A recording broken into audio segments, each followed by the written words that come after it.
To my dearest Evelia, the one I deeply respect. That's how Sung Min began writing all the things he wanted to tell Evelia. As the siblings reached a corner of the garden in the said house, Evelia seemed a bit disheartened. I was hoping it wouldn't be respect, but love. Sung Min was slightly startled by her words. You mean?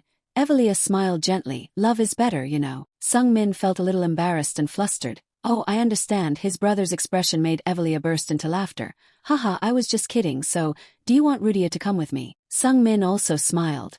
Seeing that Evelia was much more open than before, yes. Sung Min began to explain, as I said in the letter. Rudia can't progress at all here. Sung Min felt a bit helpless as he recalled the scene of Rudia fighting over a banana with a monkey and setting the said family kitchen on fire. Here, it's mine, I'll roast and bake it for you. Evelia pondered for a moment and then continued. So, you want me to raise a child who isn't even mate in blood?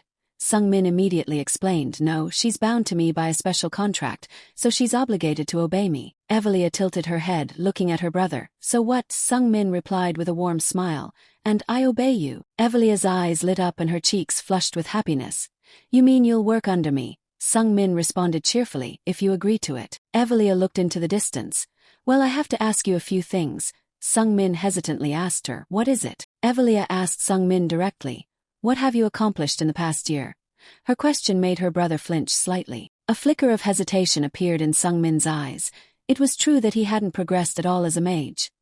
His mana and magical power were still nearly the same as last year, but Sung Min quickly regained his composure and confidently stood up. I focused on transforming my body so I can gradually adapt and absorb mana more purely. Evelia was a little confused. Transforming your body. Sung Min immediately demonstrated his improved power control, battle magic techniques and transcendent attributes put a lot of pressure on my body. Sung Min declared with conviction, I will gradually transform my body to adapt and withstand that pressure, if you trust me and wait. Evelia suddenly interrupted her brother, Rasen. Sung Min was startled, thinking that Evelia was about to scold him. He stood straight and serious. Huh, you mean? Yes, Evelia stood facing Sung Min with a serious expression. Who do you think I am? Sung Min replied cautiously. The purest mate in bloodline and the most promising candidate for the family head position. The one who walks the path of great magic, that's you. Evelia looked at Sung Min with a somber gaze. I'm your sister. I'm not talking about your mana not increasing from last year. There was a hint of bitterness in Evelia's voice. I'm just asking how you've lived for the past year. Sung Min felt a pang of guilt. He understood now. He had misunderstood her. Evelia longed for affection just like Casson. He was probably the first in the family to send her a letter. Sung Min smiled and tried to appease his sister. Sister, would you like to have dinner with me like a family? Evelia responded to her brother's invitation with a warm smile. Family.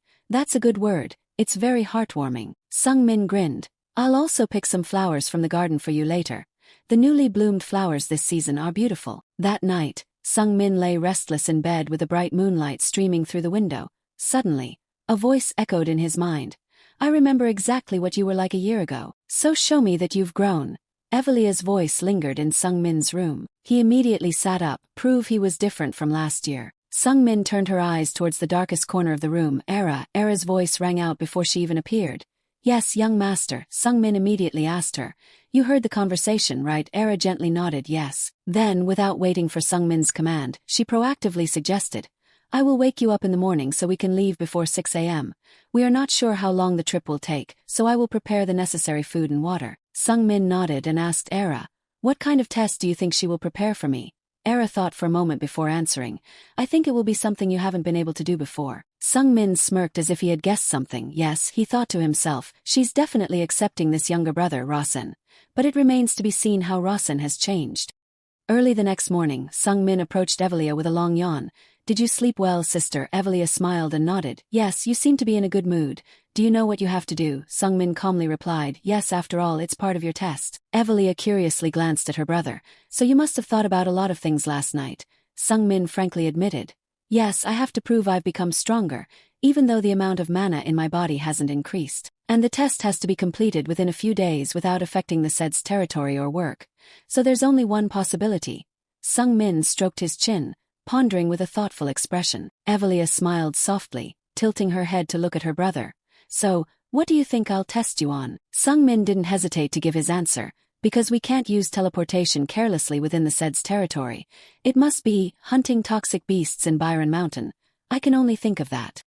Evelia laughed brightly and immediately opened a spatial portal. That's right, let's go then. Sung Min gently took his sister's hand. Yes, sister. As they were about to leave, he suddenly asked Evelia for permission. Oh, right, can I bring Hampton along? Evelia was slightly surprised. Hampton. However, she agreed to Sung Min's request and brought Hampton along. The boy had just arrived when he fell to his knees due to dizziness. Hampton trembled with a rising feeling of nausea. This is a bit sudden, master. Sung Min immediately patted the boy's back. Oh, I'm sorry, Hampton. Their current location was Byron Mountain, inside the red pine forest. Sung Min silently glanced around. As its name suggested, there were many red pine trees here. Sung Min remembered quite detailed descriptions of this red pine forest from the novel. It was a place where all kinds of monsters dwelled. It was one of the most dangerous places on the entire continent, to the point that red pines became a symbol of danger. Sung Min led the group deeper into the pine forest. You'll just observe, right, sister? Evelia calmly walked at the back. Yes, as long as you don't die, she said. Even though this was expected, Sung Min still felt a bit let down. She wouldn't intervene even if his limbs were cut off or his life was in danger. Suddenly, Hampton ran ahead and pointed at an old signpost. Master, there's a sign over there. The sign read, Toxic Beast Tribe's Habitat, Dangerous, Keep Out. Following the direction of the sign, the three of them continued deeper. Hampton started panting from exhaustion. Master, how much further do we have to go? Sung Min tried to encourage the boy. We're almost there. Hang in there. Hampton panted and complained. You said the same thing a while ago. Reaching a clearing, Sung Min looked around and saw no sign of toxic beasts. He instructed Hampton. They're around here. Spread out what I told you to prepare. Hampton fumbled through his bag. Yes, master. Evelia silently observed Sung Min's actions with a hint of doubt. Isn't he bringing Hampton along because he's afraid of the poison? Sung Min was still pointing with all 5 fingers. Spread them out a little more. Evelia looked at the scattered pig legs on the ground and pondered. Rasen alone can't win if the toxic beasts act in groups. I was planning to take down all the toxic beasts after he defeats a part of the group. But it seems he has a more interesting plan than I thought. Evelia was slightly surprised to see the confident smile on Sung Min's face. After a while, Sung Min told Hampton, all right, that's enough. Hampton quickly placed the ham on his hand down. Yes, master. Suddenly, Sung Min asked Hampton, can you climb trees? Hampton became flustered and stammered. Well, maybe if I try hard enough. Sung Min didn't scold Hampton. He immediately carried the boy on his back and jumped nimbly among the treetops. Don't worry, just hold on tight to my back. While Sung Min and Hampton had secured their position on the tree, Evelia calmly stood below and looked up at her brother. I'm a bit surprised. Evelia silently observed Sung Min and began to use her invisibility skill. His movements are much smoother than last year. At this moment, the toxic beasts began to smell the fragrant scent of the pig legs. Seeing the toxic beasts flocking towards the ground beneath him, Sung Min secretly rejoiced. Just as I predicted, a group of toxic beasts has come here. Evelia was completely invisible to the toxic beasts. They were unaware as they excitedly rushed towards the meat that fell from the sky. Evelia slightly frowned and transmitted her voice to Sung Min. A mage would never use this method. Sung Min calmly replied, I know, I don't want to work for you as a mage. He smirked and added, I want to be something more special than that. Below the tree roots, the toxic beasts were enjoying their feast, and Sung Min's group silently observed their movements. The toxic beasts chewed greedily on the pig legs, creating a munching sound that echoed through the forest. After a while of observation, Evelia nodded as if enjoying Sung Min's approach. So that's it, now I understand. Evelia looked up at Sung Min. So this was your plan, after you found out that the toxic beasts live in packs, right? Sung Min confidently nodded. Yes, I understand the characteristics of these toxic beasts. They live in packs, but they are not friendly with other packs. Therefore, Sung Min's plan was to simply use the meat to lure them. Not only would one group come, but other groups would surely become jealous, and they would start fighting. Just as Sung Min had predicted, 2 groups of toxic beasts were lured by the smell of meat and clashed with each other. They stared at each other with hostile and murderous eyes. One of the toxic beast leaders roared to open the battle for food. Immediately after, it swung its axe, severing the head of another toxic beast, causing green blood to splatter everywhere. Sung Min watched this scene and became excited. His eyes widening, the battle has begun. He secretly smiled gleefully. Now I just need to watch the show. Down below, the toxic beasts didn't realize the strange aspects of this battle. They simply charged into attacking each other in a feeling of jealousy. Toxic beasts are a species with simple minds.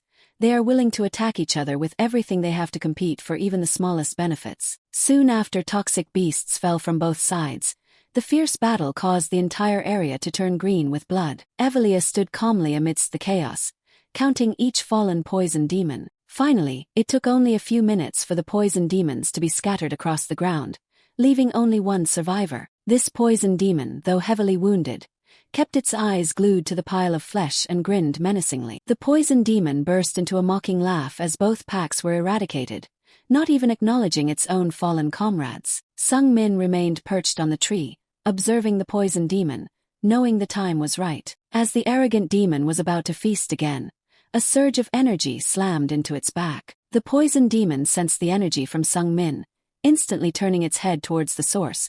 All it saw was a blinding flash of light, striking terror into its heart. Sung Min leaped from the tree with a fist brimming with mana, targeting the poison demon's head with a powerful strike. The punch, imbued with immense mana, unleashed an explosion that vaporized 2/3 of the poison demon's body, leaving behind a cloud of swirling ashes. Hampton slowly slid down from the tree, still dazed at the sight of the scattered poison demon corpses. Hampton tiptoed gingerly over the bodies, fearing they might revive. Ugh, how many were there? Evelia, having counted them all, did not reply. She simply materialized, whispering 24, quite unexpected. Evelia's eyes sharpened as she gazed at Sung Min. What would father think if he were here? Would he be furious or overjoyed? Evelia stared intently at the faint glow emanating from Sung Min's chest, a light invisible to ordinary eyes. He was wearing a special artifact to shield his chest, along with something weighing about 300 pounds. Sung Min grinned. You must be eager to see me use magic. Evelia tilted her head. Could it be? Sung Min nodded, his eyes sweeping over the trees along the path. If the poison demons band together in groups of more than 10, they'll choose a leader. I've marked all the caves we passed through on our way here. Sung Min smirked mischievously. I'll show you my magic. Hearing this, Hampton trembled once again, nervously scanning the ground. More poison demons. Soon they entered a cave filled with foul air. Sung Min, overcome by the stench, covered his face. Ugh, this smell is awful. If the poison demon leader was once a warrior, it would have definitely joined the fight earlier. But if it's a mage, that's another story.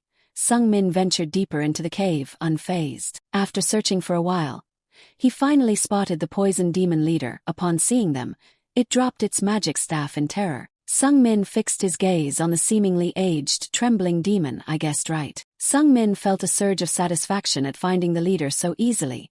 Indeed, a poison demon mage. It sensed Evelia's presence and became more afraid than ever. As soon as he saw the demon, Hampton cried out in fear. This is the leader. Sung Min chuckled internally, seeing Hampton more terrified than the demon itself. Sung Min glanced around. Next to the demon lay human bones.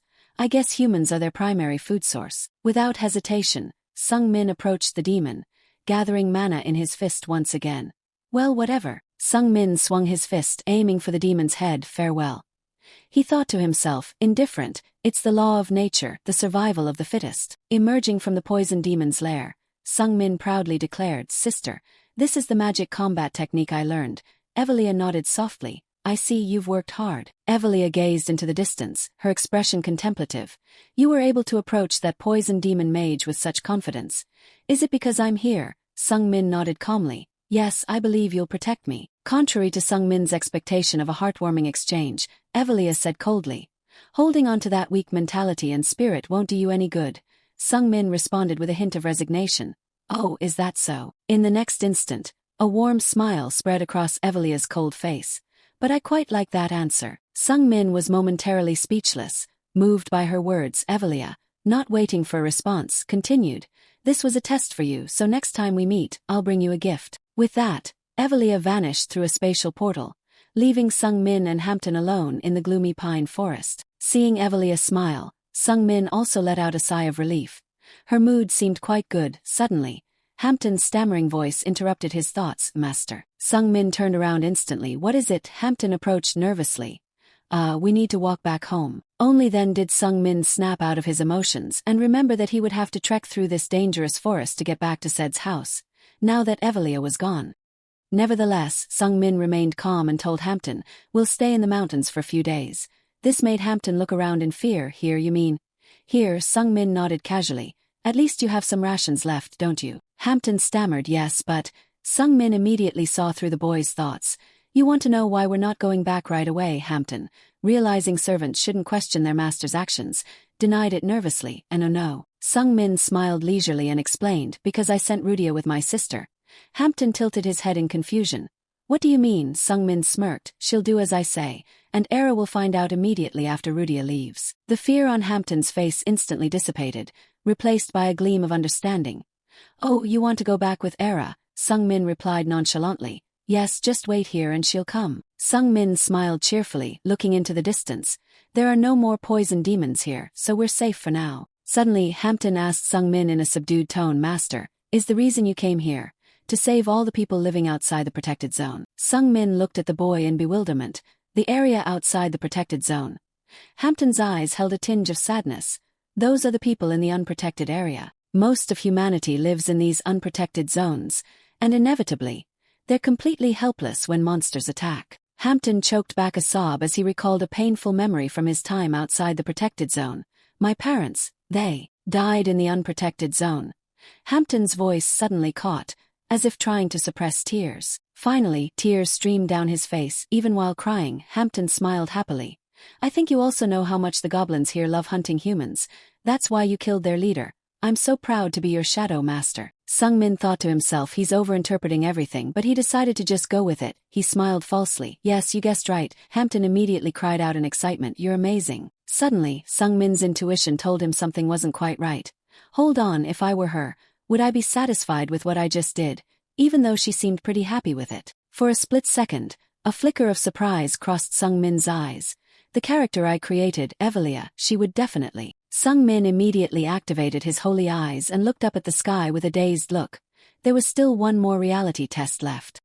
After that, he regained his composure and told Hampton, I will count from 1 to 3. Run right into the cave without looking up. Hampton, both naive and curious, immediately raised his head. Looked, how are you? The boy's eyes widened in fear and astonishment. Before their eyes, a white tiger the size of the entire starry library stood there, staring at the two small creatures below with hungry eyes like a cat looking at a mouse. When the white tiger roared with a deafening sound, the holy eye displayed information about it, a ferocious white tiger of the wilderness. While Hampton was trembling like a sieve, Sung Min began to count 1, 2. Along with Sung Min's counting, the white tiger gradually approached them with a fierce expression. Sung Min yelled 3. But he himself remained standing in place without running. Only Hampton followed the order and ran headlong towards the cave. After a few seconds, the boy was startled to realize that Sung Min was standing still. Why isn't he going with me? Hampton frowned in thought and looked anxiously at Sung Min, who was still standing there leisurely. Is he going to be bait? Hampton's steps suddenly stopped. He hesitated, not knowing what to do, but quickly thought clearly. No, I just need to trust and do what he told me. Sung Min saw that Hampton had run a distance before he spoke towards the white tiger. Hey. Sung Min nonchalantly spoke to the white tiger in a challenging tone. Don't bother him anymore, pay attention to me. While the white tiger glared at Sung Min in a show of force, he was lost in his own thoughts. Maybe she was a little disappointed because I solved the test too easily. Anyway, what she wants to see is my limits. Sung Min calmly stood looking at the white tiger even though it was roaring in his face. Immediately after, Sung Min smiled confidently, activated the novice combat magic skills and charged towards the white tiger. If it were a year ago, this would have been impossible. While the white tiger opened its mouth and lunged towards Sung Min, he calmly started using the wind attribute optimization skill. Sung Min gathered wind and mana into his fist with an overflowing confidence. Catch a ray, all white tiger. Soon, the wind blowing through Sung Min's body formed a layer of aerodynamics that lifted him up. The wind is strong enough, sister's test. I will overcome it all. With the wind gathering around him, Sung Min laughed mischievously, provoking the white tiger. You're so confident with your speed, huh? Well then, try to catch me. Immediately after, he leaped from the ground and nimbly jumped up trees like a squirrel climbing branches. The white tiger followed Sung Min closely and opened its mouth to grab him. Its speed was so fast that just one leap into the air was enough for it to reach its snout close to Sung Min. The white tiger bit down with a powerful force. It swallowed the entire space where Sung Min was just floating. It turned out that Sung Min was moving to the side of the white tiger just before it grabbed him. I apologize, but this play is over. Sung Min immediately concentrated mana into his fist and activated the advanced weight use skill. He unleashed a mana punch to the side of the white tiger, causing a loud explosion with thick smoke and dust covering the entire body of the white tiger. Sung Min sneered arrogantly, mocking the white tiger. "What do you think? Burning, right?" The white tiger roared in pain with a mouthful of fresh blood splattering out of its mouth, but it wouldn't easily let Sung Min off the hook like that. In the thick smoke, the white tiger's front legs suddenly swung towards Sung Min, catching him off guard. Sung Min immediately used the novice defensive combat magic skill, but he still felt uneasy. "Ugh, I'm going to get hit." The white tiger's thick, fleshy paw had just touched Sung Min when it sent him flying hundreds of meters away. Luckily, the 1,000-year dragon armor blocked quite a bit of the damage from that attack, but because of that, the Holy Eye reported 1,000-year dragon armor durability remaining 62 out of 100. Sung Min painfully forced himself up from the pile of rocks. "I managed to defend myself, but my left arm and ribs are still broken, ugh." Sung Min touched his chest with a sigh of relief. "If it wasn't for the 1,000-year dragon armor, I'd be dead at this point." Sung Min's body automatically used the self-healing skill. Sung Min immediately ran into the cave. "I'm faster, but the tiger is stronger in both power and defense. I should run to the cave where Hampton is and redo the plan." Hampton saw Sung Min seriously injured and quickly treated him while crying miserably. "I'm sorry, master, please kill me." Sung Min frowned. "Why should I kill you?" While Hampton continued to cry, Sung Min was lost in thought. "Self-healing costs a lot of mana. I should save mana for important moments." Hampton continued to sob, telling Sung Min, "You wouldn't have been injured if I had been bait." Sung Min replied with a click of his tongue, "Well, what you said isn't wrong." Hampton resolutely declared with tears in his eyes, "For a shadow, dying for the master is a glorious death." Hampton was truly a shadow trained thoroughly from a young age. Sung Min heard that and turned around angrily. "Shut up." That action made Hampton even more confused. "Moss master," Sung Min snorted coldly. "How would you know that when you're dead?" Hampton still tried to explain the honorable sacrifice of a shadow, but Sung Min immediately dismissed it. "What would I do if my shadow died?" Sung Min's words moved Hampton deeply. Sung Min pondered outside the cave, thinking of ways to deal with the white tiger, and told Hampton, "I won't let you die." In a moment, the very cool image of the master was deeply engraved in Hampton's mind. "I respect the master more than I thought." Before the boy's eyes, Sung Min appeared as a revered god rather than an ordinary master.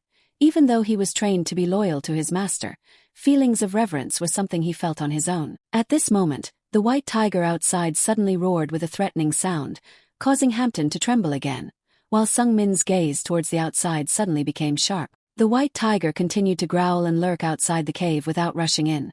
Sung Min started to feel some strange points. The tiger can't get close to the cave. Realizing something, Sung Min smirked. "I thought something was really strange when I first got here." Hampton asked him in confusion. "Strange, sir?" Sung Min nodded and explained to the boy, "The place where goblins live in large numbers, so there are only a few traces of goblins outside the cave." At that moment, Sung Min deduced that there must be some reason, but everything went smoothly, so he couldn't know what the problem was. Until now, he finally had a clue. Sung Min could only think of one possible scenario. The goblins are locked up here. Therefore the goblin poison keeps piling up inside this place. The white tiger couldn't enter the cave because of the poison, although we were fine with it. Sung Min smirked, looking at the toxic fumes accumulating from the waste of the poisonous sprites. Hampton only realized it now and cried out in disgust upon seeing a minefield of poisonous sprites. "Oh, there's one here too." Thinking about the poisonous sprites being locked up here, Hampton curiously asked Sung Min, "Young master, is it because?" Sung Min nodded. "Of course, Evelia imprisoned the sprites here.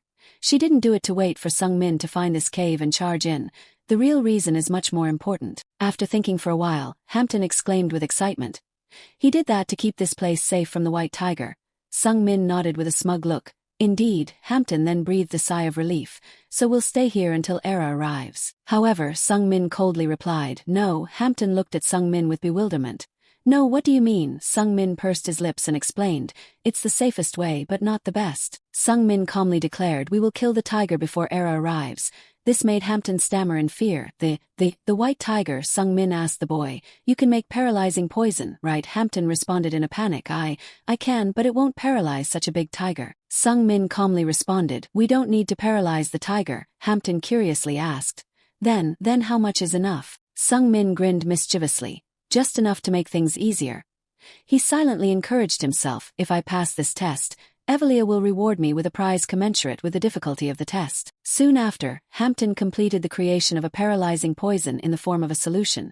Although the amount was small, with Hampton's significantly upgraded abilities, The potency of the poison also increased. Sung Min ordered Hampton spread it all over the sprite's corpse. Upon hearing this, Hampton looked horrified. The sprite's corpse, Sung Min calmly nodded. Chop it up into pieces and apply it. Hampton had never done anything so gruesome before, so he responded to Sung Min with a horrified cry, chop it up. In the end, Hampton gathered his courage, chopped up the poisonous sprite's corpse, and smeared the poison on it. Finally, they tied the pieces of the poisonous sprite's corpse to a rope, and Sung Min began to throw it. With a simple motion, the rope with the tied pieces of the poisonous sprite's corpse was thrown outside the cave and landed at the white tiger's feet. Hearing the white tiger's growl as it received its snack, Sung Min smiled gleefully. Meanwhile, Hampton was still in shock after personally chopping up the poisonous sprite's corpse. The white tiger, after enjoying a few pieces of meat, was less hungry and no longer growled. The sun was now close to its zenith, casting scorching rays that burned the forest. Inside the cave, Sung Min and Hampton were sitting patiently, waiting for something. They both looked bored and less energetic than before. Sung Min tapped his fingers on the ground rhythmically and counted silently in his head. 58, 59, 60. He was counting the time that had passed since throwing bait for the white tiger. Hampton, on the other hand, was nervous and restless because he saw his master sitting calmly tapping the ground. When he estimated that about half an hour had passed, Sung Min stretched and did some body stretches. He was getting ready for a counterattack against the white tiger. He peeked outside the cave and looked at the sun. All right, it's the hottest time of day. Sung Min had calculated that the heat and paralyzing poison would weaken the white tiger. As expected, outside the cave, the white tiger was lying down, panting heavily and struggling because of the heat. Sung Min didn't need to step outside to know that the white tiger was tired. It was sprawled out like a cat, gasping for breath with each labored breath. Sung Min started wrapping bandages around his hand, preparing for the fight against the white tiger. It was impossible for an 11-year-old mage to hunt a white tiger in this world, or in fact anyone in this world, not just mages. Sung Min clenched his fist with confidence and determination. I'm sure Evelia knows that too. That's why this test is impossible. Sung Min reasoned, that means she wants to see how far I can go. That's why I have to show her my progress over the past year. A bright spark of will and confidence flashed in Sung Min's eyes. Sung Min told himself, it's been 2 years since I took over Razan's body. According to the original story, Razan only has 7 years left to live. That means my death has been foretold. Sung Min pondered this as he confidently stepped out of the cave. I must make a change in this world, no matter the cost. As soon as Sung Min stepped out of the cave with a radiant confidence, the white tiger jumped up and glared at him. Sung Min silently encouraged himself to become stronger than Evelia, than Decatra, and even stronger than the main character, Casson. Sung Min stood proudly facing the white tiger. I will make these things a reality in this life. The white tiger, upon seeing Sung Min, eagerly opened its mouth and roared in a menacing way. Sung Min, without hesitation, stared back at the white tiger with a challenging gaze. Now, let's start round 2. At this very moment, the system displayed a message. Character Razan Maiden has responded to the strong will and determination. The flash tactics have been unlocked. Sung Min's eyes widened in surprise. Flash tactics. Immediately, the flash tactics skill was activated. Sung Min instantly felt the power of this skill. Sung Min's mana circle spun violently, mana spreading throughout his entire body. A colossal wave of energy was released in the blink of an eye, leaving even Sung Min stunned. Inside the cave, Hampton observed all this and was speechless. Young master's mana. It's spiking. The magic circles in Sung Min's heart suddenly increased to 3. Then 4. However, he felt no pain, only a feeling of difficulty in controlling this power. The system informed Sung Min, you can maintain flash tactics for 3 seconds with your current mana, auto-activating kinetic delay. Sung Min quickly understood that flash tactics was a skill that used all of his mana in an instant, a rule of combat soul that Magner had taught him. In the past, Magner had told Sung Min, strength, break, cut, destroy. Strength is the power of the body and soul. Break is the breaking of the body and soul. Cut is creating a straight line on a plane. Destroy is the end of the straight line. This is the unspoken law of the combat soul. When he first heard these things, Sung Min felt confused and bored, even yawning because he thought it was just empty words. Sung Min complained to Magner, I don't understand what you're saying. He was actually complaining because his holy eye didn't work when he needed it to explain. Magner responded with a sneer, in other words, it depends on willpower. Sung Min asked indifferently, willpower, is that important? Magner nodded. The 4 unspoken laws all reflect willpower. Alright, I'll show you. Magner sighed and grumbled, I thought you were smart. Sung Min ignored Magner's demon-like mockery and flattered him with a smile. Good idea, so how are you going to perform? Magner raised his iron fist and declared, if I punch down, this land will crack and be destroyed. Sung Min burst into laughter, mocking Magner. Master, what are you talking about? This is the land of the said family, you can't do that. However, Magner still activated his combat will and combined it with his combat soul, causing his fist to emit terrifying energy. Looking into Magner's determined eyes, Sung Min finally realized he wasn't joking.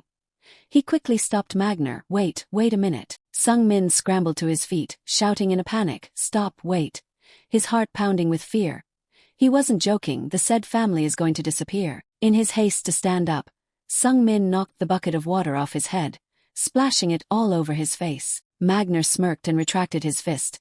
Do you understand now? Sung Min didn't fully understand at that moment, but now he did.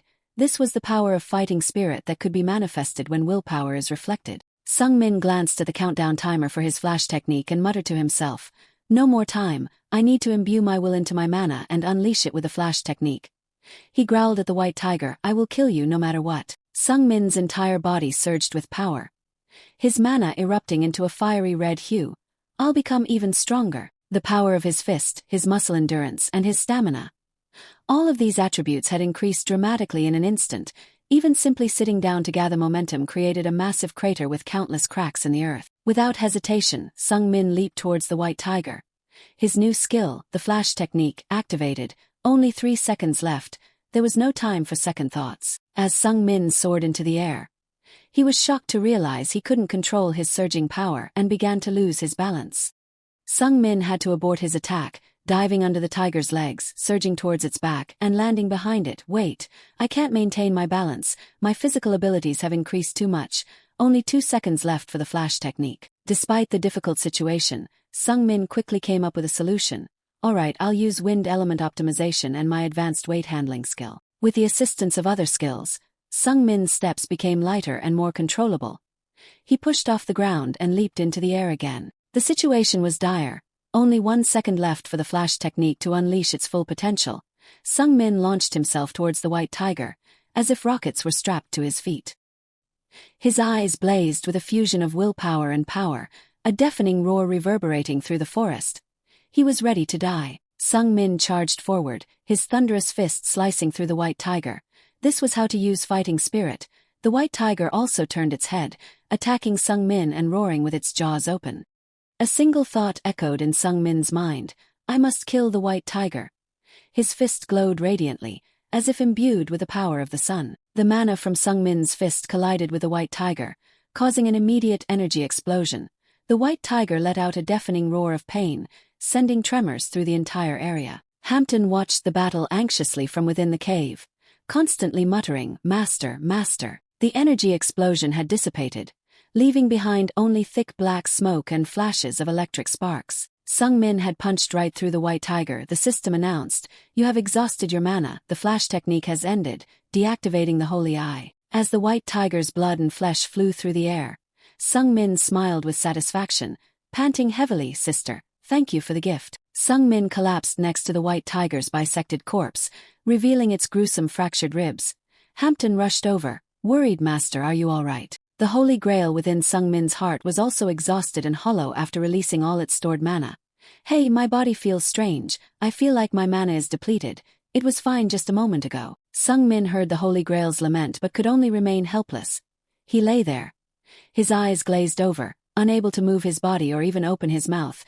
This skill has too much of an after effect, I'll need some time to master it. As Sung Min and Hampton thought everything was over and they could rest here while waiting for Era, a tiger's growl suddenly echoed towards them. Hampton screamed in alarm, What, there's another white tiger. Sung Min was also stunned and forced himself to look forward, another one. However, Sung Min wasn't panicked. His eyes were unusually calm as he saw another tiger emerging from the trees. Ah, just as I thought. It turned out that Era had brought another living white tiger all the way here. She casually dropped the white tiger in front of the two of them. Sung Min sighed with relief, You're here, Era. Era looked up at the dying white tiger. She pulled out 2 daggers and leaned close to its ear, speaking with a cold, cruel voice. Now I will give you peace. As soon as she finished speaking, Era swung her daggers, unleashing a series of lightning-fast cuts. The white tiger was completely unable to resist the impending death. Era took less than 3 seconds to complete the task of sending the white tiger to its demise.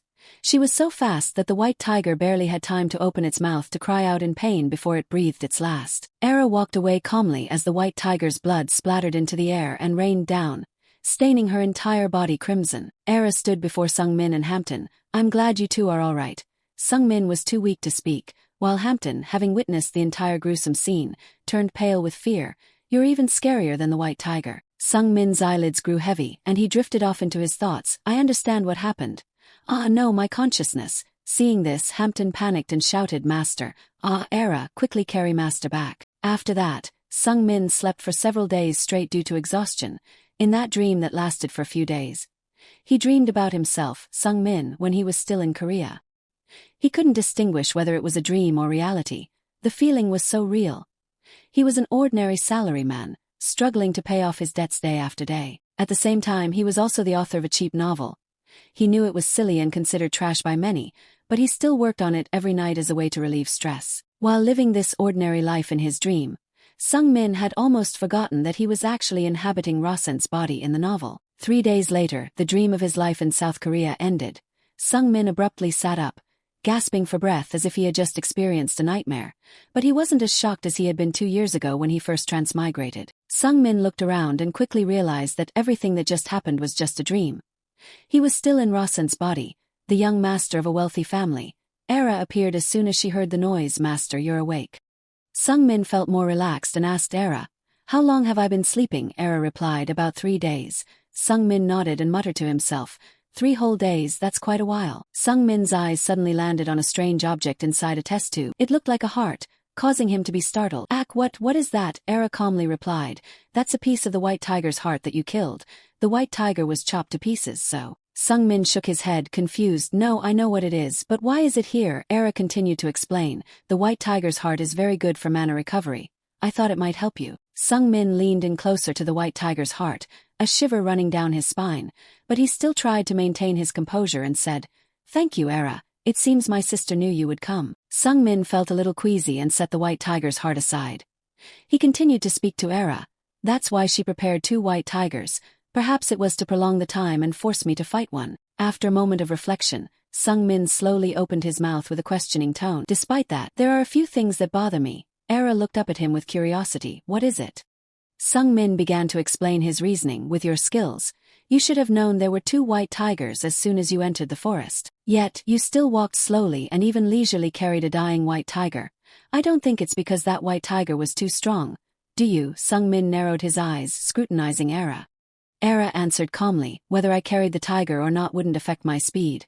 Sung-min thought to himself, "Well, I don't doubt that. You're considered the world's strongest assassin, according to what I wrote." Sung-min didn't hesitate to directly express his deduction to Era. "I'm sure my sister, Evelia, asked you to do this, right?" Era was astonished by the question, and her silence confirmed Sung-min's suspicions. However, Sung-min didn't criticize Era. He spoke with understanding. "I guess with your personality you wouldn't agree she wanted to test me, but you prioritized protecting me. My sister must have used restrictive magic to prevent you from moving quickly." Sung-min's insightful words left Era speechless. After a moment of silence, she finally bowed her head and admitted, "You are absolutely right." Era understood that the young master wasn't actually talking to her. Era sensed the presence of someone else nearby, listening to their conversation. Actually, it was young Miss Evelia. Sung-min stood up and stretched his muscles after 3 days in bed. "Well, since I've completed the test, I should get back to training, shouldn't I?" Era, worried about Sung-min's health, asked, "Are you feeling better?" Sung-min spoke to Era, but his voice echoed outside the window. "Don't worry, I need to get stronger, otherwise I'll be nothing." As expected, Evelia was outside Sung-min's window, listening to his brother's deductions. Evelia didn't approach Sung-min directly, but she smiled contentedly, and a warm light appeared in her golden eyes. The next second, Evelia opened a spatial portal in the sky and disappeared in a blink. Evelia returned to the main mansion and met Dekatra. He asked his daughter, "Is the boy doing well?" Evelia replied gently, "Yes, he's now able to stabilize the second circle." Even though Evelia had cleverly defended Sung-min, Dekatra remained strict. A year ago, he had something to boast about, but his current state is even worse than last year. Evelia didn't hesitate to suggest to Decatra, "Father, I intend to bring him under my command." Decatra pondered for a moment and replied coldly, "There are a few things I want to ask you, Evelia." Evelia knew it wouldn't be easy to get her father's approval, and she was mentally prepared. "Ask away, father." Decatra looked at Evelia with curiosity and doubt. "What has the youngest done that you're so fond of him?" Evelia frankly expressed, "I like him a lot. He, as a mage, still lacks something. But he's more intelligent than any child I've ever seen, not overly arrogant or selfish, and I like that even more." A warm smile played on Evelia's lips as she spoke about Sung Min. She spoke to Decatra with a respectful yet rarely seen warm voice. "If you allow it, father, I want him to be my person." Evelia's comment left Decatra speechless, as he felt the same way. However, Decatra wanted to maintain his image as a cold, autocratic figure, so he simply waved his hand nonchalantly and told Evelia, "That's up to you." Evelia smiled softly and a fleeting expression of happiness appeared on her face. "Thank you, father." After that day, time passed quickly, winter came and spring followed, and finally 223 years of the Hyperion calendar passed. 3 more years had slipped by. In other words, Sung Min in Rasen's body had reached the age of 14, a significant milestone in life. On this important day, Era approached her master with a complex mood. Sung Min was lying down, lost in thought about his plans after turning 14, when he saw Era and sat up. "What is it, Era?" Era presented Sung Min with a letter sealed with the Maton family crest. "There's a letter from the family head." Sung Min, without needing to open it, could guess the contents. It must be about his pilgrimage. In his heart, Sung Min silently thought, "Finally, the day has come," but he wasn't as gloomy as he used to be whenever this topic was mentioned. He stood up and called Era closer, who remained as respectful as always. "Yes, young master." Sung Min asked Era, "Can you cut my hair for me like you used to?" Hearing this request, Era knew Sung Min had an important plan. While cutting Sung Min's hair, Era asked him, "Have you read the letter?" Sung Min replied cheerfully, "Yes, I will return to the main house." Sung Min told Era, "Members of the Maton family from the age of 14 to 16 must participate in a pilgrimage." Era nodded with a hint of curiosity. "I understand, so you are also participating in the pilgrimage." Sung Min excitedly described the trip to Era. "I will explore the world, collect ancient artifacts, and recruit people outside the family." Era seemed intrigued and asked further, "Your own people?" Sung Min replied with a gentle smile, "Yes, just like you, Era." Era was a little touched to see Sung Min value her so much. Then it was Sung Min's turn to ask her, "What will you do first when you return to the main house?" Era pondered for a moment and said, "I'll have to clean my room, because I haven't been back for a long time." Sung Min chuckled and told her, "You're not a servant, just let someone else do it, even though I like your personality." Era didn't respond to Sung Min's suggestion, although she was grateful. Soon after, she brushed off the stray hair from Sung Min's clothes and asked him, "What do you think, young master?" Sung Min looked in the mirror, admiring his neat hair with a satisfied smile. "I like it very much." He hadn't cut his hair for 3 years because he felt it was unnecessary, and his daily training made him forget about grooming. Sung Min smiled gently and turned back to Era, "Still amazing as always." "Thank you, Era." She calmly nodded. "You're welcome." She always maintained her calm, emotionless expression, even when praised by Sung Min. After a moment of contemplation, Era asked Sung Min the same question again. "What do you plan to do first when you get back there, young master?" Sung Min smiled with full confidence and enthusiasm. He didn't hesitate to share his thoughts with Era. "I've been thinking about that for a while now. I've decided I will do it." Sung Min grinned. His eyes narrowed as he thought about his audacious plan, a plan that would make others startled and some envious. At this moment, Rudia heard that Sung Min was about to return and excitedly asked Evelia out of the blue, "Is Rasen coming back?" Evelia, seeing Rudia's abrupt question, immediately hit her with a hammer. "I told you to be polite." Rudia, being hit, complained grumpily, "Ugh, I'm so sick of this, let me go back to Rasen." Evelia snorted coldly and added, "Rasen will only come to greet the family head and then leave. You won't see him." Rudia, hearing this, exclaimed in disbelief, "What, no way?" Evelia asked her, "Why not?" Rudia responded confidently, "Because I'm Rasen's best friend, he said so." Seeing Rudia's self-assured appearance made Evelia even more eager to tease her. "Family is number one." Rudia continued to argue, "But I'm Rasen's contractual flame of Rasen." Evelia chuckled, "That doesn't mean anything." Seeing herself outmatched, Rudia grinned and continued to justify, "But I'm also his family, you know." Evelia asked in surprise, "What do you mean?" Evelia innocently replied, "If I marry Rasen, then of course I'll become his family." Immediately, Evelia hit Rudia on the head with a hammer, making her cry out in pain. "Oi, why are you hitting my head again?" Evelia replied sternly, "I told you to speak politely." Meanwhile, the news of Sung Min's return to the Maton household reached Persha. She cautiously asked her subordinate, "So that little brat is about to go on a pilgrimage?" Persha's subordinate nodded. "Yes, young Miss Persha." Persha let out a sigh with a look of annoyance, after hearing that he's sided with his sister. "I don't know whether to chop his hand off or not." Persha clenched her slender fingers with resentment, and a fiery anger flared up within her. "That little brat is lucky." Suddenly, a hostile voice interrupted Persha's conversation with her subordinate.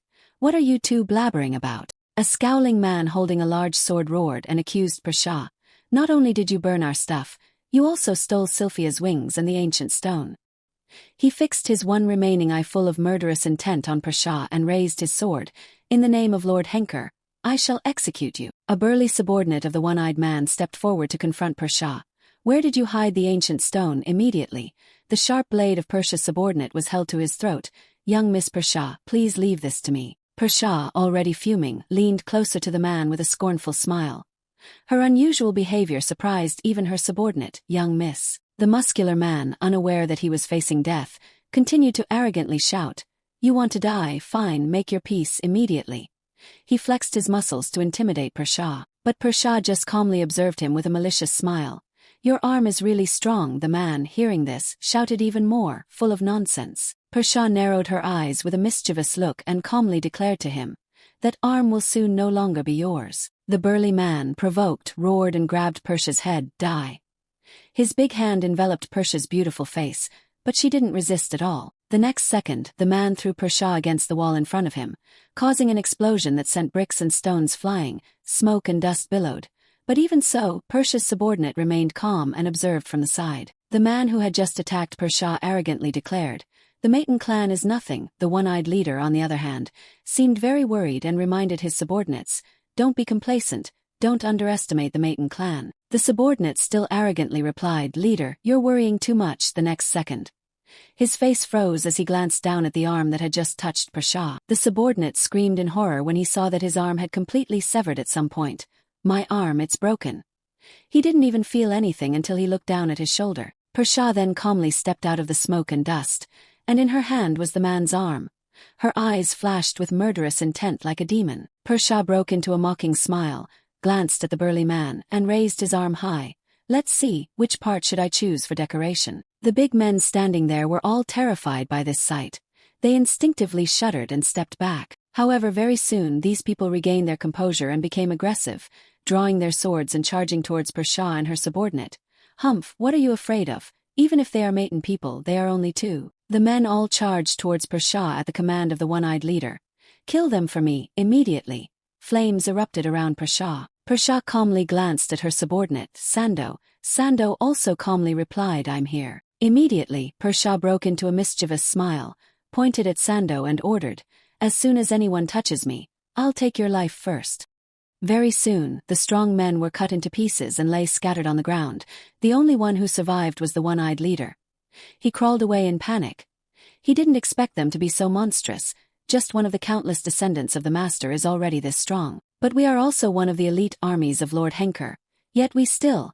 The one-eyed man couldn't help but shudder when he thought of how Persha and her subordinates slaughtered his comrades with clean cuts. The moment he faced Persha, he seemed to see a demon, not a human, and the deep, playful smile on her face haunted his mind. The one-eyed man finally managed to climb over the cliff with his exhausted body. He ran for his life in terror. He had to return to report quickly. However, just as the one-eyed man thought he had escaped, a murderous aura came from behind him, making him jump in shock. Although he felt the aura clearly, there was no one around him. The next second, his running body was lifted into the air. A blurry red shadow of death appeared behind him with a raised scythe. In a flash, the one-eyed man's head was cut off by the scythe and flew towards Persha. She calmly grabbed the head with a cold, indifferent expression. Persha stared at the head with a cold gaze. "It looks beautiful from afar, but I must have been wrong." Persha immediately crushed the one-eyed man's head and changed the subject, asking Sando, "Oh, I wonder if that trash's journey is over yet." Sando understood and replied, "If you're talking about Master Carlton, then yes." Sando curiously asked Persha, "Are you going to see him?" Persha walked away coldly and said with a condescending tone, "No, I'm not interested in those incompetent insects." Meanwhile, in a distant, gloomy and dark forest, separated from the outside world, a powerful energy was erupting. illuminating a corner of the forest. Carlton, after years of austere pilgrimage, has significantly grown his magical power.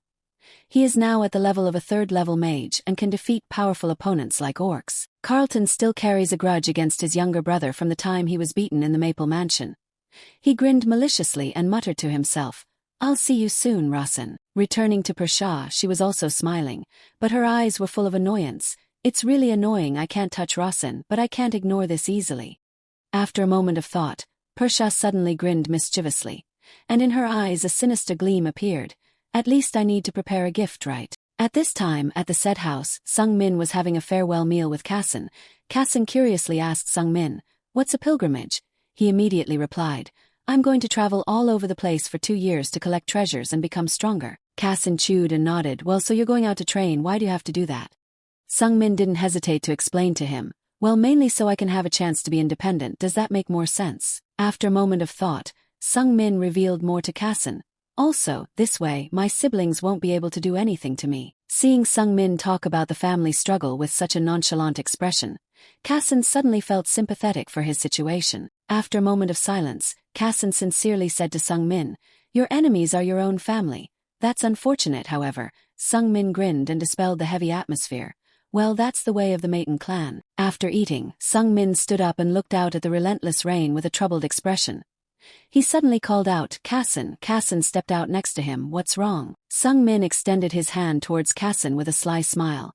"Even if I come back, we'll still be friends, okay?" Seeing Kassan smile back, Sung Min added, "You understand me, right?" Kassan didn't hesitate to shake Sung Min's hand and give his assurance, of course. Meanwhile, in the guest house for Soso, Era's voice echoed throughout the house. "Let me help you." Soso firmly shook her head in refusal. "No, I can manage." Era nervously bowed her head and said, "But if you've done everything, what should I do now?" Soso still resolutely replied, "You're not my servant." Era begged again, "Then let me serve you." But Soso firmly said, "No." Era exclaimed with a disapproving expression, "Why not?" Soso calmly replied, "Because I'm better at organizing than you." Era choked at this point. "Well, that." Era awkwardly tried to think of a way to convince Soso. "That's true, but..." Suddenly, Soso's tone became more subdued. "Era, do you think we can be this close when we go back to the main house?"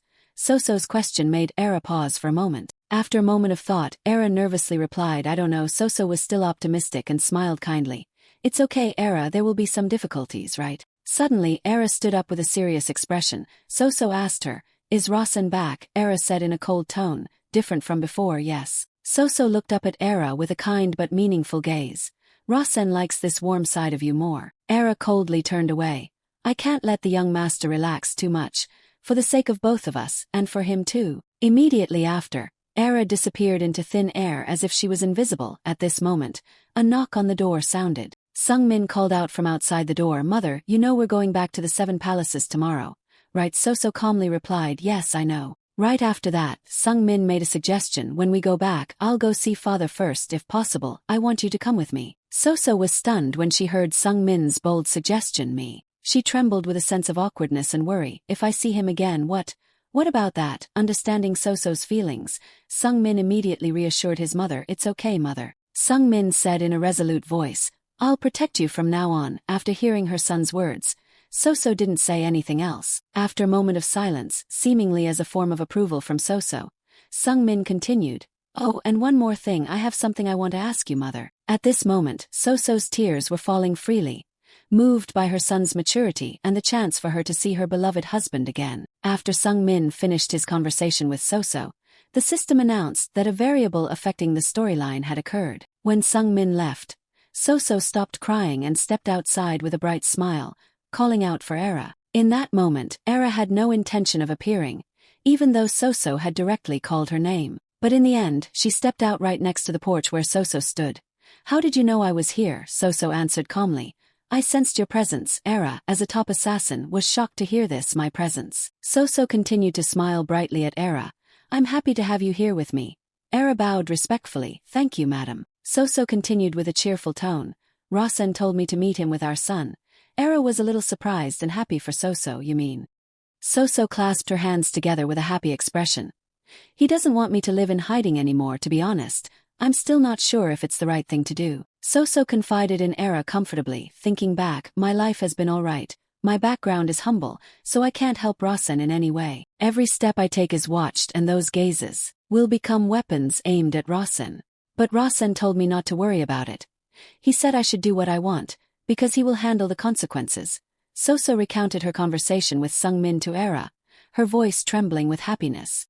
After taking a deep, calming breath, Soso continued cheerfully. So I've decided. Era, curious, immediately asked, "What is it, madam?" Soso stated firmly, "I will support Rasen." Era was astonished and widened her eyes.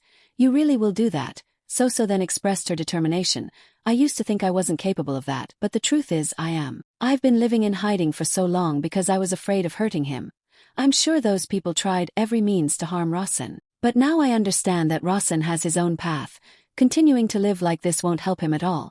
Soso confided in Era while smiling brightly. Under the sunlight, Soso's face seemed to glow even brighter, making Era marvel in her heart. Amazing, she thought. She has no power, no knowledge or assassination skills, and no family background. Where does that willpower and motivation come from? The more she looked at Soso, the more Era felt admiration and respect for her. She blurted out, "Now I understand why. The master loves you the most." Era openly shared her thoughts without hesitation, which surprised Soso. However, right after she blurted out her true thoughts, Era quickly disappeared. Soso looked around, confused, searching for Era, but she couldn't sense Era's presence nearby anymore. At that moment, Era had hidden herself in an empty corner and silently reproached herself.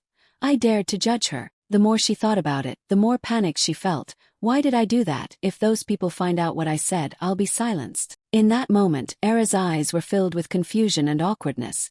How did you become so soft-hearted, Era? The next day, Sungmin, his mother, and his 2 attendants set out to return to the house of Maiden. Before they left, Magner came out to see them off. Sungmin greeted him cheerfully. "See you later, master." Magner responded with his usual impatient and indifferent attitude. "Go away, you little monkey." Hampton, after a while, had matured quite a bit, and he was still responsible for carrying the luggage. Magner continued to yell loudly with a grumpy expression. "Don't send any letters or anything. I don't want to hear any rumors."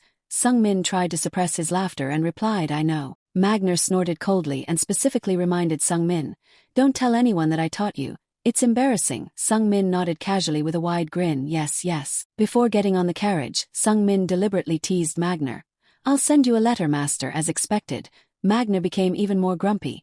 "Didn't you hear what I just said?" Then, the group from the house of Maiden quickly climbed into the carriage, and the horse immediately galloped off after a loud neigh. Sungmin sat in the carriage, gazing into the distance, with a jumble of thoughts about the future in his mind. "I'm going back to the house of Maiden soon." Although Magner stubbornly chased Sungmin away, he still stood there watching the carriage leave for a long time. When everyone else was gone, Magner muttered his true feelings. "I bet that kid won't send a letter." When the carriage had traveled quite a distance, Sungmin pondered. "There must be a mage from the 7 palaces at the instant teleportation gate. Right, I wonder who's waiting for me there." Half a day later, the carriage carrying them stopped in front of the instant teleportation gate. Sungmin looked around but couldn't see anyone. So he turned to call Era. She answered, "Yes, young master." Sungmin asked Era curiously, "We're going through the Black Sea, so I'm sure the mansion has sent a mage. Who is it, do you know?" Era didn't know the details about this either, so she thought for a moment and said, "Perhaps."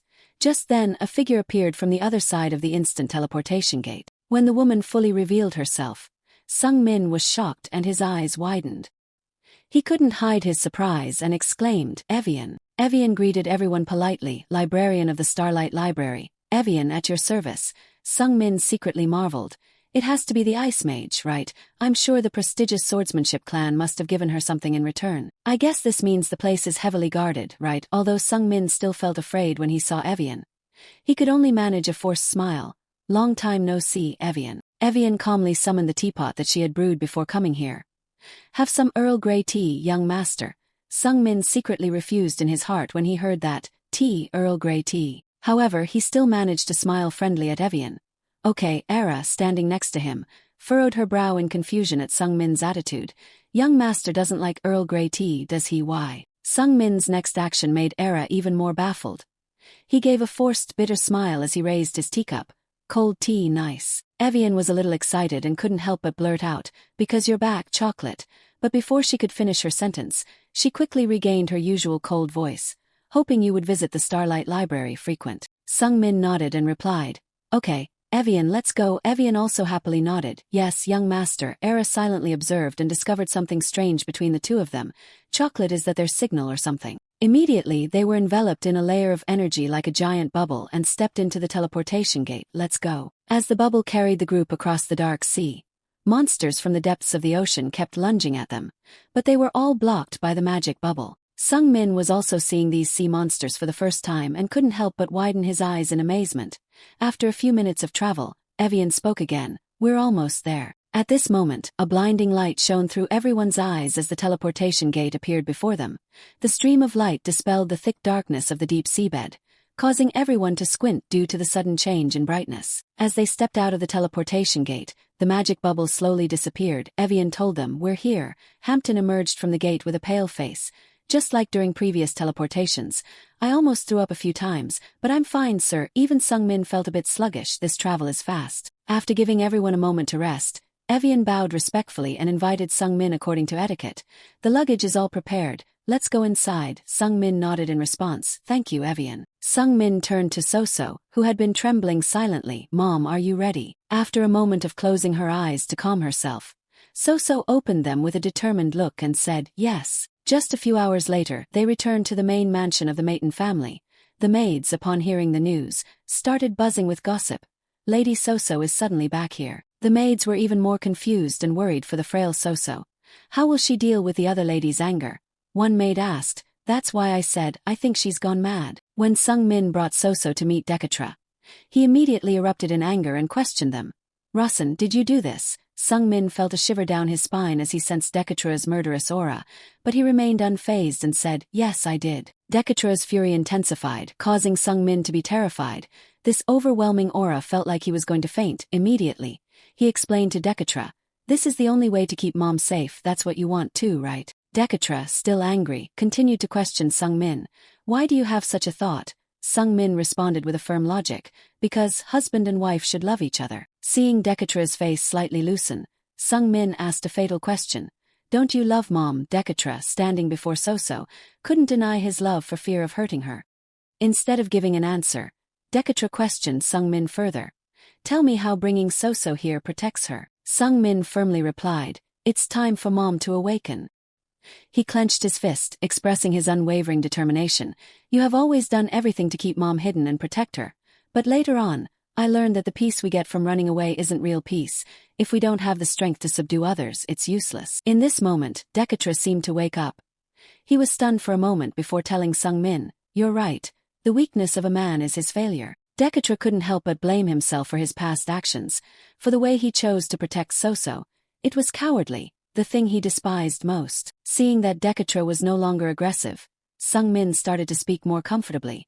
I know you had no other choice, because I was also a useless son before. Hearing this, Dekatra bluntly criticized Sung Min. You're not wrong. Sung Min felt deeply hurt.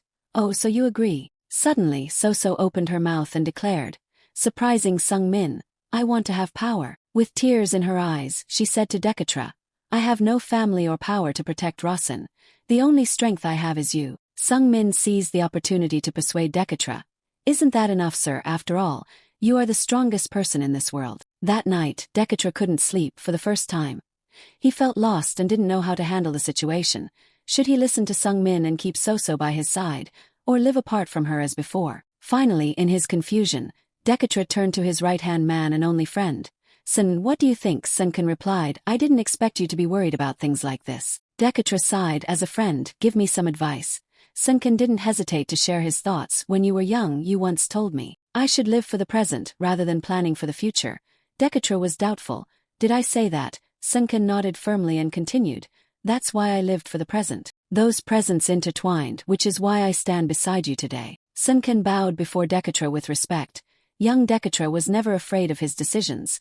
I trust and respect every choice you make. Your mind is your compass, so do whatever you want. Dekatra, after receiving encouragement from Sunken, immediately smiled and said thank you. Sunken continued to share his story. My world before I met Lyle was filled with ambitions. Sunken recounted with sad eyes. You know, a year ago, she left this world due to a mysterious illness. After meeting Lyle, my world only had her. She filled the world within me. But only after she left did I regret not living for the present. If only I had lived those moments more fully. I wouldn't have to regret like this. Sunken tried to hold back a sigh that was about to escape when he thought about the days he lived without his wife. After a moment of adjusting his emotions, Sunken seriously looked up at Dekatra as two friends and lords. I hope your world will become warmer. Sunken sincerely advised Dekatra not to lose the love of his life like he did. In the middle of the night at the Maple Mansion, Era was sound asleep when she suddenly sensed a strange aura entering the mansion. She snapped her eyes open as soon as she detected the other party's movements. Era sat up and carefully listened, sensing who the other party was targeting in the mansion. Soon after, the aura became stronger and closer to Era's room.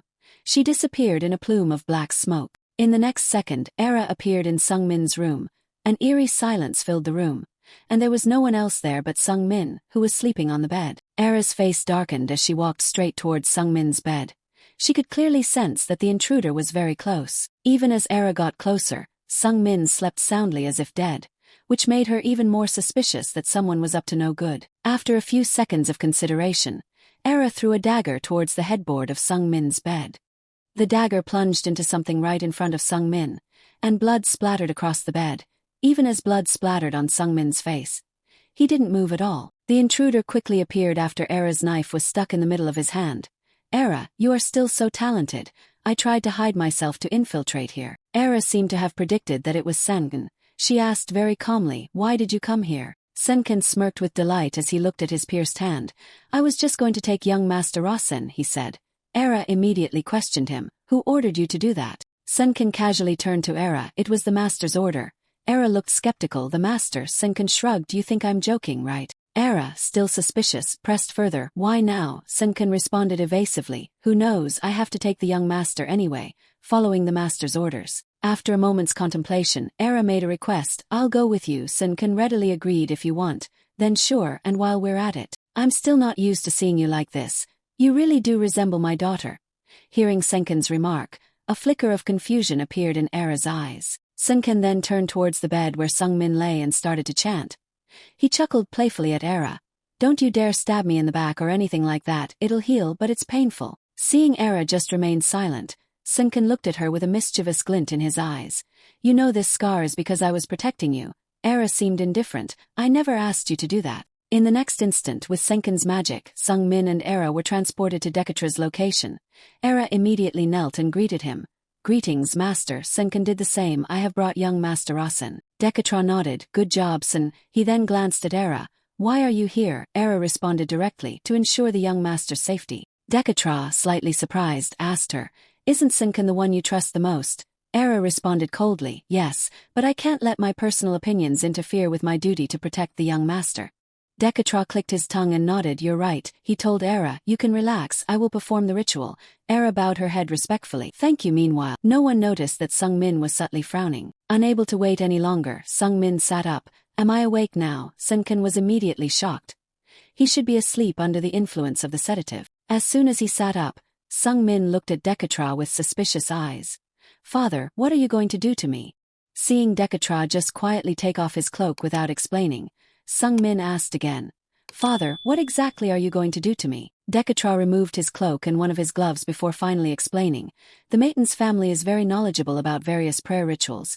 The physical enhancement spell is one of them. Now, I'm going to engrave the Dekatra ritual onto your hand. Sungmin immediately had a thought. The Dekatra ritual, if you name the spell after yourself, it must be incredibly powerful. However, he still carefully asked Dekatra, I need to know what it is. Dekatra crossed his arms and looked at Sungmin with a hint of annoyance.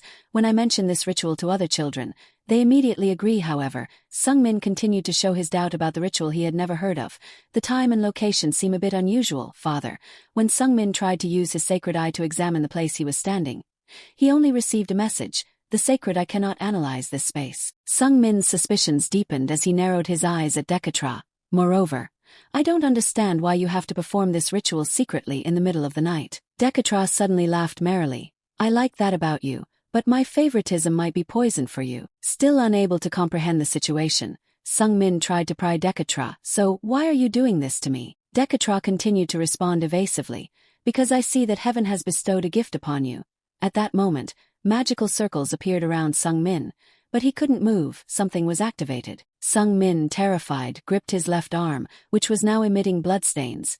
I almost screamed. It feels like thousands of needles are piercing my whole body. Dekatra, seeing Sung Min endure the pain bravely, praised him with satisfaction. Good job. Meanwhile, Sung Min was focused on his arm, which was now marked with strange red symbols. This is a red tattoo. The ritual ended surprisingly quickly for Sung Min. Dekatra still spoke in a mysterious tone. It will help you one day. Sung Min questioned him with doubt. How? As soon as Sung Min finished speaking, a wave of dizziness hit him, making him feel faint and fall. Before he crashed to the ground, Sung Min could only hear Dekatra's brief words. You'll find out. Dekatra looked at Sung Min lying unconscious with a hint of pity. The boy didn't even scream. He must have been in great pain. After pondering for a moment, he muttered to Sankan, Rasen is still weak now, but I think his future is promising. The next morning, as the sun peeked over the horizon, the chirping of birds mingled with Rudia's calls echoing in Sung Min's room. Rasen, Rasen. In his hazy dream, Sung Min felt something heavy and warm pressing down on him. As soon as Sung Min opened his eyes, he saw Rudia lying on top of him, beaming with a wide smile. You're awake. Sung Min was startled and his eyes widened at Rudia's sudden appearance.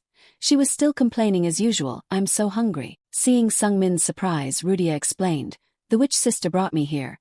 Sung Min was overjoyed to see Evelia standing in the room. Sister. Evelia gave her brother a gentle smile and nodded.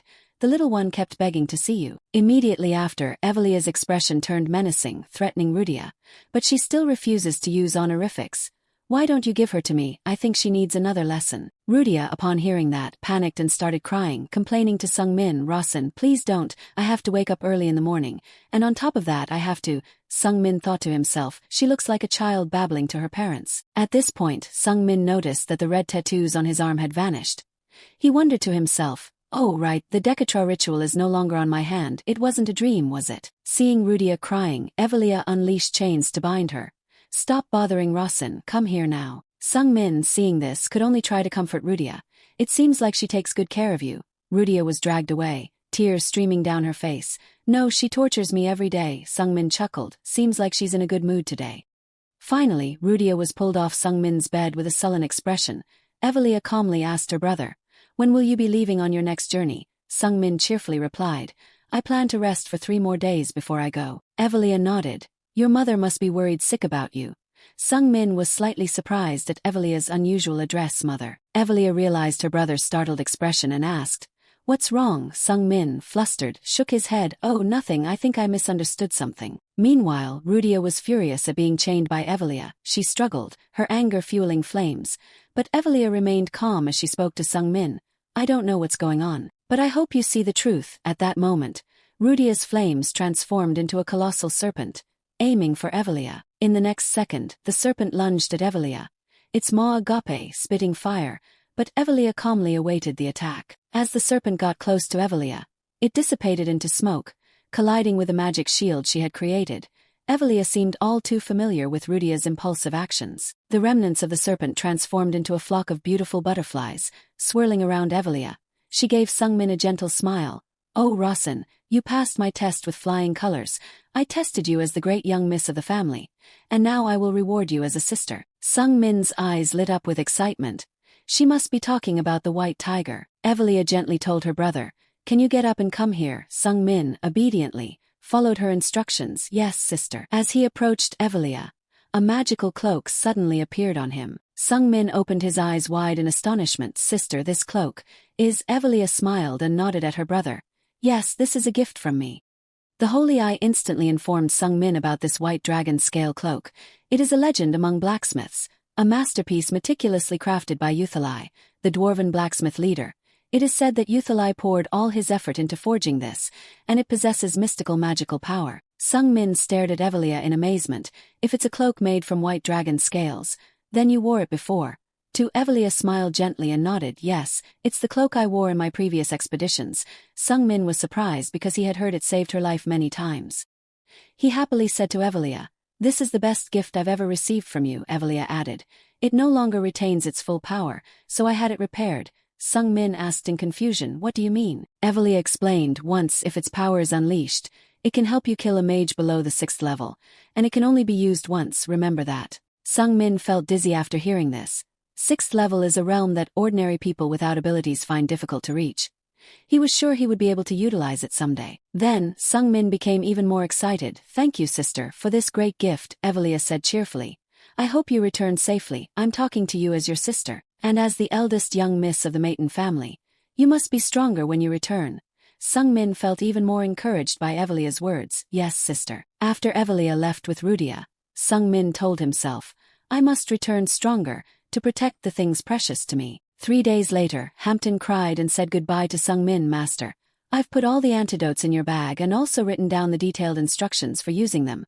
Sung Min replied cheerfully, "Thank you, Hampton." While Hampton wiped his tears, Era stepped forward to say goodbye to Sung Min. "Master, you must become stronger." Sung Min nodded and said to her, "Thank you, Era. Please take care of mother for me." Before leaving, Sung Min also shook hands with Evian. "You too, Evian, stay healthy. Thank you for coming to see me off."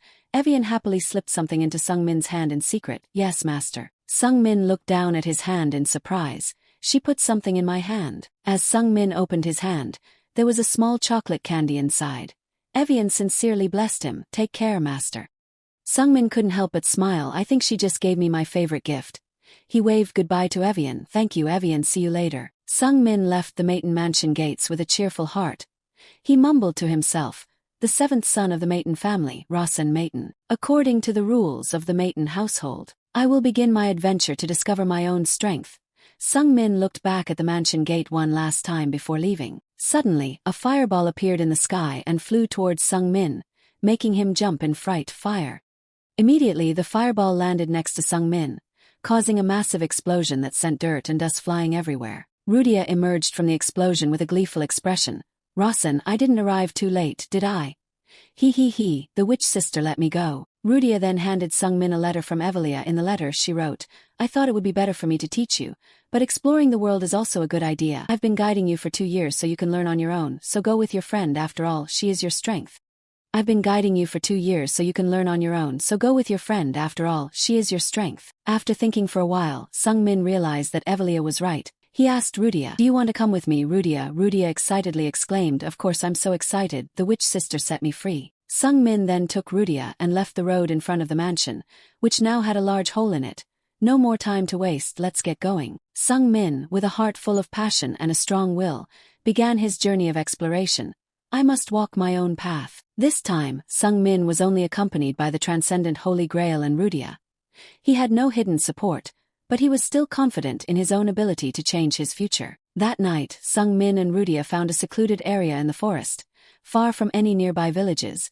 Rudia kept sniffing as she walked, making Sung Min curious. "What's wrong, Rudia?" Rudia continued to sniff, getting closer and closer to Sung Min as if she was tracking something. Her face turned even more sullen after each sniff. After a while, Rudia was so annoyed that she threw her head back and yelled, "Your clothes smell just like that witch." Sung Min sniffed his cloak and replied, "Evelia's smell, I don't smell anything." At that moment, something interesting in the distance caught Rudia's attention.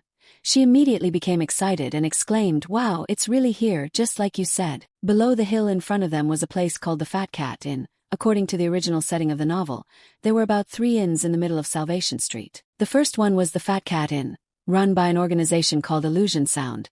Its symbol was quite cute compared to a secret organization. There was nothing special about it except that Illusion Sound was connected to Decatra. Illusion Sound and the Maiden family had a secret connection. Sung Min opened the door to the inn with a friendly smile. "I'm on a pilgrimage, I would like to rest here tonight." Inside the inn, true to its name, there were quite a few cats. The innkeeper greeted Sung Min with a warm smile. "On a pilgrimage, it's 30,000 cran for 1 night, plus meals for 35,000. Brig, a member of Illusion Sound's intelligence, extended his hand towards Sung Min. "Checkout time is before 12, but it's all right if you're a little late, it's been quite quiet lately." Sung Min, without hesitating about the price, readily agreed. He told the innkeeper, "Please show us to our room," while Rudia had already befriended 2 adorable cats in the inn. The innkeeper thought for a moment, then pointed to the stairs. "Go up the stairs and turn right. Your room is the 3rd one, the biggest one." Sung Min felt a little uneasy, so he's not going to lead us up. Suddenly, Sung Min changed the topic and asked the innkeeper, "It's so hot, isn't it?" His question made the innkeeper laugh. "Haha, you're funny, I haven't been able to sleep lately because it's so cold." Sung Min, however, continued talking in a strange way. "It's so hot. I wonder what I should eat." The innkeeper, though confused, still asked reluctantly, "So what would you like to eat?" Sung Min chuckled and replied, a glass of beer and 2 slices of pizza would be perfect.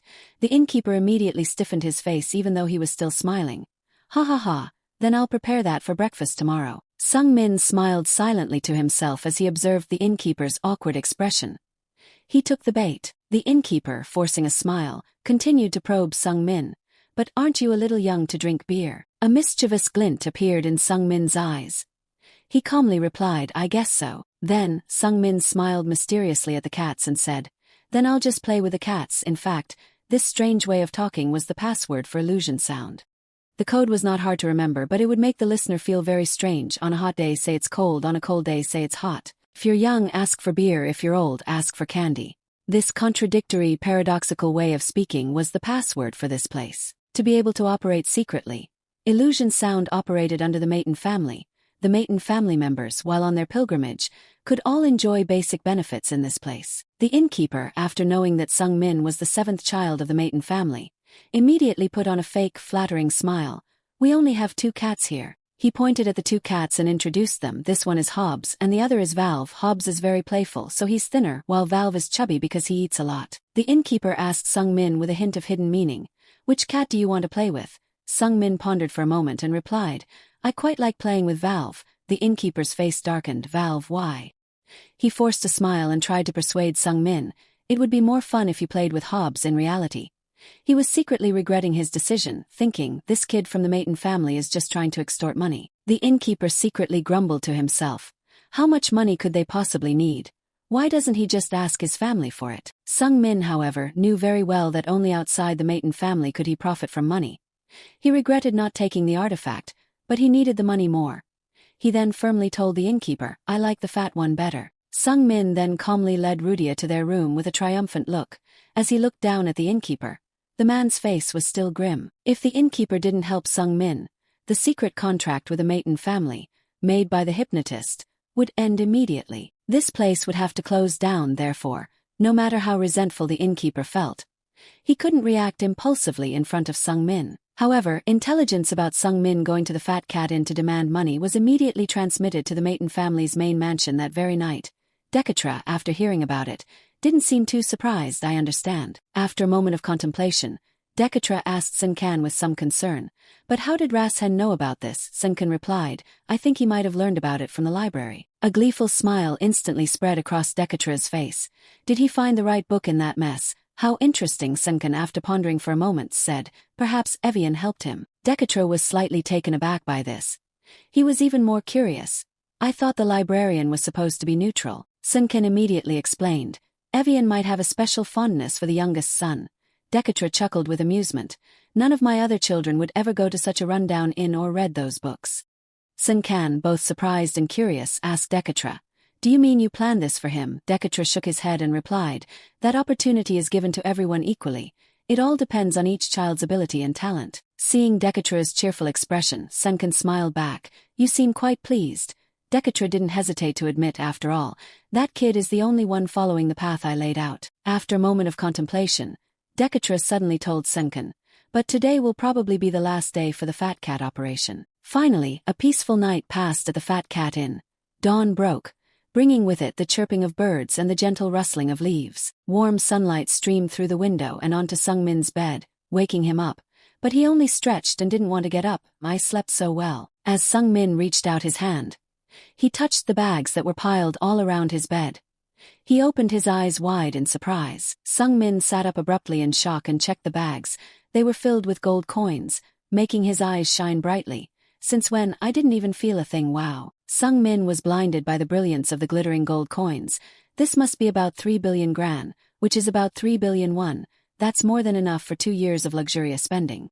Hearing Sung Min's ecstatic shouts, Rudia finally woke up. She yawned and asked him, What's up, Rashen? Is it breakfast time? Sung Min excitedly replied, Good morning, Rudia. Rudia cheerfully got up and danced in front of Sung Min. I dreamed about those cats, meow meow. Sung Min, happy about getting the money, chuckled, Dream about cats. Is it because you slept at the Fat Cat Inn? Suddenly, the smile on Sung Min's lips vanished.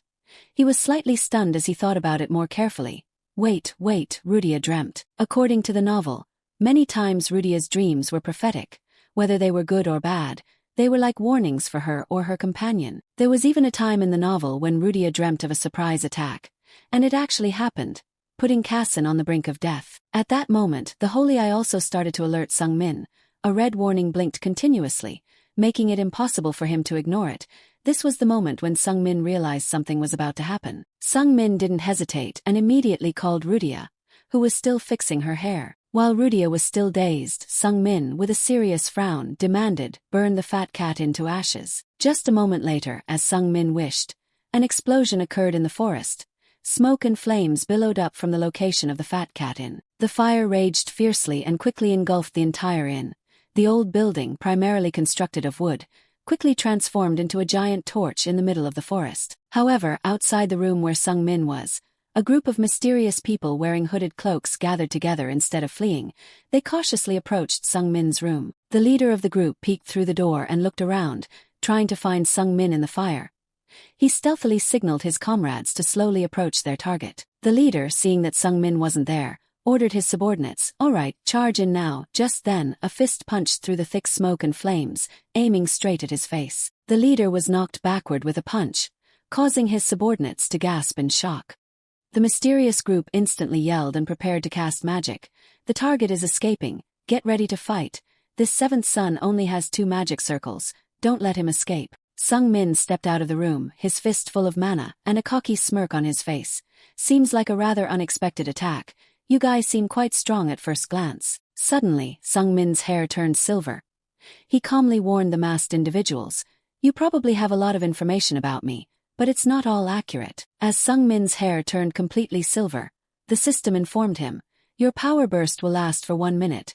Sung Min confidently declared, "Time to fight." The masked individuals, seeing Sung Min's energy surge dramatically, panicked and exclaimed, "His power has changed. That amount of mana can't belong to a 2-circle mage." After a moment of shock, they tried to regain their composure and cast magic spells simultaneously. "Magic shields, hurry." However, the defenses of the 3 mages closest to Sung Min were quickly broken in the blink of an eye. Sung Min moved past them like a gust of wind, simultaneously knocking them off their feet. Sung Min even managed to snatch the hood off one of them before punching him, causing him to spit out a tooth and blood. Meanwhile, another group of 3 mages seized the opportunity and gathered together to cast fire magic. "He's coming." After chanting, they created a giant fireball and launched it towards Sung Min. "Even if you're from the Maiden family, you won't escape from this." The fireball in the hands of the 3 mages was powerful and mighty, like a dragon charging towards Sung Min. "Will drag you down to hell." Sung Min was momentarily startled and backed away from the powerful energy attacking him. "Fire energy, that's too much." However, at that moment, the excited Holy Grail appeared in front of Sung Min. "Thanks for the meal." Sung Min also smiled confidently and accepted the mage's attack. A loud explosion erupted after the mage's fire energy collided with Sung Min. The 3 magicians nervously looked deep into the raging fire. How was he? Right after that, one of the magicians widened his eyes in shock. What? Meanwhile, the system informed Sung Min, "You can only maintain strength for 52 seconds with the amount of energy you currently possess." The next second, the notification changed to, "You can only maintain strength for 53 seconds with the amount of energy you currently possess." As the Holy Grail absorbed more fire energy, Sung Min's entire body was overflowing with mana. At this moment, the system popped up a notification, "You can only sustain your power for 2 minutes with your current energy." Sung Min sneered triumphantly at the mages, "I'm at the peak of my magical power now." Then he stretched out his hand in a provocative gesture. "I was only going to play around with Valve, but this is fine too." Not long after, in a dark and gloomy space, Decatra's cold voice echoed, "Remove your mask." Another group of mysterious people surrounded a crystal ball and simultaneously replied, "Yes, master." The blindfold was gently removed, revealing that the attacker of Sung Min was none other than the innkeeper, the Phantom's intelligence agent. Brig. Decatra immediately interrogated him. "Why did you attack the Maiden family and the Phantom team?" Brig couldn't help but swallow nervously. He trembled as he replied with his broken little finger, "That was because I thought it was the way for us to continue working." Brig confessed to Decatra, his body drenched in cold sweat. However, Decatra felt doubtful about his answer. "That's strange.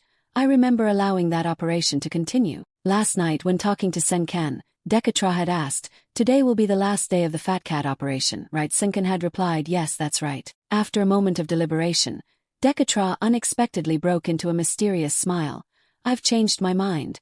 I'll allow the fat cat operation to continue. Seeing Decatra's suspicion, Brig tried to justify himself. I'm a member of the intelligence team. I thought the head of the Maton family wanted to know what was happening with the young master and his ability to handle situations.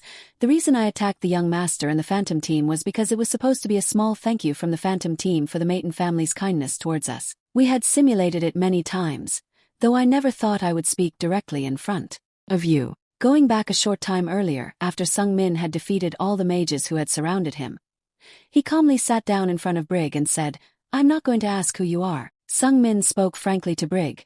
This place is under the control of the Maton family. If a fire caused by magic becomes a disaster, the Maton family will immediately send their magic investigation team here.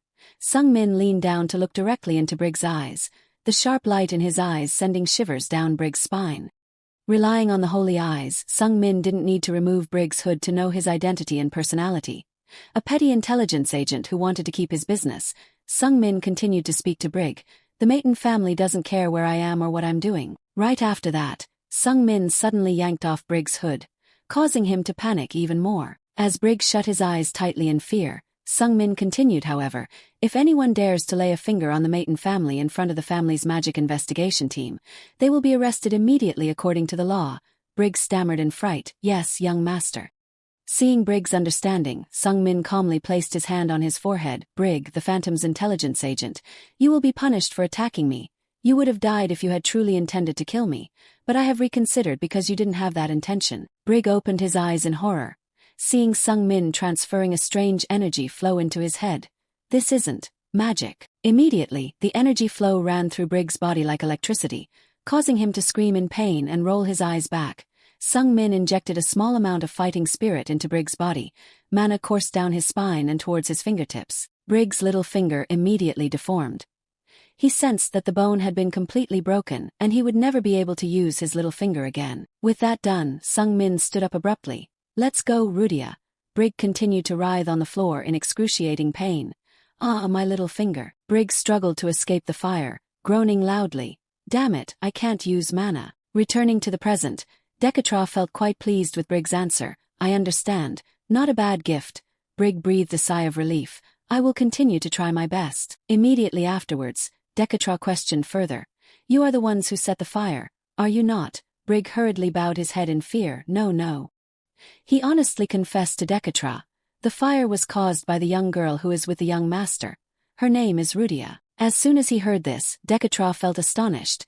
The boy not only dealt with the ambushers, but also deliberately made the investigation team rush to the location. He discovered their intentions and displayed his talent. Decatra found himself increasingly fascinated by Sung Min's character. He dared to oppose me, and he was very smart. Even Evelia or Persha haven't displayed such confidence. He lived up to the name of the Maton family.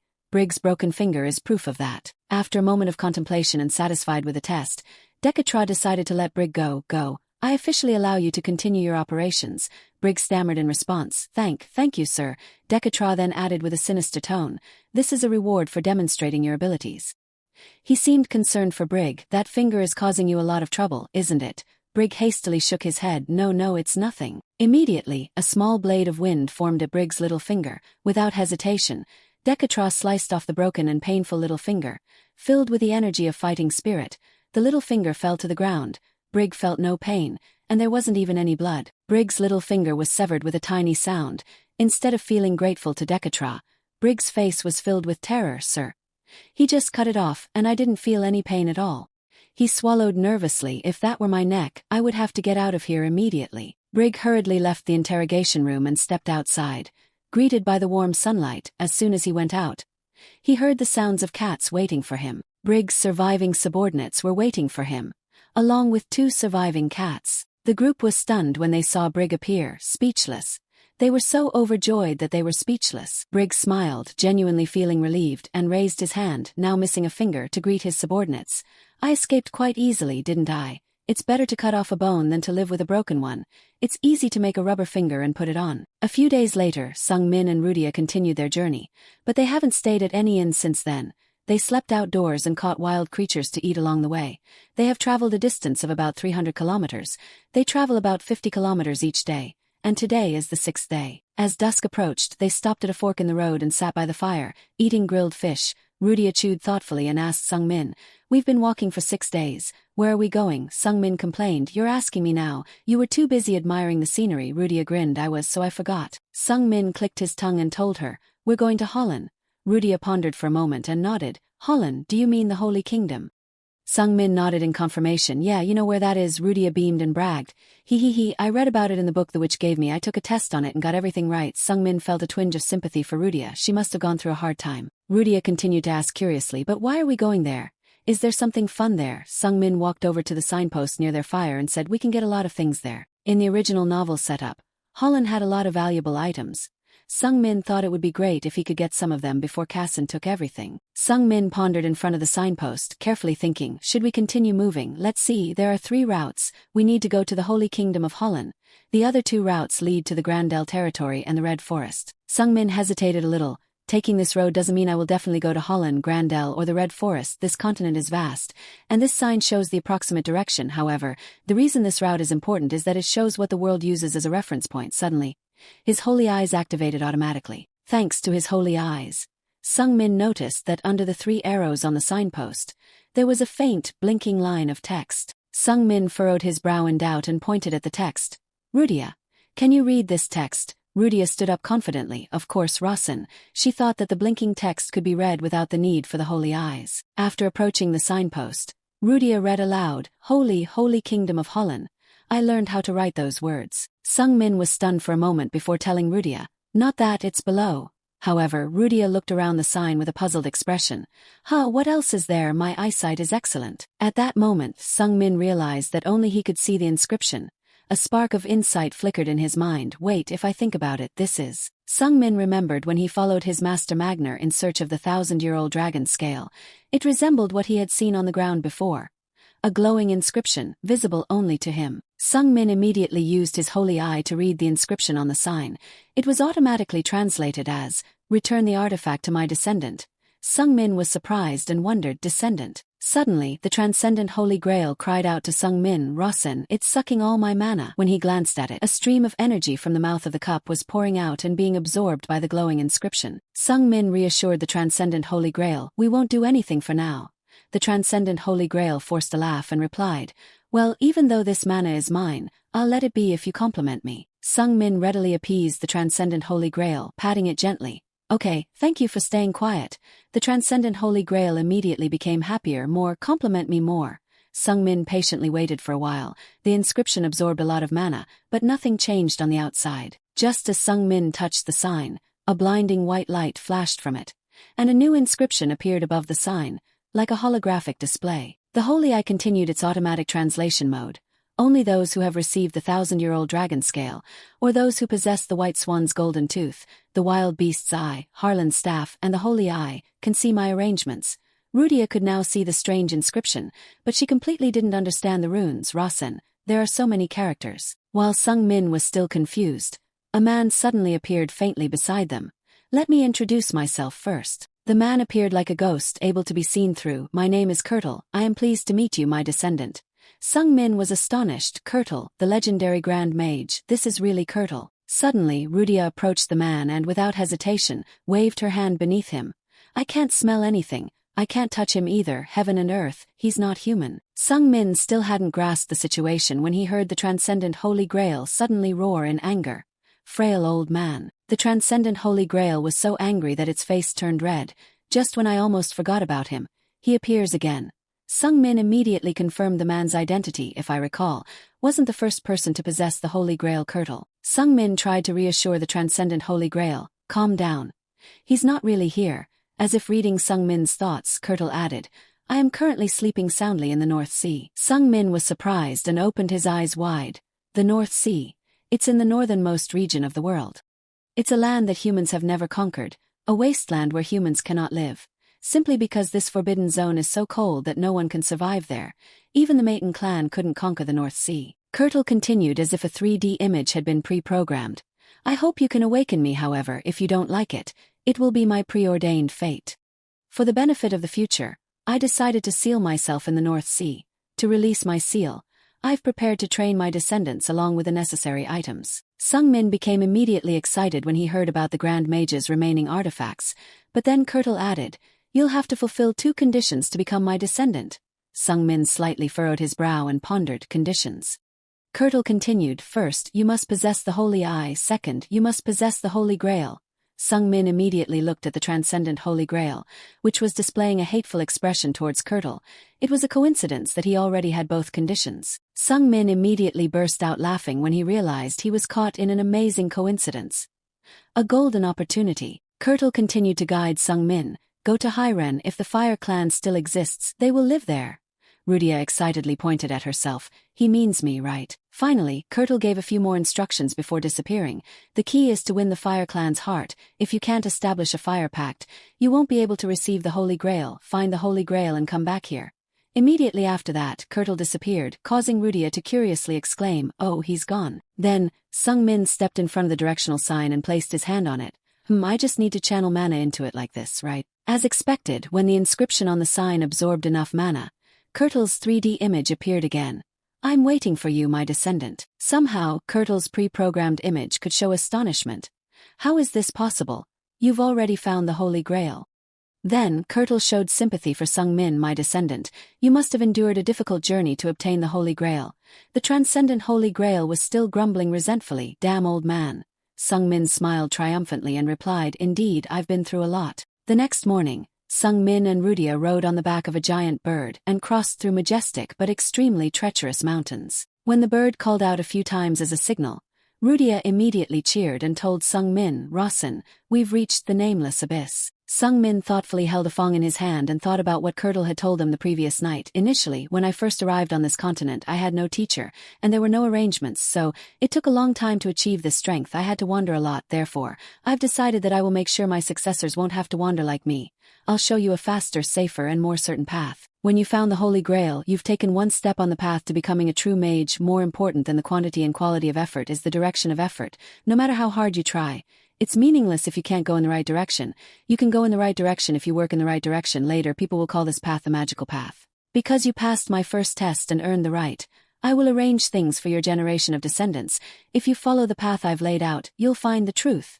As he finished speaking, Kirtle's form gradually disappeared little by little, like a pile of dust falling to the ground. The dust seemed to scatter here and there, but then it gathered in Sung Min's palm. It solidified into a lump. As Kirtle completely disappeared, Sung Min received an item, a tiger fong. He was completely baffled by this item. This is the truth, this tiger tooth. According to the information provided by the Holy Eye, this is the fong of loyalty. Its attribute is a tooth containing the loyalty of the Golden Tiger clan. Sung Min knew this information and became even more concerned. This is getting complicated. I have to find the Golden Tiger clan and see. That's why Sung Min and Rudia came to the nameless abyss. He stood on the bird's back and said, Let's go, Rudia. Rudia cheerfully waved goodbye to the bird. Okay, thank you for bringing us here. Right after that, Sung Min and Rudia jumped off the bird's back and fell freely. The adventurous act made Rudia excitedly shout, Kewa, this is so much fun. Sung Min also enjoyed this thrilling game. As they were about to land, Sung Min immediately activated his wind attribute optimization, making his body light and airy like a bird. Sung Min landed on the ground as light as a feather. He couldn't help but be proud of himself. I'm already used to optimizing my attributes, so everything is much easier. Rudia also landed easily with a beaming smile. This is so exciting, can we do it again? However, Sung Min immediately refused her. We don't have time, Rudia. Rudia obediently followed Sung Min and curiously asked, Rossen, why did we come here? Sung Min explained, to find the Raven clan. Sung Min replied with a lack of enthusiasm, the Raven clan. She even bluntly criticized the Raven clan. Ah, those weaklings. My father said the Raven clan is so cowardly that you can't do anything with them. Although she didn't like the Raven clan, it was Sung Min's decision. So Rudia was still very excited to continue asking, How are you going to find them? Sung Min suddenly pulled out a bag of gold coins and smirked, I have a way. Then, Sung Min began to scatter gold coins along the way. The shiny coins, placed evenly, were clearly a trap. Sung Min walked and dropped money on the ground without the slightest regret. After observing for a while, Rudia couldn't help but exclaim, Wow, what a waste of money. However, Sung Min remained very calm and threw money on the ground. It's only a gran, I have 3 billion, so it's okay. Soon after, the coins on the ground began to disappear. Sung Min was secretly excited. Good, they're starting to pick up the money. However, they're still very cautious. According to the novel's setting, the Raven clan is different from humans. A long time ago, humans regarded the Raven clan's wings as valuable items. Even today, traces of the hunting and trading of the Crow tribe's wings can still be seen in human life. Therefore, for survival, the blood of the descendants of the Crow tribe always have an instinctive fear of humans. They come to this remote place to live as well as to avoid humans as much as possible. Sung Min and Rudia waited until the next day, but still no crow person appeared. Rudia complained, "This is so boring, you're wasting time." Rasen, Sung Min chuckled and teased Rudia, "Don't you like it like this?" Rudia smiled brightly and replied, "No, I love lying down like this. I wish we could stay like this forever." Sung Min couldn't help but laugh and said to Rudia, "We have to wait a little longer. Just rest, Rudia." Rudia happily stretched out her arms and legs on the carpet and said, "Okay." By noon that day, finally a crow person appeared, making Rudia exclaim in surprise, "Wow, just as you said, Rasen." The crow people, timid and afraid, approached Sung Min and begged, "Human, can we have more gold?" Sung Min smiled smugly and sighed. The crow tribe is no longer afraid. Rudia clapped her hands excitedly and said, "The birds can talk to us, Rasen." Sung Min immediately took out the money from his pocket and said, "I have a lot of gold coins here." The crow people's eyes lit up when they saw the money. "Can you give us more?" Sung Min generously tossed a gold coin and said, "Of course." As soon as they saw the gold coin flying, the crow people immediately scrambled for it. "It's mine, I saw it first, my child is starving at home." One crow person, instead of fighting with the others, calmly asked Sung Min, "Human, my family is struggling, can you give us more gold?" Sung Min smirked smugly and said, "Sure." Immediately, he generously threw a gold coin in front of that crow person. The brave crow person quickly picked up the coin with shining eyes. "Gold coin, Tuma, we're rich." Tuma, tearful and emotional, asked Sung Min, "Human, how can we repay you?" The other crow people also shouted in unison, "Repay, repay." Sung Min seized the opportunity, took out the golden tiger fong and asked them, "So, do you know what this is?" However, the crow people immediately showed shock and shouted loudly. Caw-caw. Rudia, seeing this, opened her eyes in surprise. "What, why are they suddenly acting like this?" Sung Min chuckled and said, "It's probably because they know the owner of this fong." Before writing the background of the Crow tribe, Sung Min saw an article, although he only glanced at it, so he didn't remember much. But the general content was, "Have you ever seen a crow repay a favor?" A case of a Seoul citizen helping a crow heal a leg injury received 5 kilograms of drugs. Kim, 30 years old, living in Seoul, has reported to the police and is currently being investigated. Then, when creating the Crow tribe as a supporting character, Sung Min used that as a basis to build the basic setup. All he remembered was the first attribute of the Crow tribe. It belonged to the supporting character setup related to the prestigious said swordsmanship family. The Crow tribe must repay favors. Therefore, Sung Min knew for sure that they must repay, no matter how scared or timid they were. As expected, despite their fear, the Crow people still told Sung Min, "That is, that damn tiger fong, that damn tiger killed our whole family, it ate Nak." Tuma was panicked but still adhered to the initial setup. He cried out, but, we have to repay." The Crow people all shouted in unison in front of Sung Min, "We have to repay." Rudia giggled at the Crow people's actions. "The Crow tribe said they would repay you. They're really kind." Sung Min was a little stunned because he felt this setup was terrifying. He mumbled to Rudia, "Yeah." Tuma stepped forward and introduced himself to Sung Min, "My name is Tuma." "And you are?" Sung Min also stood up and replied, "Rasen." Tuma then continued enthusiastically, "Rasen, nice to meet you, I know where that damn tiger is." Sung Min thought to himself, that damn tiger must be the Golden Tiger tribe. The Golden Tiger tribe only has a few people, so the population is sparse, but the reason they are still famous is because they are strong enough to not need a large group. According to the setup in the novel, if the Golden Tiger tribe had a larger population, they might be the rulers of the continent, not humans. Tuma, sobbing, lamented to Sung Min, "Those damn evil tigers ate us." Sung Min understood in his heart, the instinct of the Golden Tiger tribe is to hunt. This is the natural law of creation. Tuma continued to complain, "Those damn tigers are nearby, very mean." Sung Min immediately felt worried about Rudia. If we meet the Golden Tiger tribe, Rudia might get hurt, so he told Rudia, "You stay here and wait for me to come back, okay?" Rudia smiled brightly and replied, "I want to meet the tiger tribe too. But I'll do as you say." Sung Min smiled gently and said, "Thank you, I'll be back soon." Immediately, Sung Min left in a hurry. "Tuma, lead the way." Tuma was still tense thinking about the Golden Tiger tribe, so he stammered, Okay. Tuma even had tears in his eyes with a gloomy expression. "Tuma is really scared, but I'll lead you." Sung Min immediately tossed a gold coin to encourage Tuma. "This is a reward for you." Tuma immediately became more enthusiastic. "Tuma will repay you. Tuma's life is changed." The other Crow people also excitedly cheered Tuma on. "Tuma, I'm jealous. I'll be born as Tuma in my next life." Meanwhile, Sung Min was calculating in his mind, "Have I spent 12 grands yet?" Meanwhile, at the Grandel martial arts family, Magner was complaining loudly to his brother. "Oh my God, will you stop nagging?" Magner grumbled irritably with a snap of my fingers. "They're all dead, what else do you want? It's terrifying to touch those kids, they're as fragile as paper." Velituder Grandel, the head of the prestigious Grandel martial arts family, Rosalind's father, turned around and snorted coldly at his brother. "Humph, enough, stop talking." Magner still tried to justify his actions. "Wait, those bastards wanted to take Rosalind as a concubine to have children for them. How could I just close my eyes and let it happen?" Velituder immediately vented his anger by crushing the watering can in his hand. "So you made them die in pain?" Magner still tried to defend himself. "I just touched them, and they died," Velituder growled. "You should have tortured them. If it were me, I would have cut off their..." Magner calmly sat down after hearing Velituder's statement. "So, doesn't letting them die mean being too lenient?" Velituder immediately put on a sinister expression that only applies to humans. Magner also laughed sinisterly. If others heard this, there would be a big commotion. Who would have thought that the great, warm, upright saint, the benevolent King Velituder, would say such words? Velituder chuckled and said, "Whatever, let's get back to the main topic," Magner complained. "Ugh, I just changed the subject."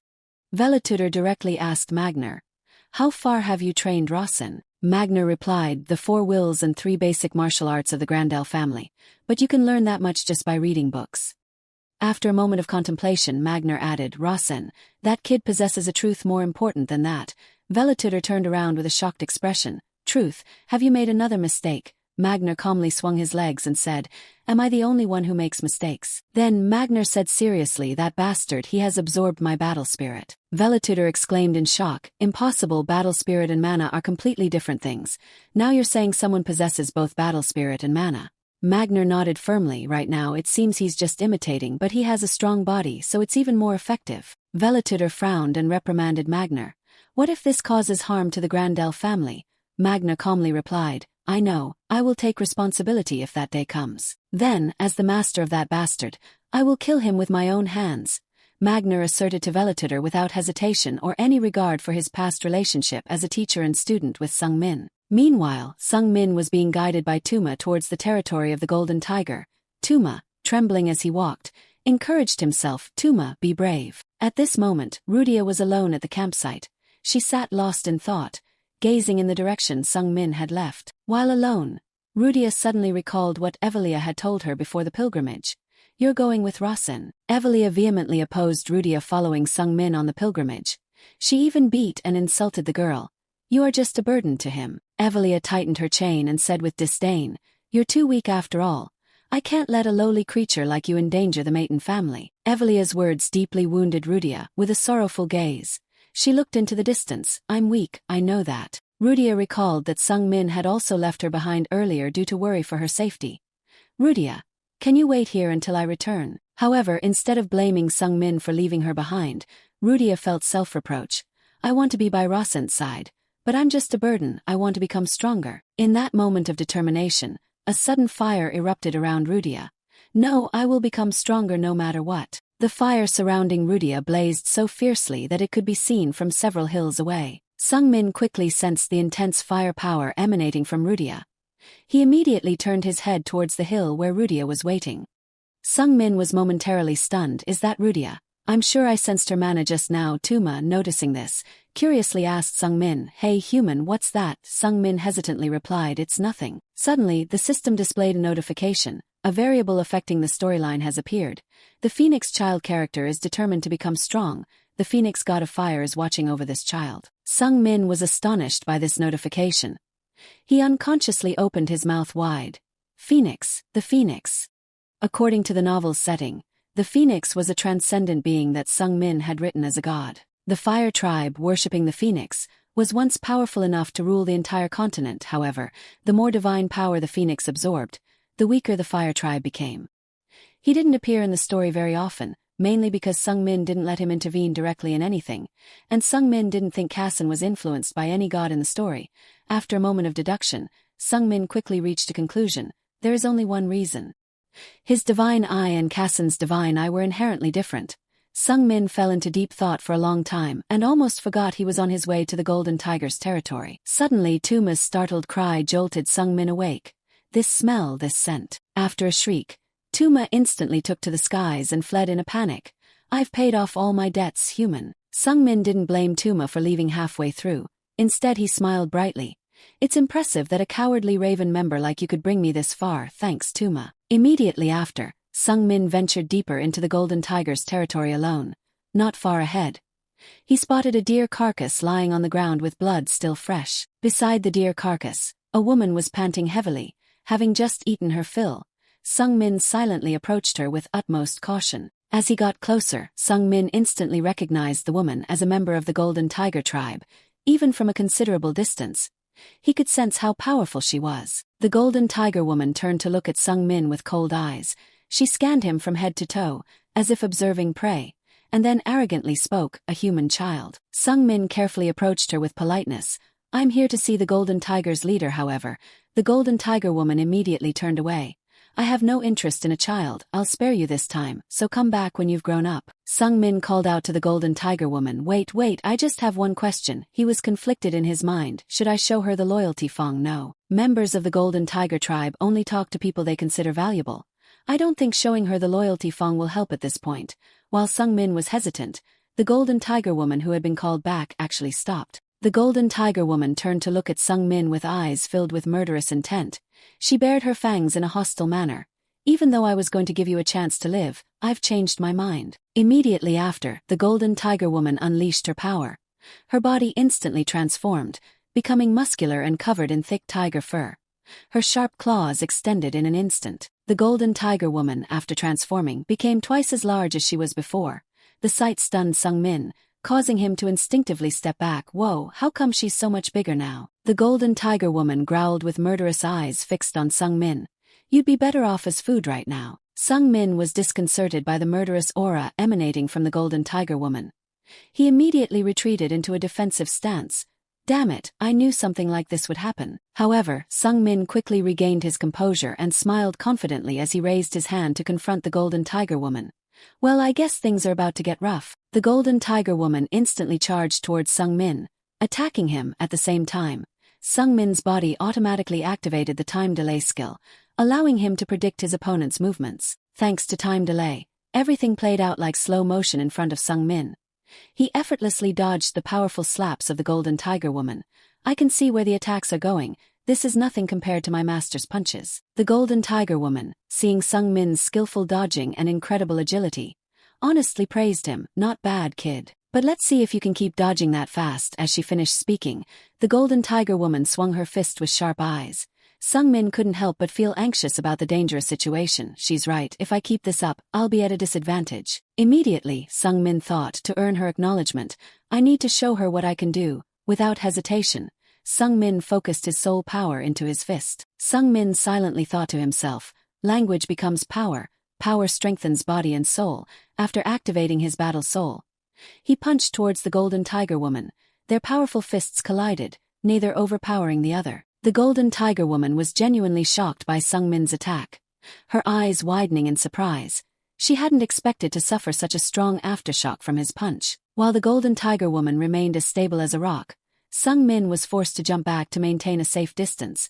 Members of the Golden Tiger tribe are stronger than I imagined. The Golden Tiger woman stopped attacking Sung Min and calmly asked him, You use a rather strange technique. Are you from a renowned martial arts family? Sung Min didn't answer, but silently assessed the Golden Tiger woman's capabilities. Even Kassan in his current state wouldn't be able to withstand a battle soul at this level. Well, whatever, I've found her weakness. Immediately after, Sung Min sat down and activated his wind attribute optimization. Sung Min chuckled mischievously, declaring to the Golden Tiger woman, I've won this round. Immediately after, Sung Min vanished from the Golden Tiger woman's sight, leaving her slightly bewildered. After a second of observing her surroundings, the Golden Tiger woman quickly detected Sung Min's whereabouts. She roared in anger. What? Are you begging to be finished off? The Golden Tiger woman roared, swinging a powerful fist towards Sung Min, but he slipped past her like a gust of wind. The Golden Tiger woman was completely shocked by Sung Min's unusual movements. She was confused and once again searched for his whereabouts. When Sung Min grabbed the Yellow Tiger woman's tail with a smug look on her face, she turned her head to look behind in shock. Tail, my tail, you bastard. Even though the Golden Tiger woman was sweating profusely, she still threatened Sung Min with a stiff mouth. If you let go of my tail and beg for forgiveness, I'll spare your life. However, Sung Min scoffed and replied, Is that so? How frightening. In his heart, He knew that the only weakness of the Golden Tiger tribe was their tails.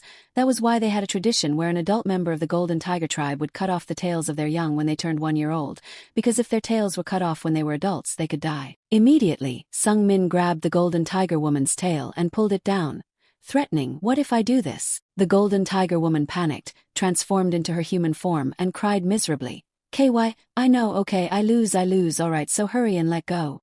Sung Min calmly let go of the Golden Tiger woman's tail with a smug expression. "So, have you admitted defeat?" The Golden Tiger woman quickly jumped away from Sung Min with angry growls. "I let my guard down against a kid like you." The Golden Tiger woman gritted her teeth and continued bitterly, "But it was my mistake to let my guard down like that." Sung Min breathed a sigh of relief and suggested, "So why don't we sit down and talk a little?" The Golden Tiger woman furrowed her brows and replied, "Talk, why?" Immediately after that, she licked her lips and looked at Sung Min with a greedy look.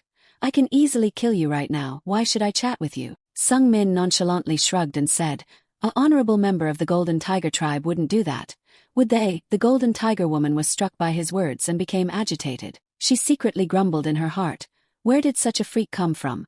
How much does the renowned martial arts clan know about the Golden Tiger tribe?" The Golden Tiger woman finally surrendered and sat down to talk with Sung Min. "My name is Mirung, so what do you want to talk about?" Sung Min immediately took out the Golden Tiger Fong he had received from Kirtle and asked, "Do you know anything about this?" Mirung was immediately startled, jumped up and exclaimed that is Tatanka's Fong. Mirung exclaimed with a look of astonishment, her eyes shining brightly as if she had seen a precious family heirloom. Tatanka's Fong is one of the treasures that the Golden Tiger tribe members are searching for. It is said that the Golden Tiger tribe has sent people all over the world to find it. It is one of the holy relics left by the Golden Tiger tribe's hero, the great leader Tatanka. It is also said that the great mage Kirtle cast a spell of eternal preservation on it. Mirong told Sung Min the story of the Fong in a nutshell, although she wasn't sure if it was true, because it was something that had been passed down for a very long time. In Sung Min's eyes, from the modern world, this story was nothing more than an urban legend. For Mirong, the Fong was fascinating, and it also piqued her curiosity. "It's strange, how could I recognize it as Tatanka's Fong immediately when I saw it? I've never seen it before." Sung Min curiously continued to ask Mirong, "If I had just taken it outright when I met you, what would you have done?" Mirong brushed her clothes, stood up, and decisively replied without hesitation, "What do you mean? What kind of person do you think I am? Of course I would eat you and then steal it." Mirang's calm and feather-light voice sent a chill down Sung Min's spine, but then he breathed a sigh of relief, thanking himself in his heart for not taking the Fong out sooner. Sung Min continued to probe for information. "Why do you want this?" Mirong grinned with an excited tone. "Because with this, you can enter the village of the Golden Tiger tribe." This was a new piece of information that surprised Sung Min. The village of the Golden Tiger tribe. Golden tigers are usually solitary warriors who live independent lives. They don't have the habit of living in packs, it's illogical. He was certain that there was something going on and asked Mirong again, "Why would the Golden Tiger tribe need to form a village?" Mirong began to recount a story that happened not long ago. "Well, it all started with a hunter. This woman killed all the Golden Tiger tribe members she saw." Mirong involuntarily shuddered and her hair stood on end as she remembered the terrifying scene. That was the first time the Golden Tiger tribe members had to worry about their survival. The eyes of the female hunter who had hunted the Golden Tiger tribe were terrifying. They were cold as ice, calm as a lake, but they flashed with vibrant killing intent like the sun. Mirong continued to recount with a trembling voice, "If we hadn't fought side by side, maybe all the Golden Tiger tribe members would have been wiped out." So, the Golden Tiger tribe decided to live in packs. Sung Min then wondered, what about the Tiger King? Mirong simply clicked her tongue and shrugged. He didn't care much about the survival of the other members. Sung Min wasn't too surprised, as golden tigers usually lived independently and didn't care about each other. It was only natural, however. What Mirong said next was a huge shock to Sung Min. Anyway, that's why the Golden Tiger tribe started to unite to escape that woman, Evelia. Sung Min turned pale and swallowed hard because Evelia didn't seem to be the person he knew anymore. Mirong continued to recount. "Although Evelia's case is fine, it's not like she's gone crazy or anything." Sung Min gaped in his heart. "She's not crazy, really." Mirong clicked her tongue and explained. "The elders said that they provoked her first." After pausing for a moment, Mirong pouted and added with annoyance, "The real problem is the woman who came after Evelia." Sung Min's intuition told him that something was wrong.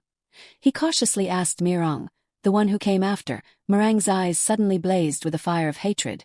She growled with resentment, "That crazy bitch, Persha Maiden." After the name that Sung Min had predicted was uttered, Mirong gritted her teeth and repeated verbatim what the crazy bitch had said. My sister was hailed as a hero after killing 30 members of the Golden Tiger tribe, so I should at least get 100 lives, right, don't you think so? Sung Min was stunned and trembled, feeling a headache coming on with the constant stream of shocking news. After the second sister, now the third sister was also involved. He could only hope that there wouldn't be anything more shocking. The tragic story of the Golden Tiger tribe continued in Meringue's resentful voice. To fight against that crazy woman, the elders formed many villages. Peaceful life seemed to be within reach.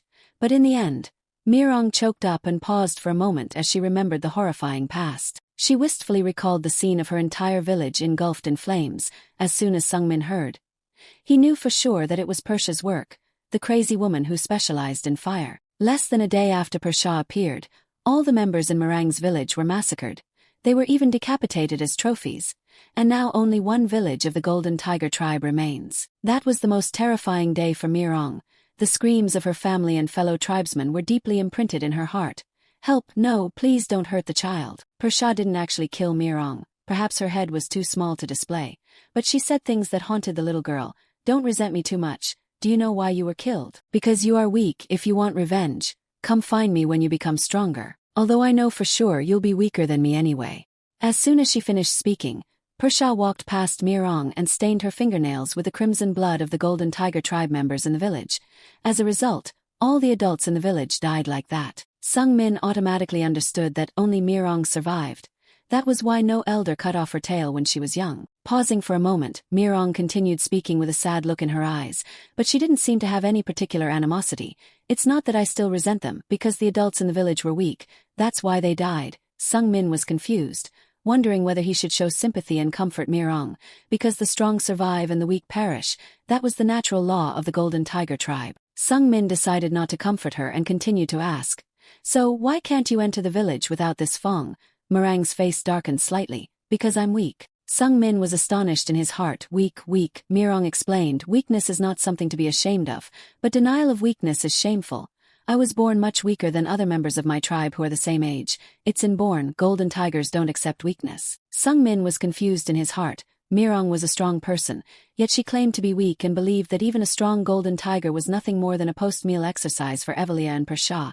What kind of crazy world have I created? Then he suddenly felt something was wrong and asked Mirong, wait, when did Evelia hunt the golden tigers? Mirong pondered for a moment and replied, about 6 years ago. Sung Min mentally counted that it would take at least a year for Persha to appear, so Meringue's village was destroyed no more than 5 years ago, and at that time, Mirong was still an infant. He wondered, next, how old are you? Mirong shrugged and replied calmly, I'm 5, I've just grown up. Sung Min's head started ringing again. Even if the Golden Tiger tribe's concept of age is different from humans, this still sounds wrong. He screamed and grumbled, but you called me by my name, kid. Mirong didn't feel that there was any need for that, so he indifferently replied, so what? Sung Min was speechless by Meringue's attitude and changed the subject. With this, I can enter your village, right? Mirong shook her head. It's not my village, but the village of the Golden Tigers. I don't live there. At this moment, Sung Min's sacred eye automatically activated, providing a new interpretation. The information obtained from Mirong caused the name of the Fong to change to Tatanka's Fong. Furthermore, the sacred eye displayed the characteristics of a Fong imbued with Tatanka's oath.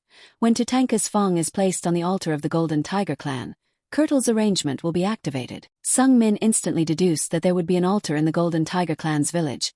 He asked Mirong excitedly, can you take me with you? Mirong stretched and nodded generously. Sure, but I can't guarantee anything. Sung Min tilted his head in confusion. Guarantee what? Mirong looked at Sung Min with disdain for his naivety. I could get beaten up and kicked out, and you might get eaten.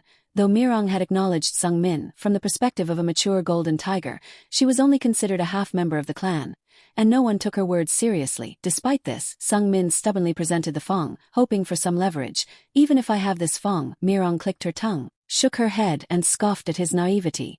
Are you stupid? They can just steal the Fong. But I'll guide you if you want to go, Mirong said, smiling brightly with a naive and radiant face like a child.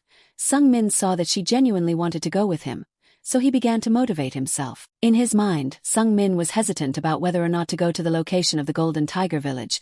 Mirong alone was a monster who could easily dampen his fighting spirit, and the Golden Tiger village was full of monsters who saw her as weak.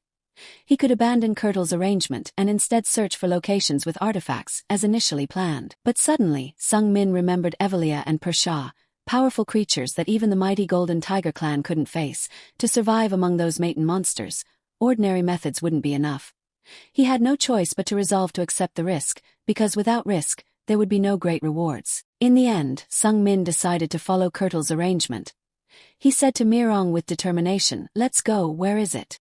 Mirong revealed the location as the Dragon Mountain Range, where Rudia and Sung Min made their pact and obtained the Holy Grail.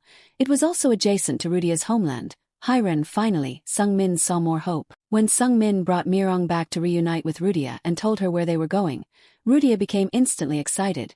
"The Dragon Mountain Range, that's going home, I'm going to see my father." Rudia's mouth was constantly beaming with a wide smile. "A tiger, my name is Rudia. Can I touch your tail?" Mirong guardedly pulled her tail back and asked Sung Min, "She's too noisy, can I eat her?" He immediately exclaimed in shock, "Of course not." On the 1st of February, year 223 according to the Hyphaean calendar, in the middle of the slope of an unnamed mountain, at 6 in the morning, a loud thudding sound echoed as if something massive had been thrown to the ground. Sung Min and Rudia were awakened and quickly looked out of the tent. What was that? The scene they saw immediately caused Rudia to widen her eyes in delight. Rudia's excited voice quickly resonated throughout the mountain. "Wow, it's meat." Mirong had just dropped a large wild boar to the ground with a proud expression. "I found it on the way. You two can eat together if you want." Sung Min quickly recognized that the wild boar was a Shapuran boar, which he had previously described as very rare. Rudia quickly started a fire and created a roasted pig right there. Sung Min just sat quietly and watched the two girls bickering with each other in a friendly way. "Wow, it smells great. Hey, reduce the heat." This was their third day walking together without using the teleportation gate, as Mirong had an extreme aversion to it. But things weren't bad. It seemed that Mirong and Rudia were becoming closer. Moreover, there were unique privileges to traveling with a golden tiger. Although Sung Min's inventory had food reserves, eating freshly hunted meat was a rare opportunity. Moreover, Mirong was a gourmet, so she always carried various spices and salt in her bag. When Sung Min glanced at Mirong as she was cutting the wild boar into pieces with her sharp claws, she felt his gaze and excitedly said, "You can't eat ordinary wild boar, it has no flavor. This is a Shapuran boar. The taste is different from ordinary wild boar. The meat is very tender." Rudia took 2 ham legs and chewed them with a beaming smile. "So that's why I feel like it's melting in my mouth." Mirong widened her eyes in surprise. "Can you eat it all?" Sung Min also started eating and joined the conversation. "I hear the Golden Tiger clan isn't very picky eaters." Mirong puffed out her cheeks in response while chewing noisily. "That's what people who don't understand the Golden Tiger clan say. There are many gourmets among us. Our tongues are much more sensitive than humans, so we are very picky. Besides, the food in your bag smells a bit strange." When Sung Min heard Mirong say that, he realized she was indeed a picky eater because theoretically, time was stopped in the spatial bag, so the food stored inside wouldn't spoil.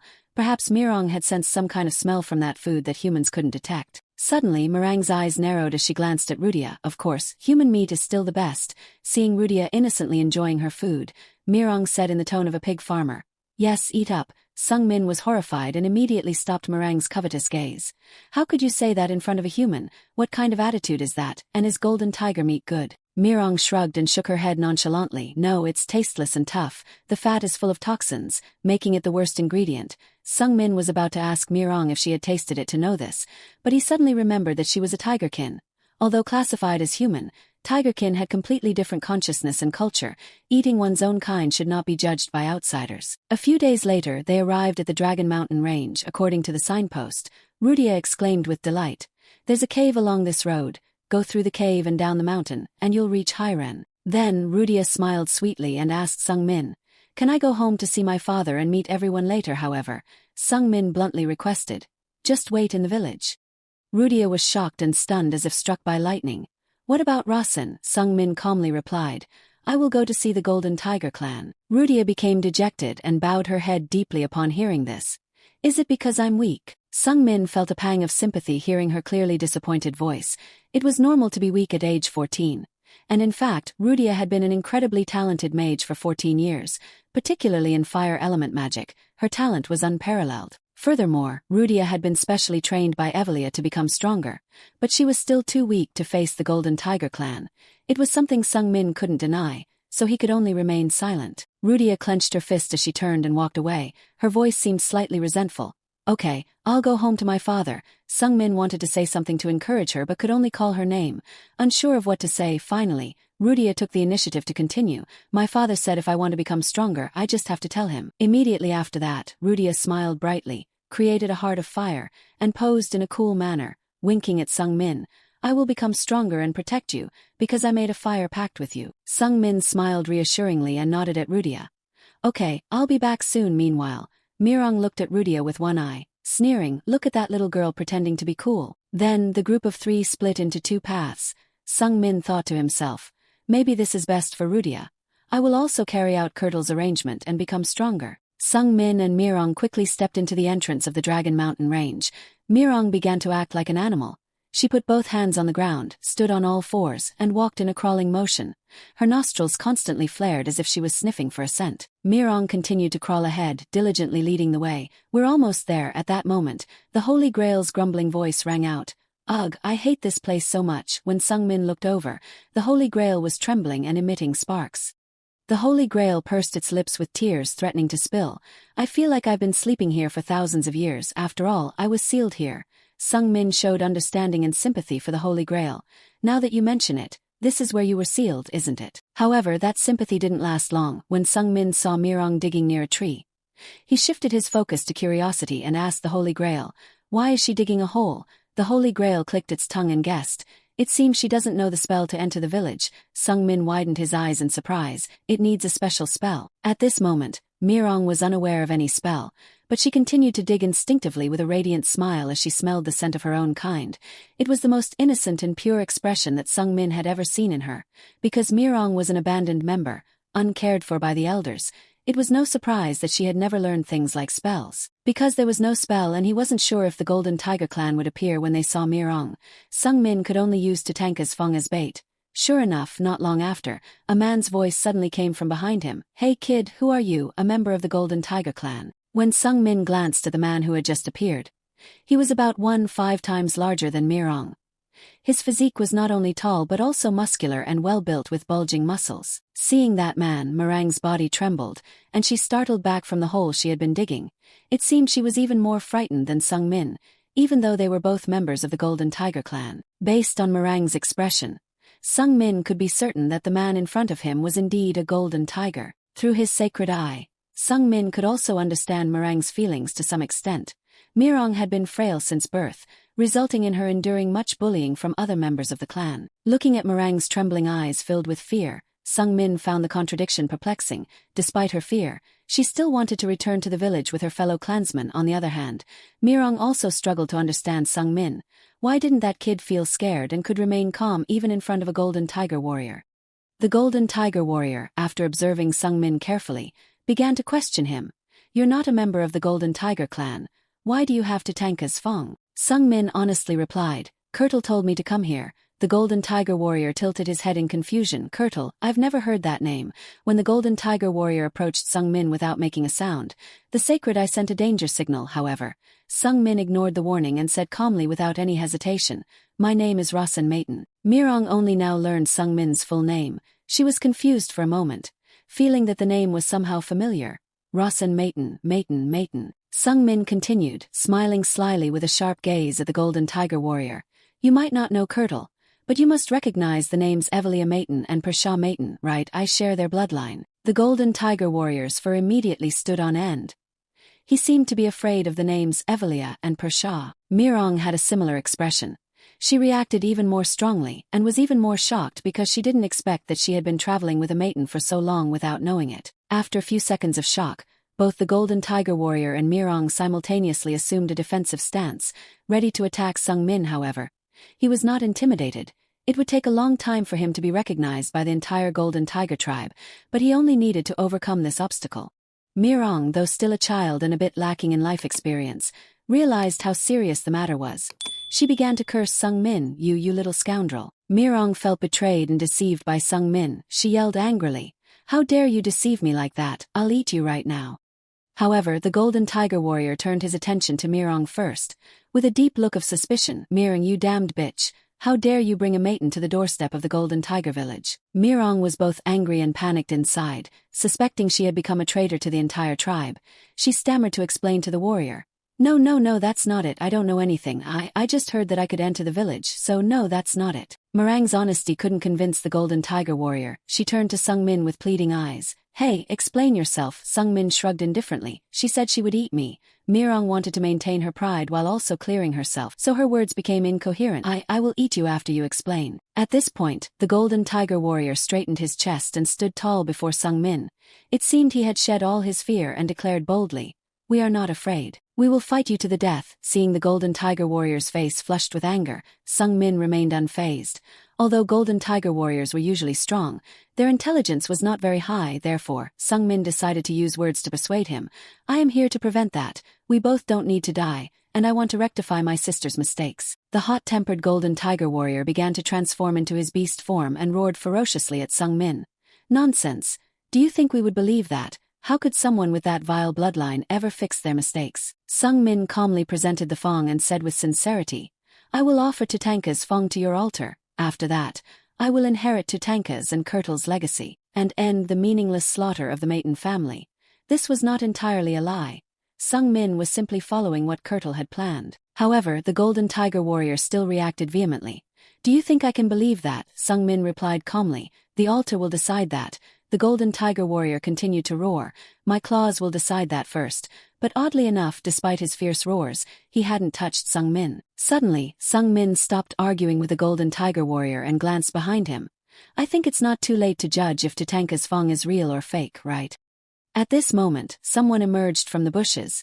It was a one-legged man who had to use a crutch to walk. Sung Min calmly called out the name of the old man who was limping out of the bushes. "Elder Bakuya." Elder Bakuya opened his eyes in surprise because he knew his identity.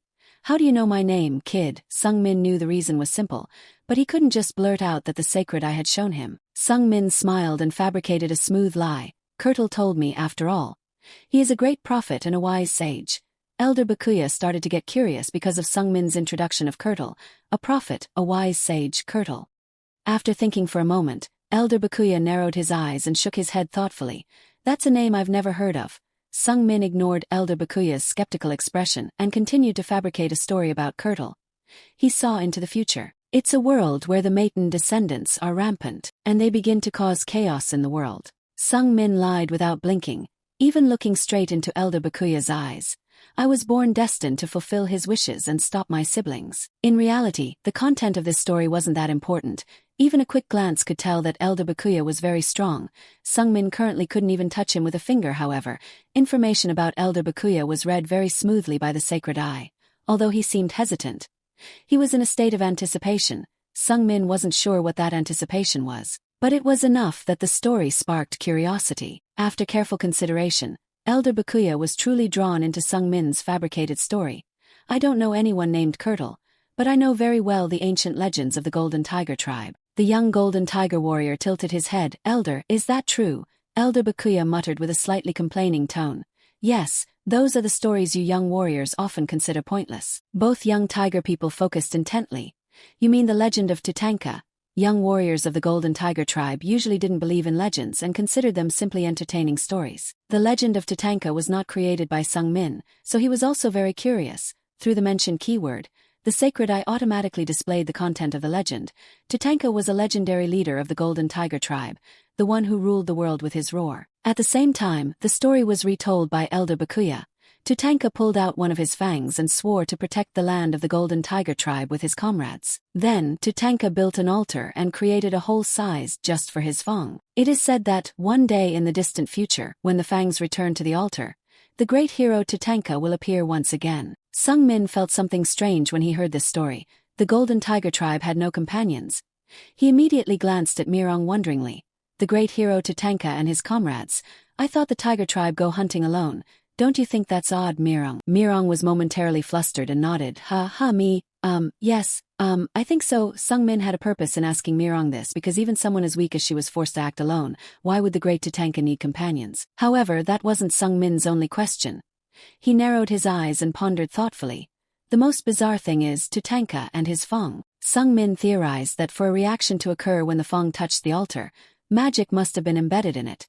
But the Golden Tiger tribe didn't know how to use magic. The question in Sung Min's mind was, how could the Golden Tiger leader, who doesn't know magic, use magic on that altar? The presence of magic was clear because the Golden Tiger village was currently protected by a special barrier.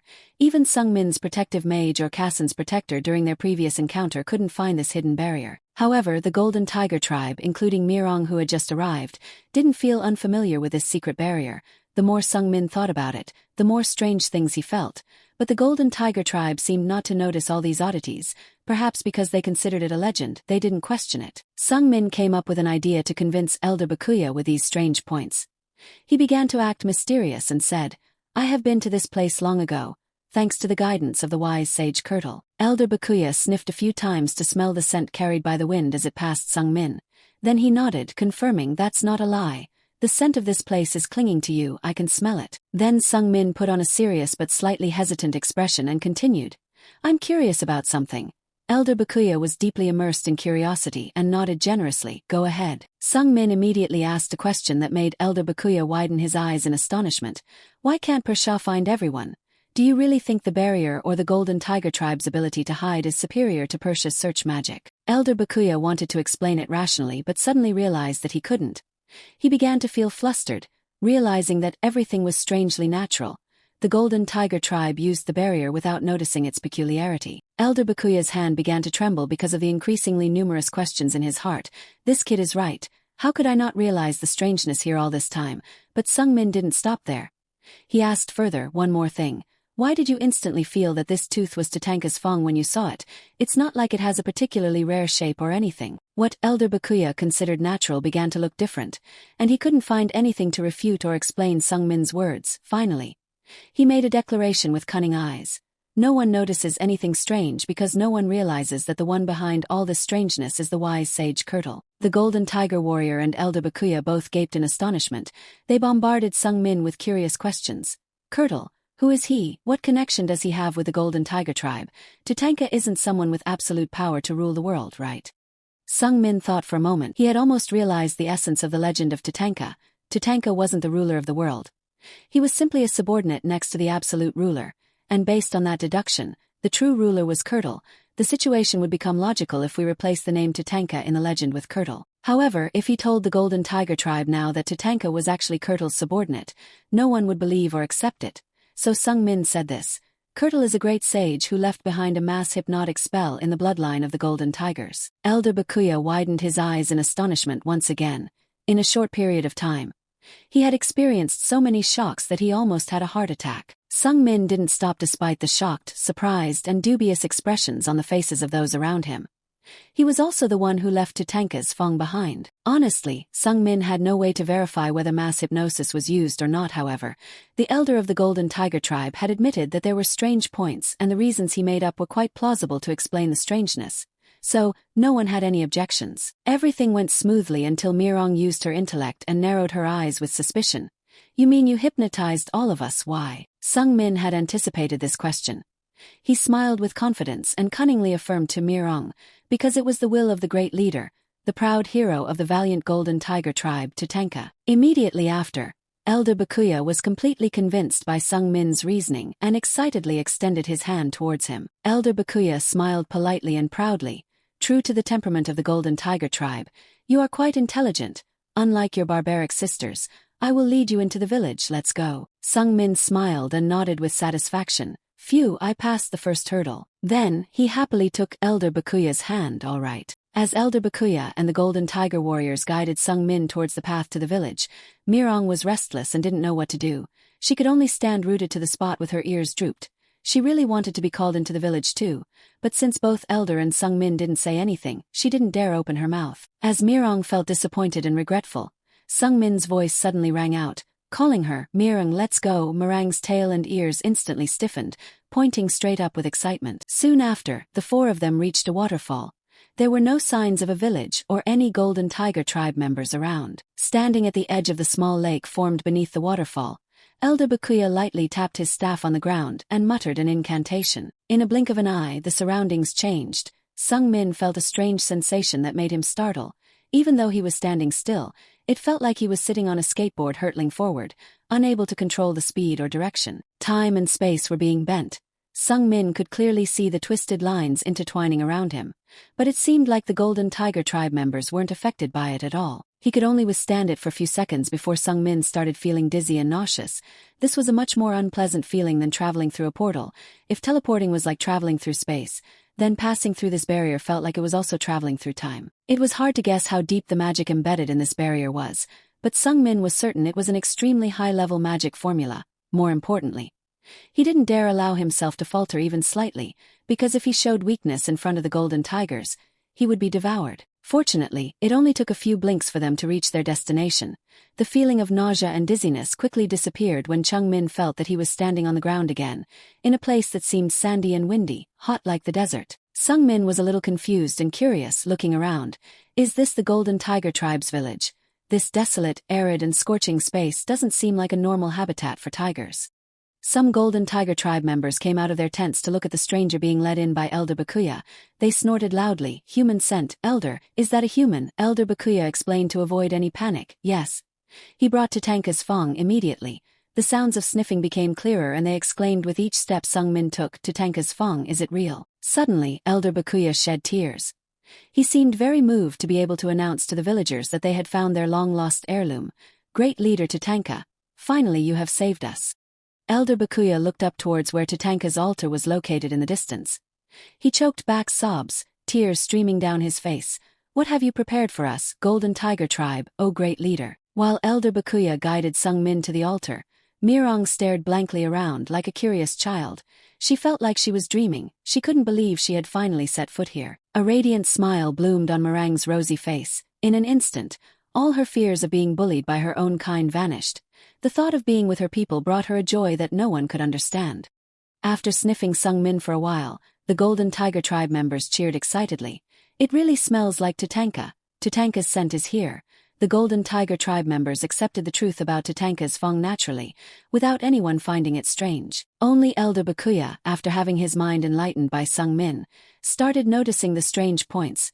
Everyone can feel Tatanka's scent, even though we've never seen him even once. A shiver ran down Elder Bakuya's spine. He didn't know how the great leader Tatanka had orchestrated this. It was truly as if a mass hypnosis spell had been deeply ingrained in their blood.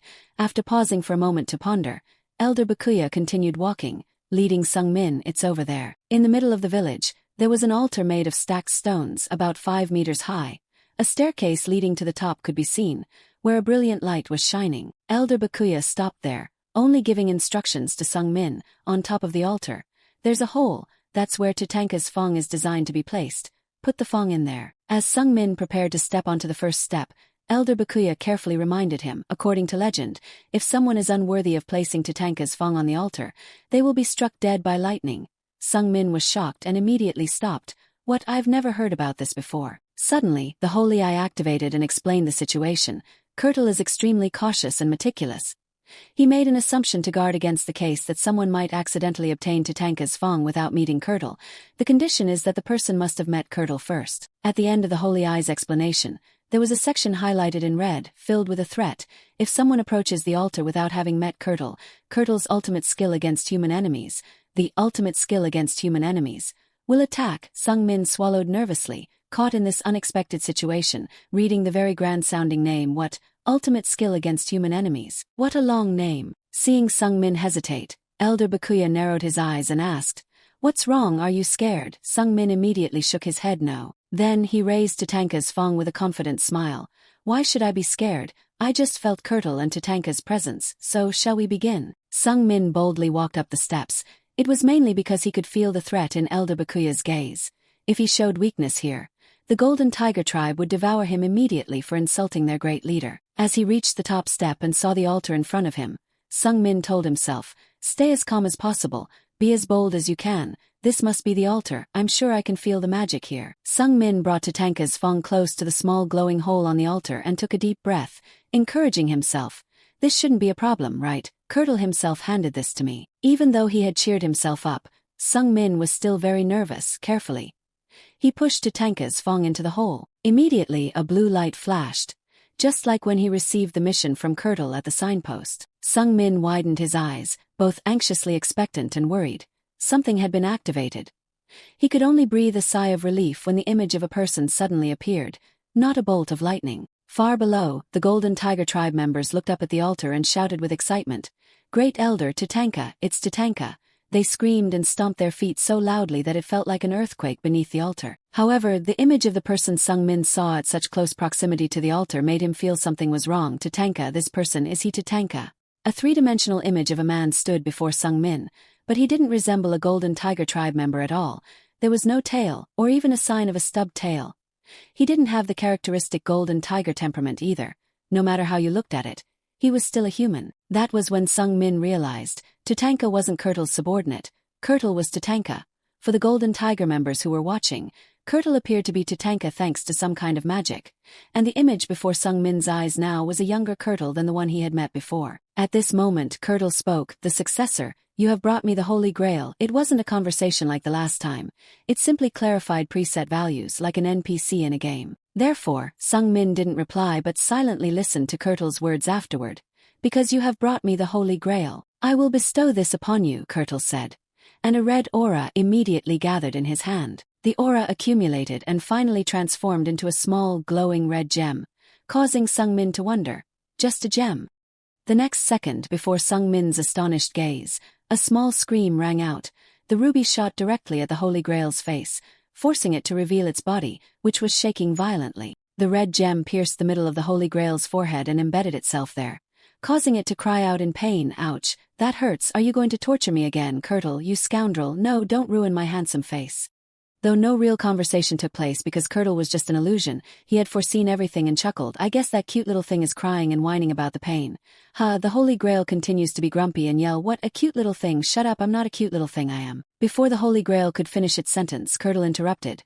"I'm pretty sure that cute little thing is flaunting its cuteness by whining about being the great Holy Grail." Right, the Holy Grail wanted to say more, but Kurtle recited everything it was going to say, making it burst into tears of frustration. "Wah, he's so annoying." Kurtle cracked a faint smile and returned to his conversation with Sung Min. "So, my successor, if my prediction is correct, you might be walking the path of magic, but at the same time, not the path of magic." Sung Min pondered for a moment and realized it wasn't a wrong assessment. His combat magic techniques weren't truly considered the path of traditional magic.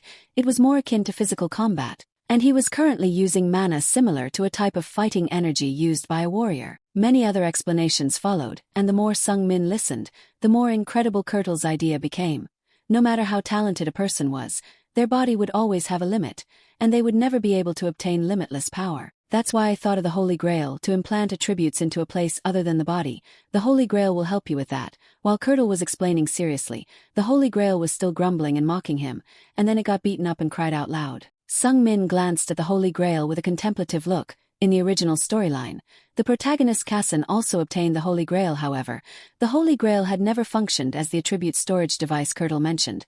Perhaps it was an artifact that suited him better than Kassan. The Holy Grail was still grumbling, as if anyone would listen to an old man's rambling. Then, its body suddenly sank into a sea of fire.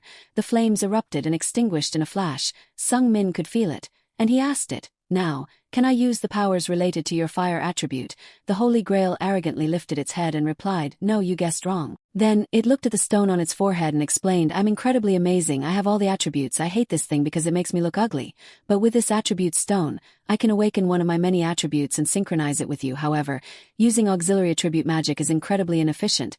It consumes mana equivalent to fifth circle magic. But the effectiveness is only at the first circle level.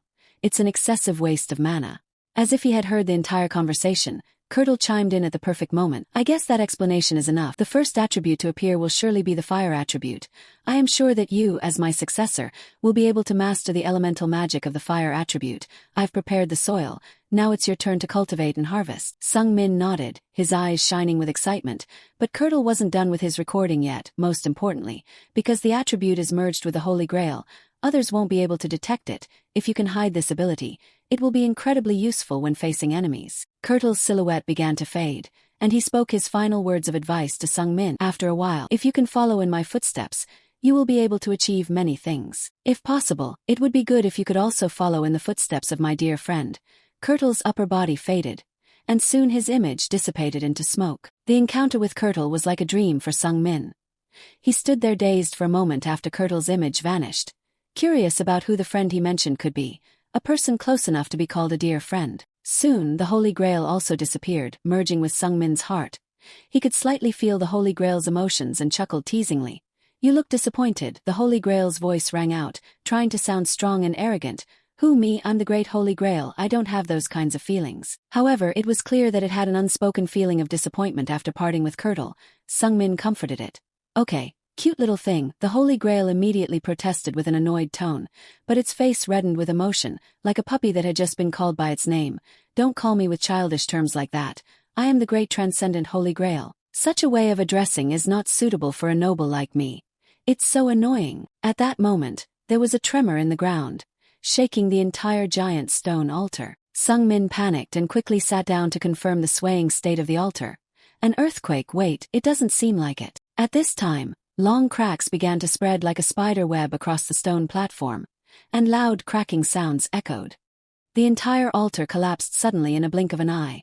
The massive pile of stones shattered, and a dazzling golden light beam emitted from within, shooting into the sky. On the other hand, Sungmin was falling down with the crumbling of the altar. Though he was slightly startled and afraid, Sungmin managed to use his kinetic inertia and weight manipulation skills to land safely without any injuries. However, when Sungmin looked towards the Golden Tiger clan, they were standing there dazed, as if hypnotized.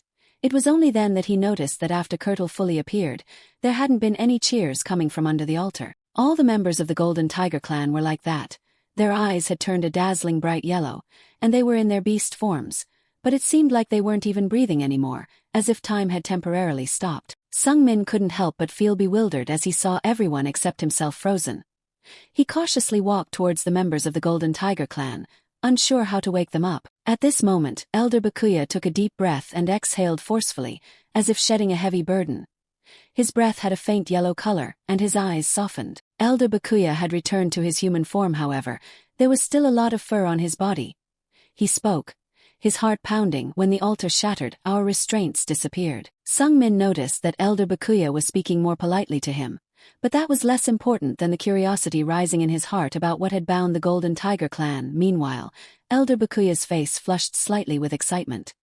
He was suppressing his excitement as much as possible and calmly explained, "The Golden Tiger clan is a powerful enough clan to rule the world, but since the great clan leader Tatanka disappeared, the Lord's restraints began to be imposed on us." According to Elder Bakuya's explanation, the physical abilities of the Golden Tiger clan had been restricted, and the Lord's restraints had weakened them.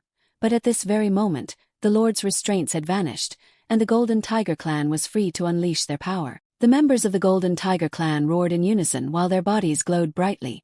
A terrifying roar filled this desolate land, as if tearing apart the heavens and earth. Like an eyelid opening, something that was covering the sky also peeled away.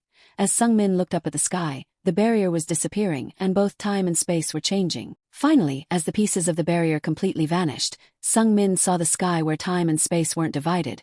It was the original sky of the Dragon Mountain Range, clearly visible with bright sunshine. The majestic mountain scenery also replaced the barren desert landscape. The Dragon Mountain Range was filled with the roars of hundreds of tigers, sounding like the voice of a giant tiger. However, Elder Bakuya wasn't finished with his story. He spoke with a sorrowful tone. "Even though the Lord's restraints have vanished, the Golden Tiger clan isn't complete yet." Sungmin furrowed his brows in question. "Why is that?" Elder Bakuya sighed dejectedly. "Because we don't have our tails." Under the influence of the Lord's restraints, the tail was the greatest weakness of the Golden Tigers. That's why they cut off their tails when they were still very young. But now, without the Lord's restraints, the Golden Tiger clan needs their tails to fully unleash their power. At that moment, Elder Bakuya noticed it. A wagging tail. Mirong still had her tail, one of the few individuals with a tail left in the clan, and she was especially a female. Elder Bakuya stared at Mirang's tail and clicked his tongue as he recounted the tradition of the Golden Tiger clan. From ancient times, the Golden Tiger clan has had a tradition of choosing a king. Although the Golden Tiger clan doesn't live in herds, a symbolic king needs to exist. The king doesn't need any special powers, but they will be a true entity representing the clan. The kings are the honor and pride of the clan. As Elder Bakuya spoke, he walked closer to Mirong. "Except for the great leader Tatanka, all the kings of the Golden Tiger clan have been female. It is said that the Golden Tiger clan is born this way, a matriarchal society, a race born with women whose bodies are stronger than men." Now, Mirong wasn't scared when Elder Bakuya approached. He suddenly pointed at her and declared, "You are perfectly suited to be the king. Mirong widened her eyes in astonishment. Me. The reaction was understandable. She had been ostracized for being too weak. It was no different from the shame of the Golden Tiger warriors, but suddenly, she became a king, who wouldn't be surprised. Elder Bakuya pondered, assessing Mirang's strength, which had significantly increased since she first entered the village. It seemed like the Lord's restraints were especially strict on her, so now, after being freed, she had become much stronger. As for the reason, I'm not sure.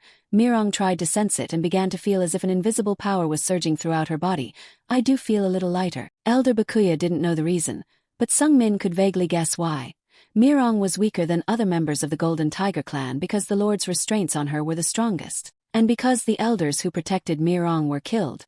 She couldn't even have her tail cut off. She became so weak that she couldn't even join the only remaining village of the Golden Tiger clan. The inevitable consequence of that was that she had to wander around nameless cliffs, struggling to survive on her own. But thanks to that, Mirong was able to meet Sung Min. It was hard to believe that all of this was just a coincidence. If it was a scenario carefully designed by someone, it would make much more sense. Sung Min was almost certain that someone had planned and orchestrated a scenario far more detailed than the original settings of the author Sung Min, and the creator of that scenario was none other than Curdle.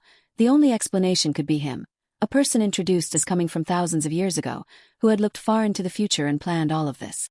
Suddenly, Elder Bakuya spoke loudly to Sung Min. I, Bakuya of the Golden Tiger clan, swear to cooperate fully with the savior who saved us from the Lord's restraints. Afterwards, many members of the Golden Tiger clan repeated similar words with their own names. I, Gaitra of the Golden Tiger clan, swear to cooperate fully with the savior who saved us from the Lord's restraints.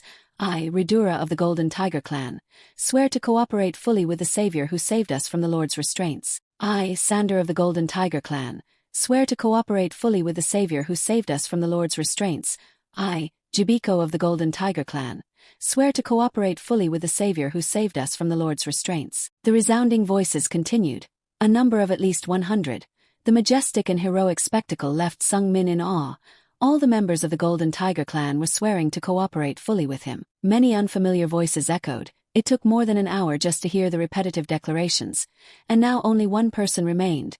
The last one to speak, with a bright smile. I, Mirong of the Golden Tiger clan, swear to cooperate fully with the savior who saved us from the Lord's restraints. Mirong had just finished speaking when a new notification popped up on the Divine Eye.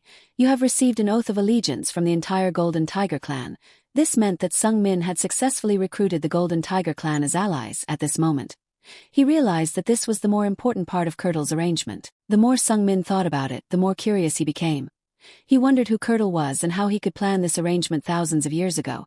It was a director who was better and more meticulous than the author of this novel. More importantly, Sung Min felt excited because, without the constraints of the Lord, the Golden Tiger clan were incredibly powerful entities. They would become amazing allies with both strength and loyalty. The Golden Tiger clan members spent the entire day holding a celebratory feast. Sung Min shook hands with each member of the tribe. It took him over an hour just to shake hands. Everyone was so strong that his arm almost fell off. Everyone, including Sung Min, had a good time, ate and drank to their heart's content, and blended in with each other easily. There was no longer any racial distance between them, and no one paid attention to the fact that he was a Maton. When the feast ended, the Golden Tiger clan dispersed, each going their own way. They no longer had a reason to live together. The bond of the Lord had disappeared. Even though they were not strong enough to defeat Rosant's sisters, with their restored strength, they could at least escape. Only one person remained, Mirong, who stayed by Sung Min's side however, seeing her trailing behind him. He felt strange. Why didn't she leave? Mirong tilted her head innocently, as if she had forgotten that the Golden Tigers were independent creatures. After thinking for a moment, she grinned and explained, "This is the direction I intended to go." Sung Min was even more curious to Hiran why. Mirong froze in confusion for a moment. She didn't know why she naturally followed Sung Min without any thought. After thinking for a while longer, Mirong grinned excitedly and offered a clumsy excuse. "You'll be bored going alone, won't you?" Although he didn't understand why Mirong was acting out of character, Sung Min didn't think it was anything bad. He shrugged indifferently. "Okay, do whatever you want." They continued walking towards Hiran. Along the way, Mirong kept making morbid jokes that made Sung Min shudder, like, "If I get hungry I can chop off your arm and eat it." Hee. At that moment they noticed something strange happening on the mountain ahead. Smoke rose up from afar, right at the location of Rudia's village. It wasn't a natural fire, but one caused by magic. Sung Min was sure of it.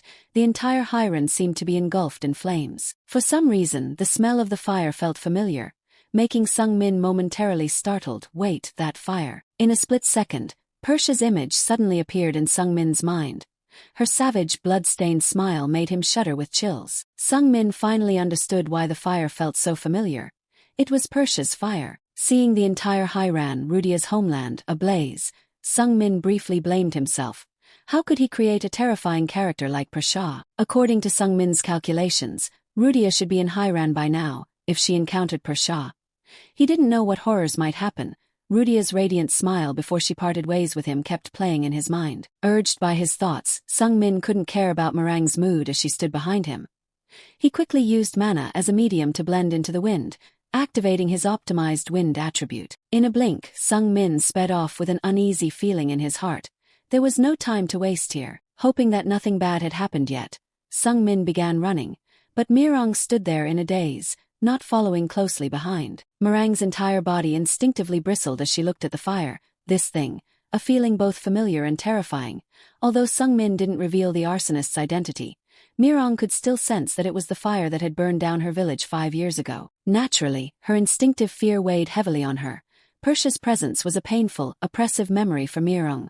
For a moment, that terrifying past flooded back like a film before her eyes. Although Mirong was now grown up and the Lord's bond had been removed, transforming her into a completely different being, she couldn't stop herself from being afraid. After all, it was still a psychological trauma from her childhood, so she hesitated, unsure whether to run after Sung Min or not. When Sung Min ran to Hiran, the heat emanating from the fire was truly unbearable for a human. He could barely get any closer to the village. More importantly, Sung Min couldn't find any human figures around. The people of Hiran were all. At that moment, a heart-wrenching scream came from the village. Master Rasen. A badly burned woman was trying to run to Sung Min, begging for his help. Save us over there. Sung Min urgently asked about the girl's condition. What happened? The girl panicked and uttered a familiar name, Pershame. However, the unfortunate girl's words were cut short by a burst of flame that engulfed her in a blink. Her flesh and blood vanished, leaving only a dry skeleton. The skeleton of the unfortunate woman collapsed onto the ground instantly before Sung Min's shocked gaze. At the same time, Sung Min's heart pounded. He saw a familiar figure emerge from the flames. He finally saw Rudia, but she was unconscious, her face bruised and covered with soot. Sung Min frantically tried to call Rudia's name to wake her up, but it was no use. Beside Rudia stood another familiar figure, a woman whose breathtaking beauty made some people worship her as the fire goddess. Sung Min felt a surge of anger when he saw Persha, but he just swallowed it down. Expressing his anger in front of her wouldn't change anything. And no matter how justified his anger was, it would only worsen the situation because she wasn't someone who could be reasoned with. Persha greeted Sung Min with a sweet but terrifying smile. Here you are, little brother. Sung Min, in a fit of rage, couldn't even utter a perfunctory response to Persha's greeting, but even so, she continued to chuckle, enjoying her game as she looked down at the unconscious Rudia. I saw Evelia's little doll, so I played with her for a while. Then her sharp, provocative eyes darted towards Sung Min. Oh right, she's your toy too, isn't she? Sung Min felt his anger boiling inside, but once again, he managed to keep his composure. He swallowed his rage and questioned Persha. Why did you come here? Persha let out a cunning laugh. Oh, am I not allowed to be here actually? Are there any places I shouldn't go? Can you greet your sister a little warmer? Sung Min continued to stay calm and assess the situation, but it was difficult to remain composed in this situation. He looked around the burning village with his divine eye. It seemed like there were no survivors left in Hiran in this hell. He could even smell the scent of burning flesh. His anger continued to escalate as Sung Min recalled Rudia's radiant smile before she went back to the village. Her father must have been there too. Once she woke up, how would she react? What would she feel? Sung Min had anticipated it but wasn't sure he could comfort and appease Rudia. Sung Min clenched his teeth, trying to suppress his rage, but small strands of mana involuntarily leaked from his body. Why did you do this? Did it really have to go this far? Sung Min took a deep breath, swallowing his resentment. His impulsiveness could cost Rudia her life. He could only maintain his composure and ask Persha directly, if you're waiting for me, then you must have something to tell me, right? Persha smirked, letting out a sinister laugh. I did want to see you, but you're wrong, you fool. Sung Min furrowed his brows, doubtful. If it's not because of me, then is it because of Rudia? At that moment, driven by her heart's urge, Mirong ran over. Persha pointed towards Mirong, making her jump in surprise. I came here for her. Sung Min was surprised that Mirong had persisted in following him even though she had sensed that it was Persha's fire. Persha chuckled slyly, glancing at Mirong then back at Sung Min. I need the fangs of the golden tigers. Sung Min still felt it was illogical and continued to question her. Why? Persha clicked her tongue casually. Because of my liking. Sung Min was sure it wasn't just a liking. Persha must have had other motives for hunting the golden tigers, but it was clear she had no intention of telling the truth. So Sung Min didn't bother to press the issue. The problem is, how did Persha know that there was a golden tiger tribe in this area? Before Sung Min could ask, she proactively told her story with a leisurely attitude. Recently I have never detected any signs, traces of the golden tiger clan even after using the spell. So I ordered my subordinates to do it, and naturally, there were rumors about the golden tigers being around here. Eventually, everything became clear and connected, but Sung Min felt even less at ease after hearing those words. It was clear that Persha's intelligence network had spread far and wide. There was nothing strange or illogical about her having this information. Even if it was just a rumor, it was still a fun trip for her. Persha continued to talk incessantly about her pleasure. Now my youngest little brother is here. Isn't this an interesting development? You've prepared the golden tigers for me, haven't you? Hearing this, Meringue's whole body trembled violently with terror and deep suspicion of Sung Min. Persha wasn't satisfied with Meringue's reaction. She looked at Sung Min again, adding more embellishment to the story. You've done so much for me, so I had to rack my brain to think of what you would like to return the favor while waiting for you here. As soon as I heard it, I immediately understood what Persha meant, that this burning village was a gift in return, he said. I feel even more regretful that I created such a crazy woman. Sung Min looked down at the charred skeleton of the woman who had died in the fire. His heart filled with a tumultuous mixture of pity, disgust, fear, and indignation. He choked back the words that wouldn't come. Persha continued her provocations, driving Sung Min and Mirong insane with her crazed laughter. Her voice, sharp as tearing fabric, rose as she spread her arms theatrically amidst the burning houses.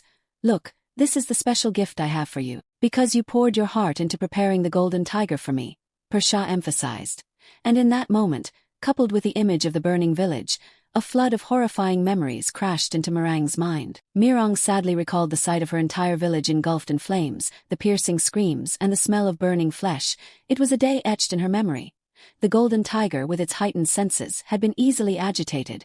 It was the most terrifying day of her life, the desperate cries of her family and clan echoing forever in her heart. Help, no, please don't touch the child. Mirong shuddered at the memory. Less than a day after Persha's arrival, every member of her village had been slaughtered, their heads even severed as trophies. Persha didn't actually kill Mirong, but she had spoken words that haunted the young girl. Don't resent me too much, she had said. Do you know why you were killed? Because you were weak. If you want revenge, come find me when you're stronger, though I'm sure you'll always be weaker than me. Mirong was no longer herself. The childhood memories made her vulnerable to the slightest shock. It was clear she hadn't been tricked or seduced by Sung Min to follow him. She was in Hairan by her own will. But Meringue's reason had abandoned her. She collapsed to the ground as the terrifying memories relentlessly invaded her mind. Rasen noticed the look of pain and disappointment in Meringue's eyes, as if she saw him as a betrayer. Mirong choked out heart-wrenching accusations. You've been deceiving me all this time, haven't you? The saints! I quickly issued a warning to Sung Min. Mirong was in a state of panic after psychological trauma. Sung Min wanted to explain that wasn't the case, but he decided against it. Any justification in this situation would be unconvincing. Even consolation was useless. Instead of responding to Mirong, Sung Min turned to Persha. His eyes blazing with anger. Persha, the people of Hairan are innocent. Persha grinned mockingly. Guilty or not, they still had to die. Sung Min continued his harsh criticism. The Golden Tiger clan is also innocent. Persha shrugged indifferently. Of course, but I need them to prove my capabilities. Indeed, actions speak louder than words. That's why Persha didn't hesitate to massacre when she felt it was necessary. Now Sung Min would also use actions to prove the sincerity of his friendship with Mirong. He declared firmly, her name is Mirong. She's my friend, the one who will accompany me throughout my pilgrimage journey. Sung Min's voice grew louder and more assertive with every word, reflecting his strong will. More importantly, Sung Min didn't hesitate to challenge Persha. I'm not going to hand over my friend to you. Meringue's worried face instantly lit up as if she was seeing a radiant sun shining from Sung Min. Her faith in him was strengthened. No explanation needed. Conversely, Persha didn't achieve her goal of division. Instead, she witnessed Sung Min becoming even bolder and more courageous. No longer showing any fear when facing her like he had in previous years, she started to feel a growing irritation inside. Instantly, a dancing flame appeared in Persha's hand as she brought her thumb and index finger together. Is that so? Well, I guess I'll have to do this then. Let's see how much our little sibling has grown, she declared. And as she spoke, Persha brought the small circle created by her 2 fingers to her eyes. A faint blue light emanated from the space between her fingers. Sung-min immediately recognized that the thing between her fingers was a magic seal, but he was astonished to see it resting on her fingers like that. Just how much has she developed in the past few years, he wondered. Persha aimed the small circle between her fingers at Sung-min and blew, as if extinguishing a candle, in the blink of an eye. A fireball shot towards him at the speed of sound. The small fireball whizzed past Sung-min's face. Its speed had been slightly slowed by inertia, but it was almost negligible. Persha's power was still far superior to his, leaving him no chance to dodge. That small fireball was actually a bomb, equivalent to the power of a 6-circle mage or above. It was tiny but powerful enough to completely destroy an entire area. Sung-min turned his head in horror towards the rear. The monstrous explosion shook the earth and engulfed everything in fire. That's the power of a 6th-level fire mage, he realized. With that kind of power and speed, and at such close range, Persha couldn't have missed. As expected, Persha had no intention of stopping. She brought her fingers together again, a sinister smile playing on her lips. You know, I deliberately missed before, right? But this time I won't miss. As she raised the circle between her fingers to her mouth, ready to blow, Persha chuckled menacingly. If you don't get out of the way, you'll be dead. The saints I once again sensed the impending danger and warned Sung-min, but he remained frozen. Mirong was also gripped by panic as she saw that Persha's target was her own brother. However, the complications didn't end there. Persha, with a cunning grin, continued, and if you move, your friend will die. At that moment, a chill ran down Mirang's spine. She looked at Sung-min, then at herself, her heart filled with worry for his safety and fear for her own life. Persha continued to point her hand at Sung-min and blew, this time accompanied by a sound like a whistling, excited hiss. A fireball shot towards Sung-min, but its speed was much more leisurely. It wasn't as fast as the previous attack and danced in the air as if mocking him. Sung-min remained steadfast, not dodging even as his saint's eye urged him to do something, recognizing the imminent danger. Sung-min didn't even close his eyes as the fireball approached. His gaze remained open, fixed on the fireball, not a trace of fear in his eyes. His will remained calm, his mind as steady as a rock. The fireball flickered, getting extremely close, but Sung-min stood firm. He had to stand his ground to protect Mirong.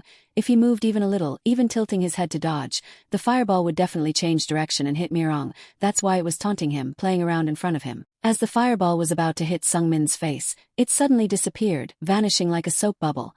Not even a trace of embers left behind. Sung-min let out a sigh of relief. He had almost truly believed he was going to die.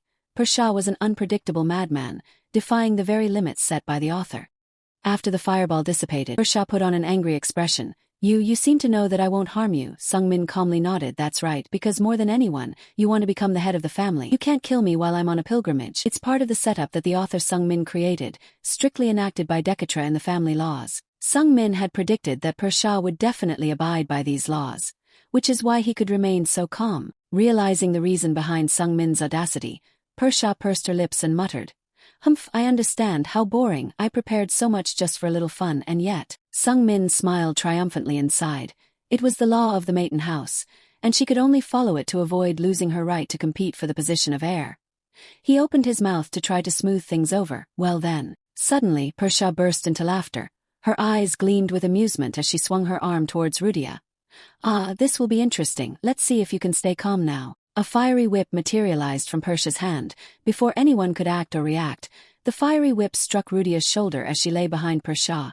Flames engulfed Rudia's shoulder as the whip pierced deep, and in a flash, her left arm was severed. In that moment, Sung-min's entire world of hope crumbled. With Rudia losing her arm, she would inevitably become a one-armed mage, just as the author Sung-min had originally planned in the story. Rudia was still unconscious, so she didn't react to the severed arm. Her father had died in the fire, and now her arm was cut off by Persha. It seemed that despite Sung-min's attempts to alter it, the script was still following the original storyline he had set up. Persha guessed that Sung-min would feel disappointed and angry, but she chuckled even more maliciously.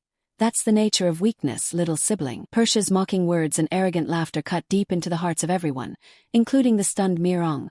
The weak always suffer under the rule of the strong, always robbed and abused, yet they could do nothing. It was the law and principle of this world. Sung-min was truly furious, but he also felt powerless and disappointed that he couldn't do anything to save Rudia in time. He screamed inside, but the sound couldn't escape his throat. It was choked back by his anger. If Sung-min continued to stand still, Rudia's remaining arm might also be lost. It was Persha's warning and provocation, so he didn't hesitate, unleashing his maximum power. All his pent-up anger finally erupted like fire. As Sungmin's father's hair turned completely white, the Saint's Eye informed him, activating flash tactics. Your power will surge. With your current mana level, you can sustain flash tactics for 1 minute and 30 seconds. Seeing this, Persha chuckled gleefully. This was precisely the kind of violent resistance she wanted. Ha ha ha, what's this magic combat skills? You've increased your mana a little, but it's nothing to me. Then, she began excitedly making challenges just like their first wager. Why don't we play a game we used to play? It's been a while, hasn't it? Since that time, if you can make me move even a single step, you win. If you win, I'll give you back the tiger and this toy. Sungmin's eyes widened and glared fiercely at Persha, his anger blazing. He didn't hesitate to accept her challenge, and even went so far as to warn her, "You better keep your promise." Persha burst into laughter with her signature manic voice. "Then let's see you overcome this challenge." Right after that, Sungmin immediately sat down in a ready stance to leap forward and attack, looking like a wild beast poised to pounce on its prey. In a flash, Sungmin darted forward like a spring released after being compressed. Mages are always graceful and dignified in battle, scorning close combat, considering it a barbaric and dirty act. But Sungmin was different. Close combat was his strength. Persha, accustomed to Sungmin's combat magic skills, let out an excited laugh, spreading her arms and waiting for her brother's attack after years of separation. Let's see how strong our little brother has become. Of course, Persha wouldn't simply let Sungmin attack her like that. She crossed her arms and unleashed a massive burst of fire magic. However, she couldn't inflict serious damage on Sungmin, so she had to adjust her power, enough to harm a second circle mage. Even after adjusting the intensity, the flames erupting from Persha's hands made Sungmin feel the fire attribute mana surging towards his body. As if it would burn him to ashes in an instant, the flames formed a circular shield, both a defense and a powerful attack mechanism. Persha chuckled as she watched Sungmin charging towards the fire shield without hesitation.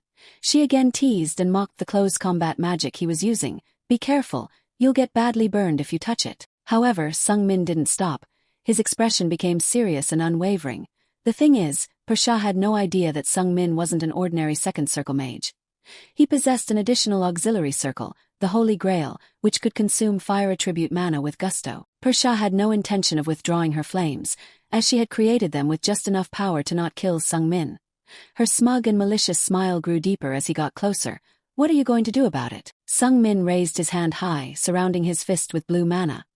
His action made Persha laugh even louder. Obviously, she thought that fist would do nothing against fire mana, which was not easily broken or extinguished. However, just when Persha was feeling most triumphant, Sungmin's fist turned a blazing red.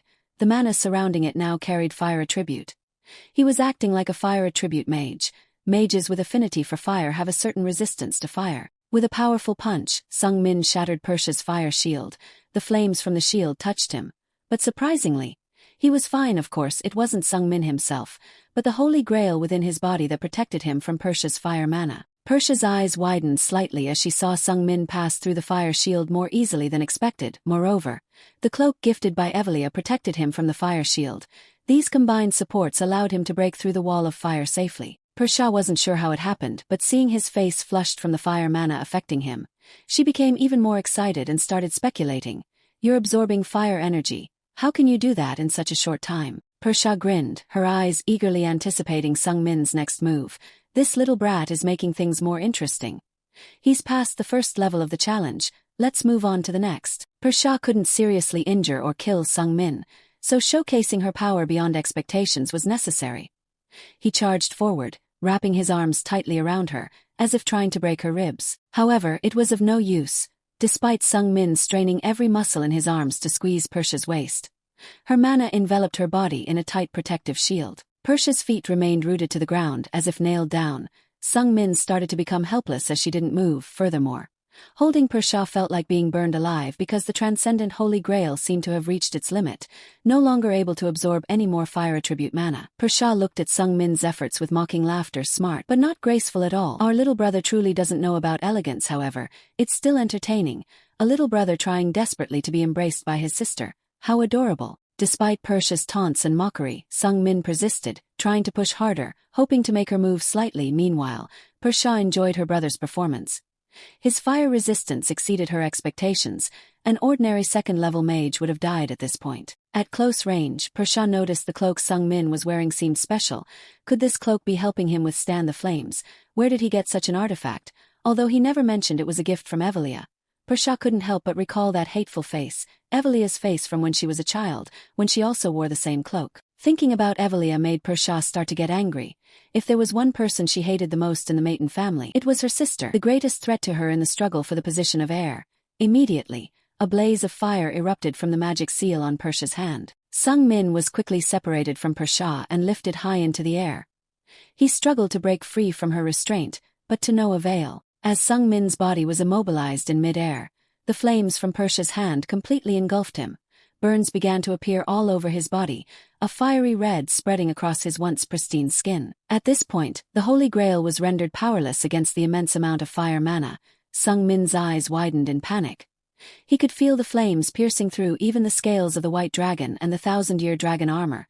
Seemingly nothing could prevent it from burning all the way to his heart. As Sung Min groaned in pain, the Holy Grail also swelled up like an inflated balloon. Fire roared out from the mouth of the cup, constantly screaming in Sung Min's ears, as if afraid he hadn't heard. "I've reached my limit. It feels like my body is about to be ripped into 1,000 pieces." Mirong remained rooted in place, unable to do anything. She could only watch Sung Min thrash about in despair. In her eyes, he was the epitome of helplessness. Sung Min's despair was a new shock to Mirong, who was already mentally paralyzed. She couldn't help but recall Persha's words from earlier. "It's the nature of weakness, little brother. The weak are always ruled by the strong, always robbed and treated unfairly. However, they can't do anything. It's the law and principle of the world." As she sat, stunned, watching Sung Min writhe in pain, the very person who had just acknowledged Mirong as a friend, Mirong suddenly remembered a happy memory from before. Back when the Golden Tiger village where she lived was still intact, she could spend her days strolling through the vast green meadows with a close sister who never looked down on her inherent weakness. That sister loved Mirong very much, tirelessly searching for hours just to get her a 4-leaf clover, a symbol of good luck. Mirong still vividly remembered that radiant smile when her sister gave her the clover. "See, I got it for you." Her sister lovingly looked at Mirong's bright and cheerful face and encouraged her to overcome her self-consciousness about her weakness. "You know, this 4-leaf clover will bring you good luck. From now on, you will only encounter good things." Mirong held the 4-leaf clover tightly in her hand, brimming with hope for a brighter future. A future where she could grow strong and become a brave Golden Tiger warrior, no longer scorned or compared to children of her age. However, fate was cruel. The very next day, when Mirong returned with the 4-leaf clover after an afternoon of joyful solo playtime, her village was engulfed in flames. The terrible heat of the fire magic scorched away even her faint glimmer of hope. Little Mirong stood there in shock, frozen as she saw the tiger heads lying in the hands of a red-haired woman, Persha. She was beautiful like a goddess, but her actions were as savage as a demon. Without hesitation, she plunged her hand into the abdomen of the tiger people to rip out their innards, as if it were a game. Mirong's close sister, before being killed by Persha, managed to only utter a single desperate plea, "Run, Mirong." But that's all she could scream because Persha's hand had pierced through her ribcage. In the final moment of her life, as Mirong's close sister faced Persha, she saw a death god wielding a scythe, not a human, and that deep, gleeful smile on her face became a haunting memory, even after the girl had died. In a flash, a wave of killing intent descended. The body of the Golden Tiger sister was lifted high into the air. The blurry red shadow of the death god appeared and disappeared, wielding a raised scythe that swept across in a sharp arc. The tiger head was harvested by the scythe and flew into Persha's hand. Persha calmly seized the heads with a cold expression and a wicked, malicious smile. She carried her spoils of war towards Mirong, who was still trembling and unable to move. No child could overcome such a shock, even if it was a child of the brave Golden Tiger clan. As Persha's footsteps drew closer, Mirong trembled in terror. She still held the 4-leaf clover tightly, with a small hope that it was all just a nightmare. But the smell of burning flesh and the heat of the real fire were so tangible that Mirong couldn't fool herself anymore. Tears flowed from her terrified eyes. She felt dizzy and lightheaded, wanting to collapse, but an invisible force seemed to hold her body still. As Persha approached, she noticed the 4-leaf clover in Mirong's hand. Whether it was the good luck the clover brought Mirong, or something else, she was spared that day. Persha only incinerated the 4-leaf clover in Mirong's hand, leaving her untouched. Of course, after extinguishing her hope, she began to taunt her with arrogant provocations. "Don't hate me too much." Persha let out a contemptuous, mocking smile. "Do you know why you were killed? Because you're pathetically weak. If you want revenge, come find me when you get stronger. Although I'm sure you'll always be weaker than me." As soon as she finished her words, Persha touched the finger that had just ripped out her sister's heart to Mirong's face. Then, she disregarded the small life completely, staining her fingernails with the crimson blood of the other villagers. Recalling the stench of blood and the mingled smell of burning flesh when that insane woman appeared, Mirong couldn't stop herself from shivering uncontrollably. Like she had malaria, she had grown up, but that didn't mean she had overcome that traumatic past. After all, 5 years was too short a time to forget those terrifying memories. At this moment, the intense flames were still tormenting Sung Min. His body felt as if it was being consumed from the outside in. This moment, death seemed to be sealed. Persha's madness had surpassed his imagination. Persha gave a sweet smile as she watched Sung Min writhe and groan. It hurts, doesn't it? That's how it feels to be weak, little brother. The weak are always bullied and hurt by the strong, and they always get everything taken away from them. Not only did she attack Sung Min mentally, Persha also aimed to mock Mirong, who was suffocating with deep fear. It doesn't matter how much pain or anger those weaklings feel, they can't do anything, just like your little tiger friend now. However, Sung Min wouldn't give up. He was still trying to figure out how to make Persha move. The variable here was Mirang's presence, and he tried to say things that might stir her courage. The world always changes when those who once couldn't do anything begin to act, sister. Mirang's face, previously clouded with resentment, suddenly lit up. She opened her eyes wide, as if she had just had an epiphany. A few minutes earlier, as Sung Min was about to charge at Persha, Mirong had heard some of his particular words. Right before Sung Min recklessly engaged Persha in close combat, he said, "Mirong, the fear within you, you must overcome it." When she first heard this, Mirong still couldn't do anything, because the fear in her heart was too overwhelming, and there was no catalyst to make her fight back. But now, the circumstances are different. Although Sung Min is a miniature image of helplessness, he is also a representation of the relentless effort to fight against the strong. Moreover, if Mirong does nothing, she will once again lose the person who considers her a friend. Mirong took a deep breath, regaining her composure. Then she shed her cumbersome cloak. "The fear within me, I must overcome it." As her cloak fluttered in the air, the situation began to shift. The variable had been activated. Sung Min's words had forced Mirong to act, because doing nothing meant that the world wouldn't change. Mirong moved closer. Sung Min could feel her presence, stealthy yet forceful and swift. At that moment, with fear pushed aside, Mirong felt a surge of new vitality. She transformed into her tiger form in a flash, faster than usual thanks to the removal of the Lord's binding. Persha never expected this, that Mirong would be such a terrifying variable. She was much faster than any golden tiger member Persha had ever encountered. In the split second a gasp escaped Persha's mouth. Blood splattered across her face. Mirang's fierce fangs sank into Persha's shoulder in a blink. Blood gushed out. Just a moment of inattention, underestimating the golden tiger's strength and focusing solely on Sung Min, led to this outcome. Persha's arm was torn off, severed just like Rudia's. She hadn't even had time to react to this astonishing variable. Mirong still held the wicked sorceress's arm in her mouth and charged forward. She couldn't stay close to Persha, giving her a chance to reclaim her arm. After her arm was severed, Persha's attention completely shifted to Mirong. Though she didn't utter a cry of pain, she no longer had the focus to torment Sung Min. He finally escaped the clutches of that infernal fire, the flames engulfing Sung Min extinguished, and he crashed to the ground. At the same time, his silver hair and white eyes vanished. The divine eye displayed a notification. "Mana in your body has depleted. The flash technique has ended." Sung Min lay on the ground, unable to move due to exhaustion, while waiting to recover. He could only grit his teeth, worriedly glancing at Mirong. She had bitten off Persha's arm. Sung Min never expected that. It was a variable that would affect the storyline. He only thought Mirong would attack to distract her. Meanwhile, Persha fixed her gaze on Mirong and began to chuckle. "Well, now, that is interesting, your eyes. I remember now, losing an arm didn't bother Persha at all.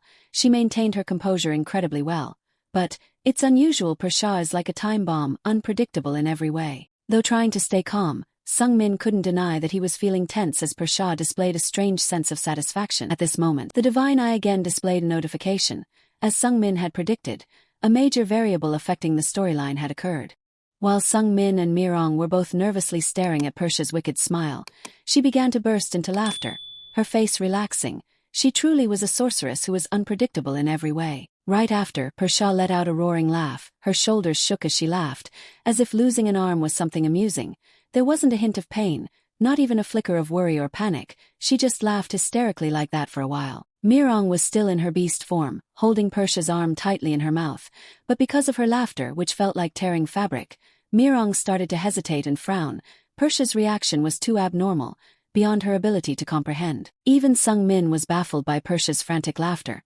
He could sit up but still hadn't recovered much strength, and though he tried to remain calm, he couldn't deny that he was feeling tense because of Persia's unpredictable psychology and actions. She was a genuine lunatic. When Persia's hysterical laughter ended, she closed her eyes in contemplation, bowing her head with a sigh. What to do now? I've become weaker, my arm has been severed. Despite this, the sinister smile never left her lips. Suddenly, Persia's smile turned cruel, her mouth stretching wide. She glared at Mirong with eyes blazing red like two flames. The sound emanating from her throat was sharp, like the hissing of a poisonous snake. Not bad for a golden tiger, you're much stronger than last time. Sung Min instantly recognized the change in Persia's expression and voice, sensing a terrifying threat. He was startled and wanted to do something, but he no longer had the strength. At this moment, Persia's expression changed again. She smirked with deep eyes as she lightly snapped her fingers. Well now, what did I say? Suddenly, flames erupted around Mirong. She was stunned to realize that a magic circle had just appeared beneath her feet, but she couldn't jump out of it in time. The fur covering her body was completely burned as the fire intensified. Mirong's skin seemed to melt and stick together. She screamed in pain and released Persia's arm as she was engulfed in the sea of fire. She struggled to break free from the searing flames, but the circles tightened around her body even more. When Mirong fell to the ground, the flames around her disappeared without a trace. The burned areas of her skin returned to normal as if nothing had happened. It was all an illusion. Flames that consumed Mirong were not real, but they created a very realistic feeling. Persia continued her wicked laughter, with a hint of mockery in her voice. I told you, you're still weaker than me after all. Sung Min swallowed nervously as he saw Mirong panting with a contorted face. Though she had become much stronger after removing the Lord's binding, the gap in their abilities was still clear. Mirong quickly fainted. Persia continued talking in a haughty voice. I cast that illusion on you with the intention that it would kill you, but you're still alive. Despite losing her arm, Persia was strangely pleased. I acknowledge that you have promising potential. You're qualified enough to become my brother's plaything. You even managed to bite off my arm. As Persia picked up her arm from the ground, she redirected the conversation to Sung Min. Hey, Rosin. Sung Min was flustered but still tried to maintain a calm expression as he looked up at her. Yes, Persia smiled insincerely, offering her brother a terrifying thing. Here's a gift. She tossed the severed arm towards Sung Min, and he could only reluctantly accept it politely. His face tightened as he tried not to reveal anything, but his mind was racing. A gift, her severed arm. Even though he could tell with his own eyes what it was, the divine eye still carefully informed Sung Min that the thing he had just received was Persia Maiton's left arm. A feeling of nausea arose at the same time as extreme confusion. He could only rack his brain to understand the sorceress's bizarre actions. Sung Min couldn't understand why a high-ranking sorcerer like Persia would give away that arm without attaching it back. Aside from aesthetic concerns, for a sorcerer, their arm is the second most important part of their body, second only to the heart. The reason is simple. The arm and fingers play a crucial role in drawing magic symbols and forming magic circles. It's what allows them to cast magic. Sung Min pondered for a long time but still couldn't understand Persia's way of thinking. He directly asked her, Why are you giving me this? Persia smiled pleasantly, replying, Because you made me happy. Sung Min tilted his head with a doubtful frown, But you can reattach it. Persia's eyes narrowed as her smile became brighter. Then today's joy would be diluted. I really enjoyed today. To commemorate that, it's best to be without this arm. Don't you think so? Obviously, Sung Min still couldn't grasp her thinking, and his doubts grew. She must be plotting something. Suddenly, a thought flashed through Sung Min's mind. Rudia in the novel, the one-armed sorceress. His intuition had kicked in. It was an inconsistency in his novel that he had just realized. Rudia had become the enemy of sorcerers and was also the one who massacred them after she lost an arm and joined forces with Casson. Despite the difficulties associated with casting magic with only one hand, Rudia had succeeded. Persia was already a high-ranking sorcerer, so losing an arm might not affect her much.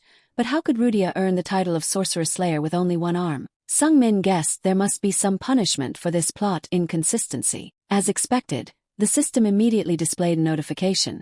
You have noticed a probability flaw. The character Rasen Maiton will receive the author's privilege related to rationality. It had been several years since Sung Min last received the author's privilege, but he couldn't be happy because each time meant that this world would be at a higher risk of destruction if he couldn't fix that plot inconsistency. Around him, the world began to turn gray. Time stopped. As the book symbolizing Sung Min's novel appeared in mid-air, he swallowed nervously. A new flaw in the story. He needed to fix this inconsistency by using the author's privilege so that the world could remain stable. One line of text appeared on the blank page, along with a dash left open. Rudia can become famous with the title of Sorcerer Slayer even with only one arm. The reason for this is, there was only a short time to think. Sung Min immediately followed the clues he had: Rudia, the one-armed sorceress, and her crazy sister who was indifferent to her severed arm, even giving it away as a gift. Sung Min still couldn't understand Persha's way of thinking after the conversation. It seemed like gathering more information from her to add to the rationality would be very difficult. He could only be sure that right now, Persha was enjoying herself, which was why she spared Meringue's life. Sung Min quickly returned to the text on the book, to imbue rationality into the one-armed element without disrupting the context. He added a supplement to the story's setup. Rudia was able to become famous as the Destroyer Mage despite having only one arm. The reason for that is because one arm is one of the various conditions that can allow a fire mage to develop strong. Sung Min chose the safest route he could think of by factoring one of several different conditions into the story, which suggests that having an arm is not a necessity, but can be beneficial for fire tribute mages. Actually, Sung Min thought of describing it more directly that one-handedness is a physical advantage that makes fire mages stronger. But such a direct expression could affect fire magic other monks and mess up the rest of the story. The situation will become even more complicated. When Sung Min stopped writing, the book disappeared like a soap bubble and the system accepted his explanation. The omission of probability was corrected. With a brilliant blue light flashing in the air, the world was slowly returning to its normal color. Sung Min could finally breathe a sigh of relief in his heart that it was the correct answer. As soon as the world returned to normal, Persha immediately walked up to Sung Min and declared, "I had a lot of fun today, more than I expected. Our youngest brother also looks so cute when he's angry. Anyway, I'm always ready to accept your challenges," Persha said while giggling. For her, it was an unforgettable happy day, but for Sung Min, this is clearly a day full of resentment. Persha knew that, but she directly ignored that mood, even becoming more defiant when telling Sung Min, "I hope that you will become stronger.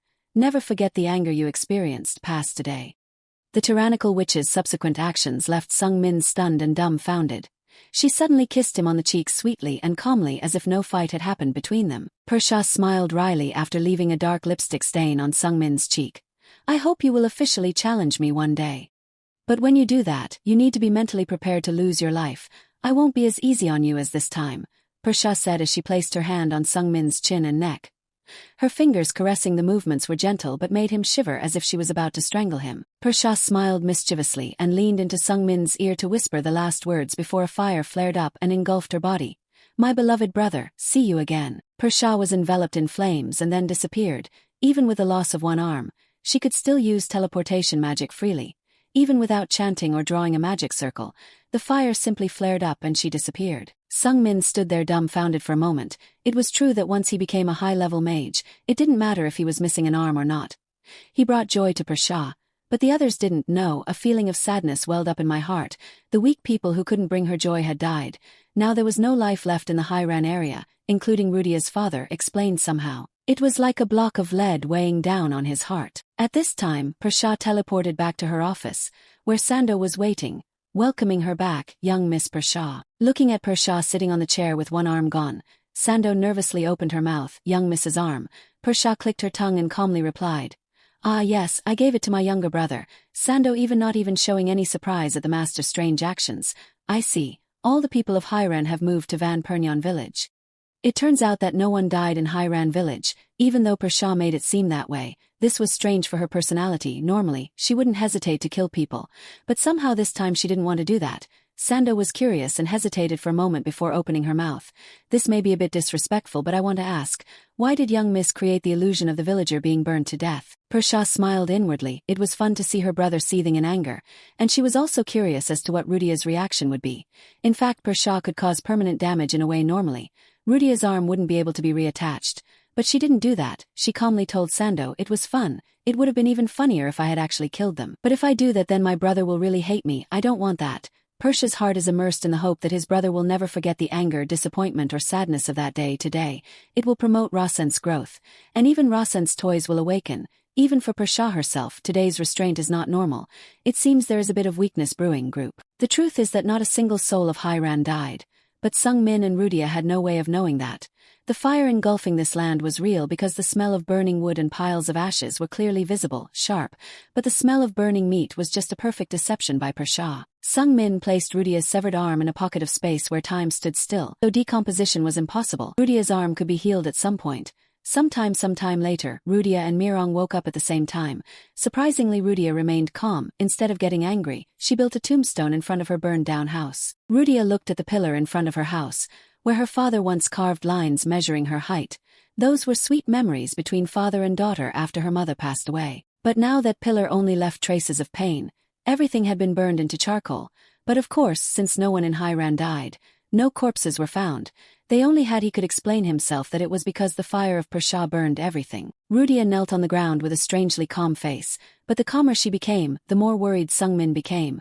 Rudia just diligently looked at the ground with expressionless eyes. My father likes pear flowers because of my mother. Also like it, my father has always said. He wants to go see my mother. Rudia took a few seeds of the pear blossom tree and scattered them in a small hole she dug next to the tombstone. Whether there was a magical treatment or not, the seedlings would soon sprout. Then she said to the ground that had been covered, "Please rest in peace while looking at my favorite pear flowers. Dad likes to rest peacefully, right?" After standing up, Rudia turned to Sungmin and said, "Rosin, I resent you a bit. Your sister killed my father. I know it's not your fault because I'm too weak." Sungmin didn't know how to respond to her because he completely understood her feelings. After all, Persha, his relative, was the one who murdered Rudia's father. Rudia didn't cry. Instead, she smiled weakly but bitterly as she took all the responsibility on herself. "Because I was weak, so I couldn't protect my father, nor my arm." Suddenly Rudia became harsher. She still didn't cry, but her voice was choking out each word. "I will become stronger so that I can kill Persha Maiden." Rudia's statement made Sungmin flinch. He felt a cold killing intent behind her superficial face.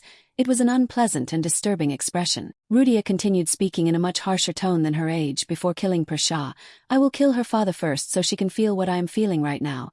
Rudia was deadpan. Poetry and fun were no more. Her father's death had awakened something inside her, and from her calm demeanor emanated a terrifying intent that made Sungmin feel a chill runs along the spine. The moment the story restored its original trajectory, the scenario was progressing as the original of the novel. An ominous energy burst out from Rudia, or rather from a floating spherical object hovering above her head. It was created from the hatred taking root in Rudia's heart. Mirong was also startled when he felt the threatening energy generated from that sphere. It caused even a mighty golden tiger to instinctively step back even without knowing what it was. When the sphere was formed, it clearly revealed its appearance as a giant red eye. However, even the author, Sungmin, did not know what kind of strange thing this eye was.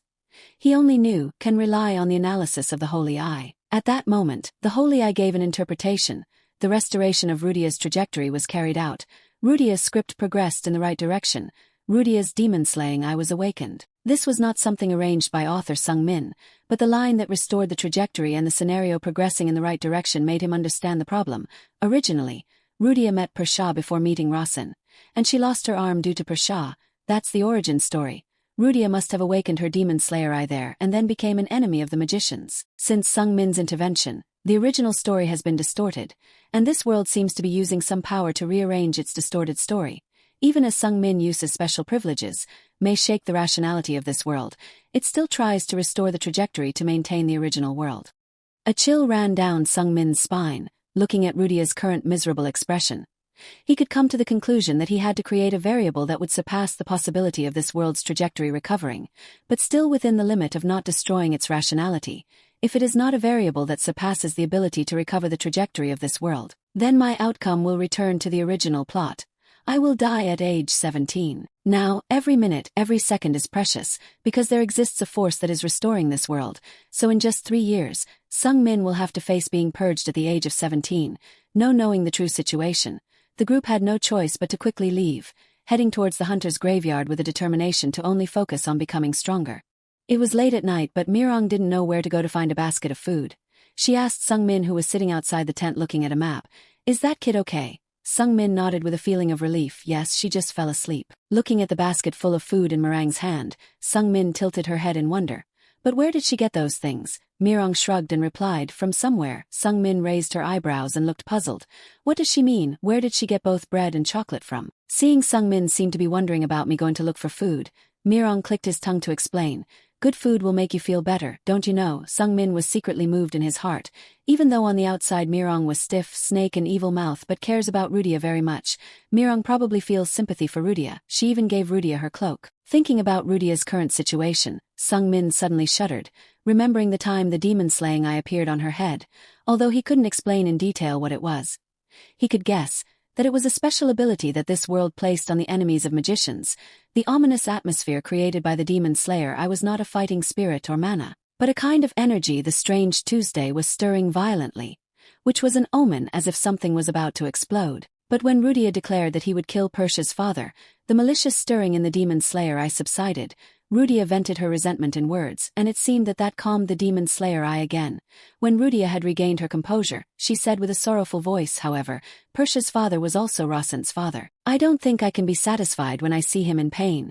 Tears of pain began to flow down Rudia's face that was beaming with a pitiful smile. The little girl tried to laugh while asking Sung Min as if to make him not feel like this was a burden. So, when I kill Persia's father, please kill me, Rasen. That's it, should be done, right? Whether that is the correct path or not is uncertain.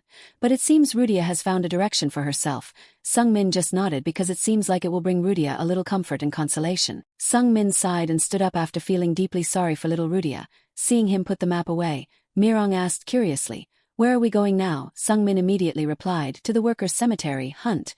Mirong tilted her head curiously. "Hunter's cemetery? Why did you come to that smelly place? Is there anything delicious there?" Sung Min quickly quelled Mirong's gluttonous thoughts. "No," Mirong asked again with an exaggerated smile and ears pricked up in curiosity. "So what's there?" Sung Min clicked his tongue to satisfy Mirong's curiosity. "A bottle of medicine." Mirong opened his eyes even more interestedly. "Medicine, what is that?" Sung Min continued to explain in detail. It was a special medicine that had the ability to increase the maximum amount of mana a person could store in his magic circle. Mirong continued to be more surprised and asked incredulously, "Does such a medicine exist? I don't know much about medicine or magic, but I have never heard of such a thing. Does it exist really?" Not. In the original story, at this time, the medicine was not revealed. It was only several years later that an adventurer discovered its secret, although now the cemetery is almost abandoned, but later it will become a destination sought by many people. It is a place that provides endless sources of pharmaceuticals when certain conditions are met. However, Sung Min cannot explain clearly, so just answer casually, "That's because no one has ever seen it." Mirong still doesn't understand anything, so he continues to wonder, what do you mean?" Sung Min ignored Mirong and was immersed in his thoughts. After confronting Persha, he realized he couldn't make even a scratch on her, which was proof that the difference in ability between the two is still too great. In order to survive in the Maiden family, he must become stronger. More important than that is that Sung Min accidentally discovered this world's self-healing ability, which is even more amazing. Even though he has the privilege of controlling the probability here, it doesn't have much effect, because in the opposite direction, this world also possesses the power to restore itself according to the original to maintain the current state of the world. The conflict between the two sides will become increasingly greater over time as the current situation changes. Small details are changed. In fact, both streams of power have been opposing each other all this time without him even knowing. So the solutions proposed by Sung Min later on met with strong resistance. Now, Sung Min could no longer be complacent about his progress over the past time. He had to work harder to become stronger and create probabilities with greater impact if he wanted to change the character Rasen's fate of dying at the age of 17. He simply told Mirong with a determined attitude, "I will find the medicine and become much stronger than I am now." 7 days after the incident in Hairan, Sung Min's group arrived at the hunter's graveyard at dusk. It was an abandoned cemetery in a gloomy area. Before entering the graveyard, Mirong grumbled, "This place is too dilapidated." Mirong wrinkled her nose and covered her face. "This place reeks of decay. It's the end of the world." Rudia couldn't smell it and was still very comfortable. "Really, I can't smell anything." Sung Min was the same, but he knew Mirong reacted strongly because her sense of smell was more sensitive than humans. Crows flew overhead and perched on the branches. They started to caw incessantly as Sung Min's group entered. Many of the graves had been eroded by time and a large number of them had been disturbed. Large and small rocks lay scattered everywhere. Lifeless weeds grew to the waist. This was the place Sung Min had described in the novel, but he didn't expect it to be even more terrifying than he imagined. Rudia clung to Sung Min's clothes as she felt cold. "Rasen, I feel like ghosts could suddenly appear." Sung Min looked confused at Rudia's trembling. He didn't try to comfort her but teased her instead.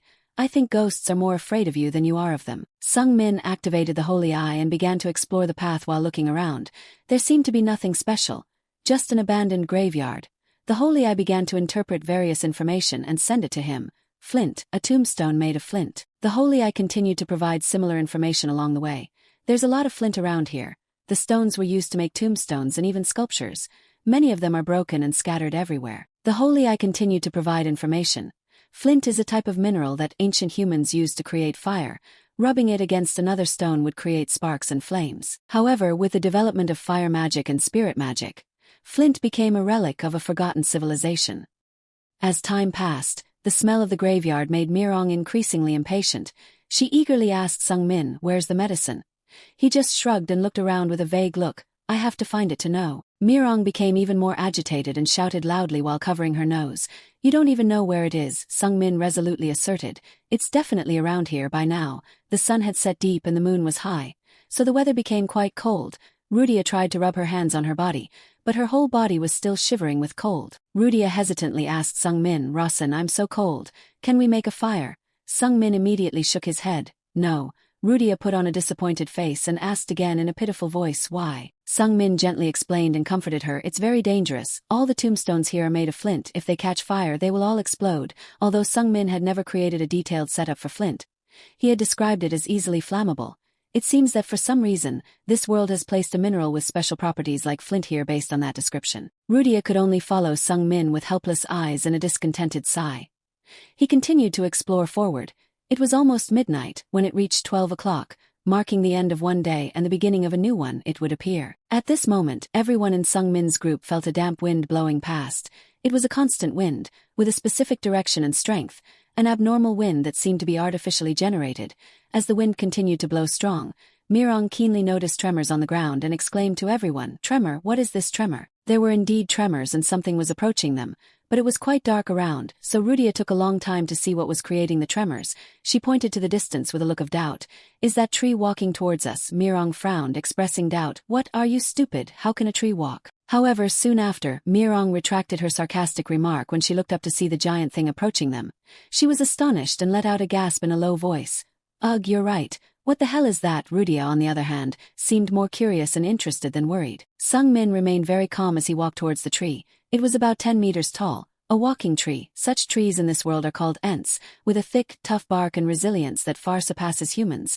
This species can survive on only water and sunlight without any food, making it extremely strong in terms of survival. Sung Min cautiously signaled Rudia and Mirong not to act rashly. Ents are usually peaceful, but once angered, they tend to destroy everything around them until they calm down. The giant tree approached Sung Min and opened its mouth. "It seems we have a guest tonight. No wonder I feel uneasy." The hunter's graveyard was created by Sung Min, so no one knew its secrets better than him. When the guests spent more than 6 hours in this graveyard and were determined to resist the cold, waiting until midnight without making a fire, the ant appeared. Although it hated fire, the ant was very curious as to why Sung Min wasn't acting like other humans. It roared in confusion. "Why don't you make a fire? It's freezing tonight. I thought humans liked fire." Sung Min lied smoothly. "I hate fire. I got burned when I was a kid." Rudia didn't understand what was going on. She raised her eyebrows in doubt and looked at Sung Min. "What, you hate fire?" Sung Min's smooth lie evoked deep empathy from the ant. It grinned and shouted with joy like a child. "Oh, so there's someone who knows about the terror of fire. Fire is really terrifying." Rudia still didn't realize Sung Min's deception and put on a sad face with a low voice. "You're really afraid of fire." Mirong, who was more cunning, saw through Sung Min's intentions. She was afraid that naive Rudia would make the tree suspicious, so she quickly stopped her. "You idiot, be quiet." The ant, despite its strength, resilience and enormous size, is a race that fears fire. Even seeing a small flame like a match would drive it crazy and make it run away in terror. Knowing that Sung Min also hated fire, it finally sat down on the ground with a comfortable smile. "You're not a bad person." Strangely, its limbs immediately dug deep into the ground. It's unclear how far it dug. Then, a quick conversation took place between the ant and Sung Min. "I've been guarding this abandoned tomb for a long time. Since when?" "For a very long time, since the time of my ancestors. My mother and grandmother also guarded this place. It must be about 3,000 years. As some information was revealed, the Holy Eye began to give suggestions to Sung Min. Notification. Ent Sudra was born with the mission to guard the hunter's graveyard, just as Sung Min predicted. This Ent's name is Sudra, a character in the setting he created. Of course, he already knew what his mission was here, but according to the process, he still had to ask Sudra again. "But why do you have to protect it?" Sudra pondered this for a long time, seemingly absorbing nutrients from the earth to think. After a while, it finally opened its mouth. "Ah, I finally remember. I'm waiting for something here. Bones. Yes, bones. I'm waiting for bones." The Holy Eye activated again and gave the mission. "The tomb guardian wants to find a hunter's rib." Sung Min smiled triumphantly in his heart when he got the expected answer. "The hunter's rib is the key." Sudra grinned like a child waiting for a gift. "Human, will you bring me the hunter's rib?" Sung Min clicked his tongue and shrugged nonchalantly. "Rib, it's simple." At this point in the original novel, no one had yet reached this plot point. It wouldn't be until the future, after Kassan and his companions obtained the medicine here, that many people would use a similar method to receive medicine from Sudra. Then, Sung Min excitedly asked Sudra, "Where's the tomb with the rib?" Sudra immediately enthusiastically pulled its roots up from the earth and began to walk. "I'll show you. It smells too much of fire there, so I can't dig it up myself." Sudra led the way with its giant 10-meter-tall body, and it was a rather terrifying sight.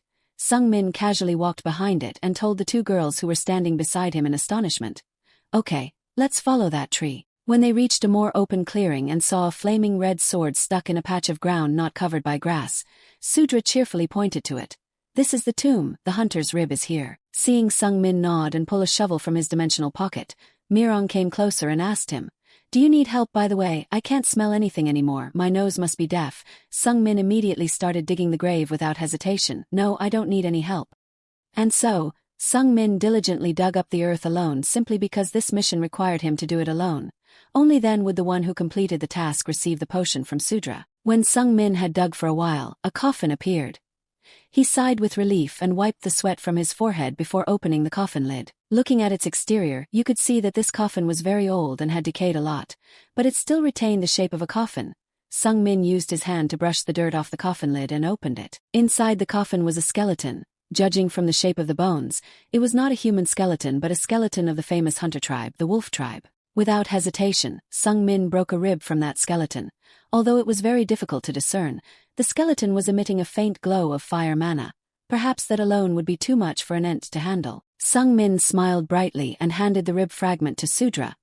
"Here, take it." Sudra's hand, curled with young branches and leaves, quickly moved to receive the rib fragment from Sung Min. Sudra burst into laughter, a joyous shout that shook the entire graveyard. "Finally, I've got the hunter's rib, thank you, human." Then, a blue energy began to gather above Sudra's head. It emitted a dazzling light that spread out. Even its two eye sockets and mouth shone brightly. Hundreds of blue butterflies, from who knows where, appeared in that stream of light. Rudia and Mirong both stared in awe at the butterflies fluttering around, making the graveyard scene look dreamlike. "Wow, it's beautiful." Just a moment later, a flower sprouted from the ground near the base of the tree. Sudra laughed contentedly and told Sung Min, "Human, this is my reward for you." The suddenly appearing flower was growing very fast. Its rate of maturity could be seen with the naked eye. Soon, the overlapping layers of petals of that flower were thick enough to bloom. One by one, the petals gently separated, revealing something glowing inside its pistil. Though he was the one who created this setting, Sung Min was still astonished by its magical beauty. Seeing it in person was truly more breathtaking than he imagined. He immediately recognized the object concealed within the flower's pistil as the very thing he had been searching for. Amidst the overlapping layers of petals lay a glass bottle filled with a blue liquid. This was the elixir, the very one that enhanced the maximum mana storage capacity of the magic circle. Upon using his holy eye to examine it, it was clear that this was indeed the potion. Everything had unfolded as planned by the author, Sung Min. Usually, this is where the plot would end, and many in the novel have followed suit. However, Sung Min had a vague feeling that something wasn't right. Sung Min pondered, staring at the flower. The problem was that this setup was too simple. He wondered if this was truly the end. Could a creature as intelligent as Sudra blindly crave a rib bone and readily give away a potion of such tremendous power? Sung Min, with doubts, picked up the potion from the flower's pistil and continued to ponder. How could obtaining such a precious elixir be so easy? What was it like in the original work he had written? Because these plot points were created by Sung Min spontaneously, he hadn't paid much attention to their inconsistency until now. In the original work, Kassan's team arrived at the Ent's location, completed the task, and received the potion.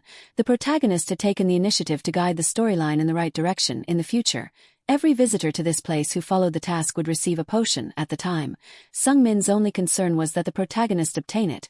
The rest of the logic seemed to be irrelevant. But this world wouldn't accept that. How could an Ent capable of creating an unlimited supply of potions exist?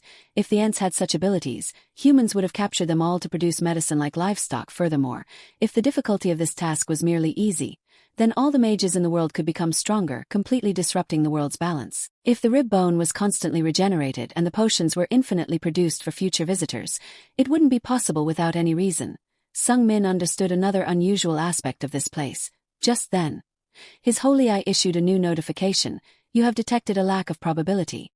Sung Min clicked his tongue inwardly. It was exactly as he thought. The problem began here, immediately. He started asking Sudra for information. "Sudra, why did you give me this potion?" Sudra answered simply, without much thought, as if it were programmed, because you found the rib bone for me. Sung Min continued to inquire, what significance does that bone have to you? Sudra repeated the information mechanically and evasively.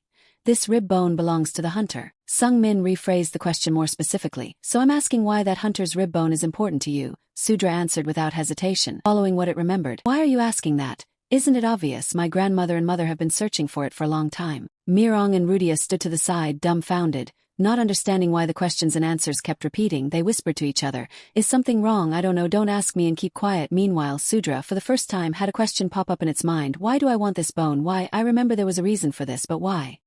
The leaves rustled and shook, Sudra's entire body trembled, a mild tremor spreading throughout the area. Sudra kept mumbling those words. Finally, it reached a conclusion. Does the reason matter that much? It simply wants the rib bone. Sung Min smiled, as if Sudra was created as a creature incapable of deep thought. Because of this simplicity of thought, it could continue producing the potions without ever questioning. The task given by this ent was never truly concluded by the author, Sung Min, so naturally, these potions would continue to be created like a loop.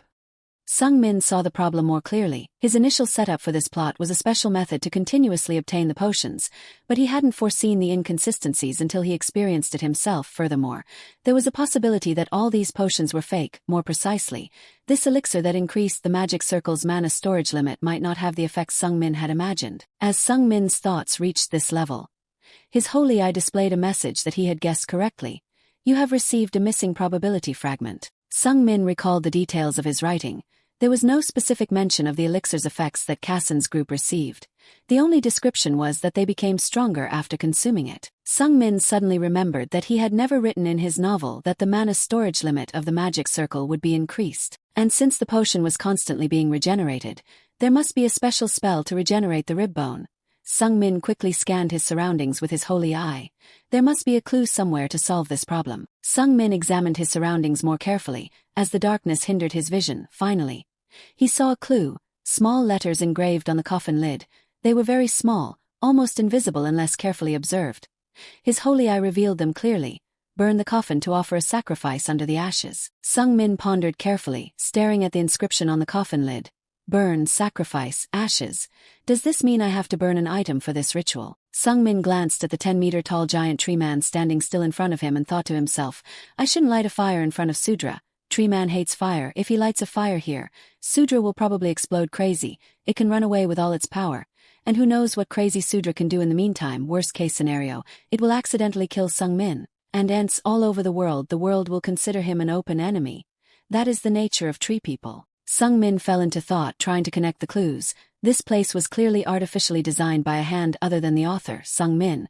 It was arranged with such meticulousness.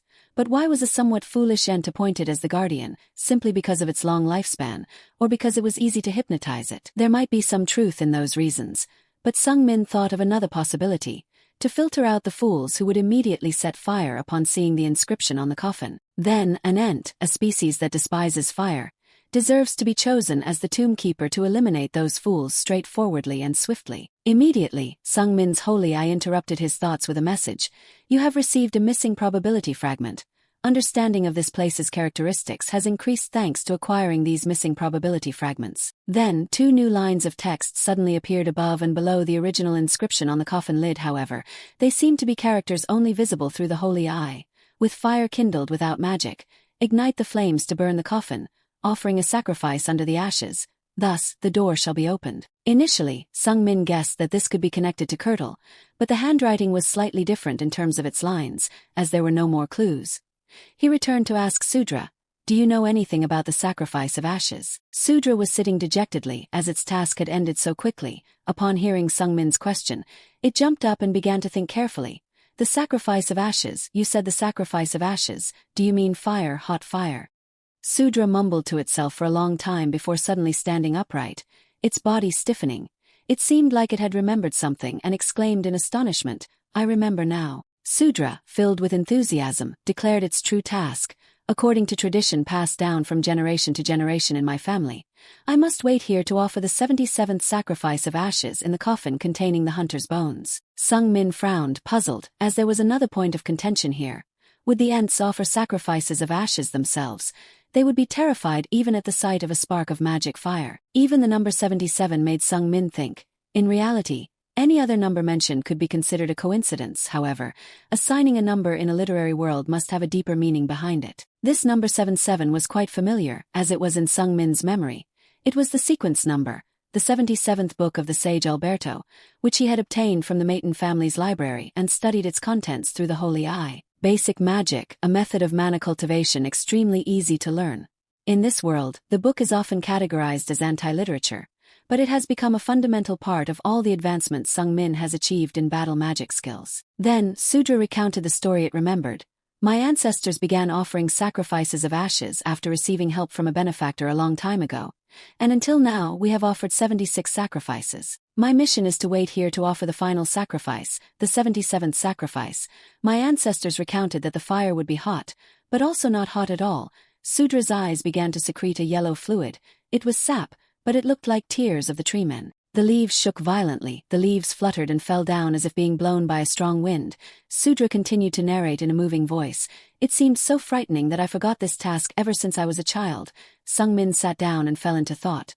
He realized why there were flints and dry grass scattered everywhere, with fire kindled without magic. Ignite the flames to burn the coffin, offering a sacrifice under the ashes.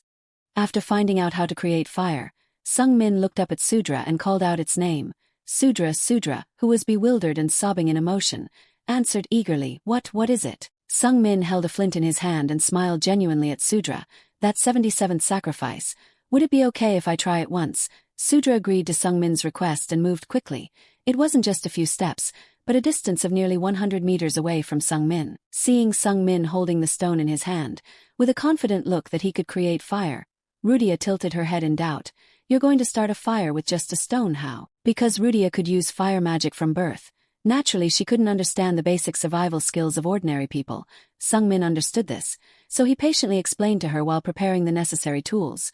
First, I just need some flints, metal, and some easily flammable materials like straw or dry grass. In reality, Rudia's lack of basic knowledge is a completely normal situation for people in this world, because the magic lineage is not the only lineage that works with fire in the magic world. The famous swordsmanship lineage and the famous martial arts lineage can also do the same, because they can find fire mana anywhere at a cheap price. They don't need to search for other methods to start fires. Just like the coal business in the modern world, the fire mana business as a fuel source is one of the wide-open industries that the Maton family controls. Sung Min began to strike the flint against the blade of a dagger. Sparks flew but quickly vanished before igniting the dry grass. The sight made Mirong chuckle sarcastically. This is so stupid. Sung Min immediately turned and glared at her. Shut up, fire thief. Facing Sung Min's criticism, Mirong could only keep quiet. The Golden Tiger clan couldn't use fire magic and couldn't make a living, so they had chosen a different way of thinking, relying on their ability to steal to get fire mana for their survival. Sung Min persevered, rubbing the flint against metal to maximize the heat, and finally, the dry grass caught fire. As the flames rose, he shouted proudly, successful. Mirong opened her eyes in surprise and excitedly. Wow, she can actually create fire. But Rudia showed an indifferent expression and lit a fire on her fingertip for comparison. Why make it complicated, make it such a simple problem? Then, Sung Min quickly began the ritual sacrifice by placing the newly lit flame onto the pile of dry grass he had spread on the hunter's coffin. As the flames flared violently, creating a bright halo, Sudra instinctively flinched back, trying to avoid the fire. It uttered in terror, fire, fire. However, Sudra quickly overcame its fear. Its eyes widened in surprise. This fire wasn't hot at all. It cautiously approached a little closer. Even though it was standing very close to Sung Min, the fire didn't radiate any terrifying heat. Sung Min smiled gleefully, observing Sudra's innocent expression. He had guessed correctly. Ants were terrified of fire created by magic, because even a small spark with fire mana could inflict immense damage on them. However, unlike ordinary trees, they were immune to fire created by physical heat generation. Sudra smiled contentedly, gazing at the fire from a close distance, no longer feeling afraid. It spoke to Sung Min in a moving tone. Thank you, human, thanks to you, I have been able to complete the mission my mother couldn't. When the fire and the inscription on the coffin interacted, a special reaction occurred. Smoke billowed like a forest fire, and amidst the thick black smoke, a golden gate formed, hovering in the air. Sung Min immediately recalled the words inscribed on the coffin. Burn the coffin with fire to sacrifice a sacrifice beneath the ashes. Then the door will open. It must be an artificial dungeon. It seemed that the door opened because of the smoke. Once the fire extinguished, the door would disappear. There must be something related to the medicine inside. Sung Min hesitated for a moment but didn't dwell on it for long. He had decided to cause a significant deviation to save himself from death at the age of 17. He couldn't just stick to safe paths. Faced with this mysterious anomaly, Rudia cautiously inquired. "Rosin, where does that door lead?" Sung Min decisively replied. "An artificial dungeon, I'm going in." Rudia chuckled. "I want to go too." However, Sung Min was very worried about her, being left with only one arm. He immediately warned her. It might be dangerous. Usually, artificial dungeons have guardians. Rudia stopped laughing, but her eyes were filled with an intense desire. "I'll go with you." It was a thirst for adventure coupled with her determination to become stronger. But Sung Min felt a bit heartbroken for the girl. Rudia had changed. Usually, she would insist on staying outside. Mirong, standing nearby, spoke to Rudia in an annoyed tone. "Hey, you're not strong enough to climb up there. You can't even jump over it. Hop on my back, there's no other way. I'll do this just this once." It seemed like Mirong didn't want to go inside the dungeon. But she had no choice but to help Rudia. The tigress, as always, acted cold on the outside but warm on the inside. Despite that, Sung Min, Rudia, and Mirong rushed towards the open gate.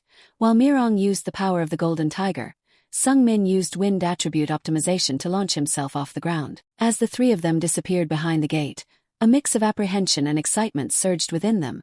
"Let's go into the artificial dungeon where no one knows what awaits us." The door slammed shut quickly after the three entered. The flames and black smoke rising from the burning coffin flickered in the silent darkness of the graveyard. After passing through the gate, Sung Min felt dizzy. A sensation of spinning and faint lines of information from the holy eye appeared. Hidden scenario. 77th sacrifice has been completed. You have entered the royal gate, the gate created after the completion of the 77th sacrifice. When Sung Min regained consciousness, they were in a pitch-black cave. He couldn't even see Mirong or Rudia. He could only guess that this must be an artificial dungeon. Sung Min scanned the darkness, hoping to find a glimmer of light or something that could provide information about this dungeon. But it was so dark that he felt like a blind man, forced to sigh in helplessness. "Where in the world am I?" Just then, magical torches on the cave walls ignited, illuminating a vast expanse. Sung Min quickly noticed letters etched on the cave wall. The writing style was quite similar to the one inscribed on the coffin. More importantly, when he looked at the entire cave, the wall was covered in writing, almost covering the entire side of the cave. The sight baffled all three members of Sung Min's group. Mirong glanced at the jumbled lines of text and indifferently ignored them. "Where are we?" Rudia, on the other hand, was curious, her eyes glued to the wall. "There's so much writing on the wall." Mirong just clicked her tongue and shook her head nonchalantly. "I don't know much about writing anyway. All paintings look the same to me." Sung Min couldn't understand these symbols either, so he could only rely on the automatic translation function of the Holy Eye. "If you have reached this place, it means you are qualified to become my successor." Sung Min looked at the writing, different from the ones before. He felt a bit skeptical. Successor, so this was left by Curdle too. The Holy Eye continued to translate. "The first condition, you must possess a special eye, such as the Holy Eye." Sung Min clicked his tongue in his mind, thinking about the somewhat redundant precaution.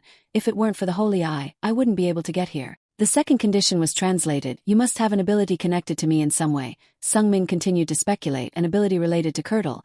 Is it spirit combat and magic combat?" The Holy Eye quickly translated the third condition. "You must carry the blood of the Maton family." Sung Min was startled.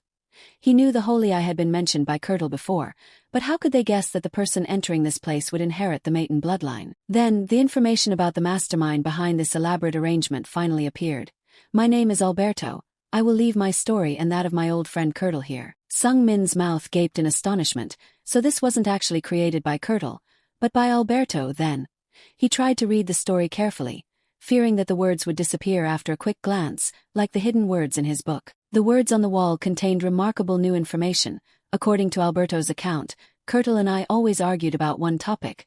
Curdle always argued that elemental or attribute magic, based on natural elements, was the strongest. However, I place more importance on combat skills based on the human body structure. For me, attributes or elements, even if they help, are merely auxiliary tools. Like other close friends, we often argued about this topic because of our pride, like two people on opposing sides of a conflict. Actually, even though our methods were different, we always respected each other's value. Both of us understood and appreciated each other more than anyone else. Until one day, during our journey, we met a young girl. She was an orphan. Her name was Kaisa Maton. She was an amazing child. Her deer-like bright eyes were so adorable. And we truly loved her, so we adopted her. Curdle taught her magic, and I trained her in combat skills. Unexpectedly, Kaisa learned both things very quickly. We truly loved her and raised her as our own daughter. As he read, Sung Min felt the repeated expressions of love, creating the impression that Kurtle and Alberto genuinely cherished and loved Kaisa Maiden. Alberto's story continued with a touch of regret. Finally, we realized it was time to let her go. We couldn't continue teaching her anymore because her learning and growth had passed. We let her decide her own path. It was a long time later that we heard the news that Kaisa had become the head of an entire family. There was no record of what happened to Kaisa after that. When Sung Min looked at the blank wall where the symbols had disappeared, new words began to form. Many years passed. Kaisa became a great head of her family, but when we met her again, her heart was shattered in half. Somehow, Sung Min felt the sorrow in Alberto's account. When they learned the truth, they didn't help the child they had raised, because Kaisa didn't want their help. And then, many years passed. Kurtle and Alberto aged, and so did Kaisa. The two foster fathers tried to understand their daughter's situation and realized, after many years, that when one person absorbs both combat techniques and attribute magic, they will clash within the very heart of the practitioner. Alberto wrote this with a deep voice of self-reproach. We were so stupid. Kaisa's heart was destroyed because of us. She must have realized this long before we did, but she didn't want to hurt the hearts of the two people who had raised her.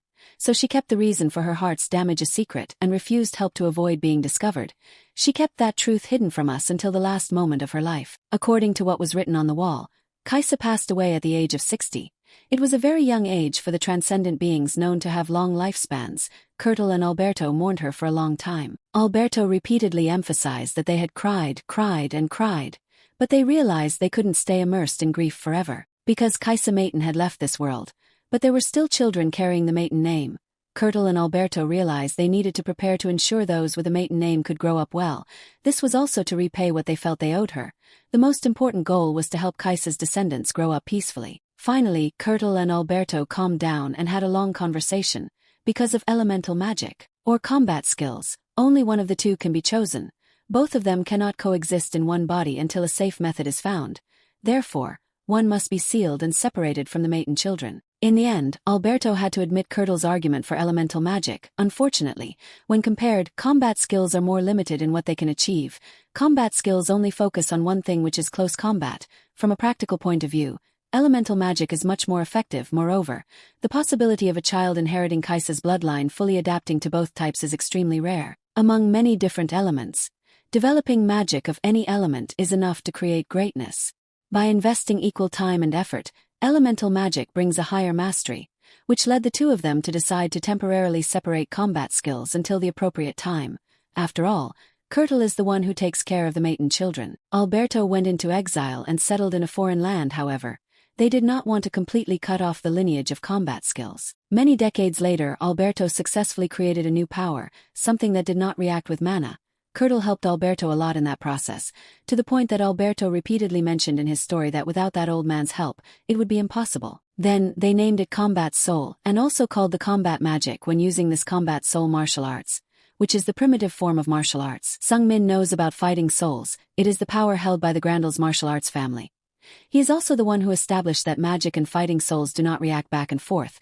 It seems the plot Alberto's details were created around that set value. Sung Min is deep in thought. Everything becomes clear. He realizes that combat magic has been forgotten because it contradicts elemental magic. Instead, combat skills in the form of martial arts appear, giving birth to another transcendent lineage. Being the author, but Sung Min is also shocked because he has never put such complex contexts into his work. Just that simple setting leads to many consequences like this. The reason for the advancement of elemental magic in the Maiden family. The collapse of combat magic, the formation of combat soul, why mana and combat soul cannot blend together. Moreover, explaining why Alberto's secret technique exists in the Maiden family. Mirong sees Sung Min standing thoughtfully in front of the cliff for a long time and becomes curious and asks Rudia, "What is written on it? Can you read it?" However, Rudia only stutters like a child learning to spell. If you get to this place, that word means you, right? Sung Min ignores the two curious girls and continues to immerse himself in Alberto's story. Although he created the Grandals clan himself, Alberto still loves Maiden. So he decided that if someone deserves to be his successor, they must have Maiden blood. Alberto thought to himself, this is the last act of care I can give to Kaisa. However, here is a paradox. The descendants of Maiden mainly learn elemental magic. If they inherit Alberto's advancements, they will share the same fate as Kaisa because the two energy sources conflict with each other. Kurtle also harbored the same intention as Alberto, and many years passed. Kurtle was old and weak, but finally he found a solution. The transcendent Holy Grail was introduced here. One can put different attribute magic into the cup. and the heart will serve as a storage compartment for combat magic. The two of them tried to research and perfect this method, from which it is possible for someone to use both attribute magic and combat magic. However, the relationship between Cyrtil and Alberto deteriorated during that time, although Alberto still loved Maiden. He also loved Grandels equally. However, Cyrtil didn't want to care about Grandels, so conflicts started to arise. Cyrtil wanted to study only for Maiden, while Alberto wanted to care about Grandels for fairness, so in Cyrtil's eyes, Grandels was the stumbling block. In the end, Cyrtil and Alberto had a serious disagreement. The two of them fought for 7 days and 7 nights. Their deep feelings for each other also made them more furious. The more Cyrtil and Alberto cherished their friendship, the more their anger boiled. After 7 days, the two of them regained consciousness and ended the dispute. But they couldn't work together anymore. They both parted ways completely. Alberto recounted in a rather sad voice, "We have different paths to follow. I still cherish Cyrtil as a friend, but unfortunately that's how things turned out." In the subsequent autobiography, Alberto expressed his regrets many times. "If my successor has progressed to this point, then you are probably ready to learn my martial arts, although I still love Cyrtil. But whether he still loves me is uncertain. Perhaps Cyrtil has hated me, because I declared that my successor will definitely surpass his successor. Cyrtil finally chose Maiden, and I chose Grandels. It's an unavoidable choice, but it's a pity." Alberto must have not foreseen that Cyrtil's successor and Alberto's successor were predicted to clash in the future, yet they became the same person. If Sung Min combines the two powers, he will follow in the footsteps of the first head of Maiden, Transcendent Kaisa Maiden. Moreover, through the Transcendent Holy Grail also brings a more stable and advanced cultivation method. The expected collision between Cyrtil's successors and Alberto's successors is unlikely to happen, mainly because Sung Min will definitely not miss this opportunity to become stronger. But the truly fascinating part is this: both of them arranged to record their arrangements through the same special method. Why would two enemies plan to find successors in the same way? And if Alberto had a big fight with Cyrtil in the end, the successor of this arrangement should be a member of the Grandels family. Therefore, Alberto's 77th book should be kept by someone from the Grandels family. That's logical reasoning. If he chooses Grandels, why did he arrange everything to benefit Maiden? Sung Min repeatedly thinks about this point. What is the reason after all? When Sung Min realizes that resolving this contradiction is the role of the character Rasen Maiden, the Holy Eye displays a message: "You have discovered a missing probability." Immediately, time stopped and the surrounding space turned gray. Mirong and Rudia were frozen. All the words on the wall disappeared like an illusion, and new blank spaces appear on the wall. It seems to imply that the last lines left by the great sage Alberto must be completed. A new task that this world assigns to the character Rasen Maiden to achieve the coherence of the story without breaking the context. Sung Min has received the author's privilege. In his hand appears a special pen used when making settings. Well, I guess I have to write more. Sung Min doesn't need to think much while reading Alberto's message. He has found the strange points and how to put the puzzles together. Sung Min begins to write the rest. Despite the contradiction, Alberto and Cyrtil still continue to cherish each other as friends, and the love that the two of them have for Kaisa Maiden still continues to exist. In the end, their wishes were reasonably adjusted by Sung Min. Although they conflict and turn their backs on each other on the surface, their hearts still unify a purpose. They don't really want a war between the successors. What they really want is cooperation. That's why they want to concentrate martial arts and elemental magic into a complete system, and then make the same arrangements, so that a certain successor can achieve both powers. When Sung Min stops writing, the Holy Eye quickly displays a message: coherence has been ensured. The missing probability in the author settings has now been added. Sung Min breathes a sigh of relief. So I guessed right, and gained some more probability. All the characters on the wall are automatically put into the setting book. The Holy Eye continues to give new instructions, with a coherence guaranteed. The arrangements left by the great sage Alberto will now be formed. Suddenly a small chest appears. It is soaked in glittering golden light. Sung Min immediately recognizes it as a gift left by Alberto. The chest automatically opens when Sung Min approaches. The dazzling light emitted from the thing inside the chest makes Sung Min stunned for a moment. Then he couldn't help but rejoice in his heart. Inside the chest is a book titled Magic Optimization, a very easy mana cultivation method. It's almost like the mana cultivation method book Sung Min once read in the Star Library. The previous one was titled Basic Magic, so this one must be the advanced mana cultivation method. At this time, the potion in Sung Min's pocket suddenly lights up and flickers like fireflies, attracting his attention. When Sung Min takes it out of his pocket and checks the information with a Holy Eye, another good news comes. The effect of the potion has been upgraded from 20% to 100%. He rejoices in his heart. Good, the quality of the potion has also been upgraded, just what I need to learn more advanced mana cultivation methods. As Sung Min is immersed in joy, the grey world starts to return to normal and time continues to flow. Both Rudia and Mirong gradually regain their color. At the same time, the cave wall begins to crack in a powerful shake. Yellow energy seeps through, like an automatic door completely open. Sung Min looks around in a panic, looking for a way out. This cave is about to collapse. I have to get out of here quickly. However, he can't find a door or a path. The cave ceiling shakes more and more violently, with large and small rocks falling like a downpour. Suddenly a dazzling light shines into the cave from above, making Sung Min reflexively close his eyes. When he opens his eyes to look around, the space has changed. It is the place where they first entered the mysterious door, the cemetery of hunters. Sung Min sits up in bewilderment. He hurriedly searches for the things he just received, back to the hunter's grave. But what about Alberto's arrangement? When rummaging through his bag and seeing the extremely simple mana cultivation method book and the 100% quality potion, Sung Min can finally breathe a sigh of relief. I still have these two things and also learned a few interesting things. Rudia's voice sounds after a long yawn. Rawson, I think I just had a strange dream. Sung Min is startled for a moment because most of her dreams are prophetic. He can't help but worry and eagerly ask, what's wrong? Rudia smiles brightly with excitement and recounts, a dream about Rawson being sucked into somewhere while spinning around.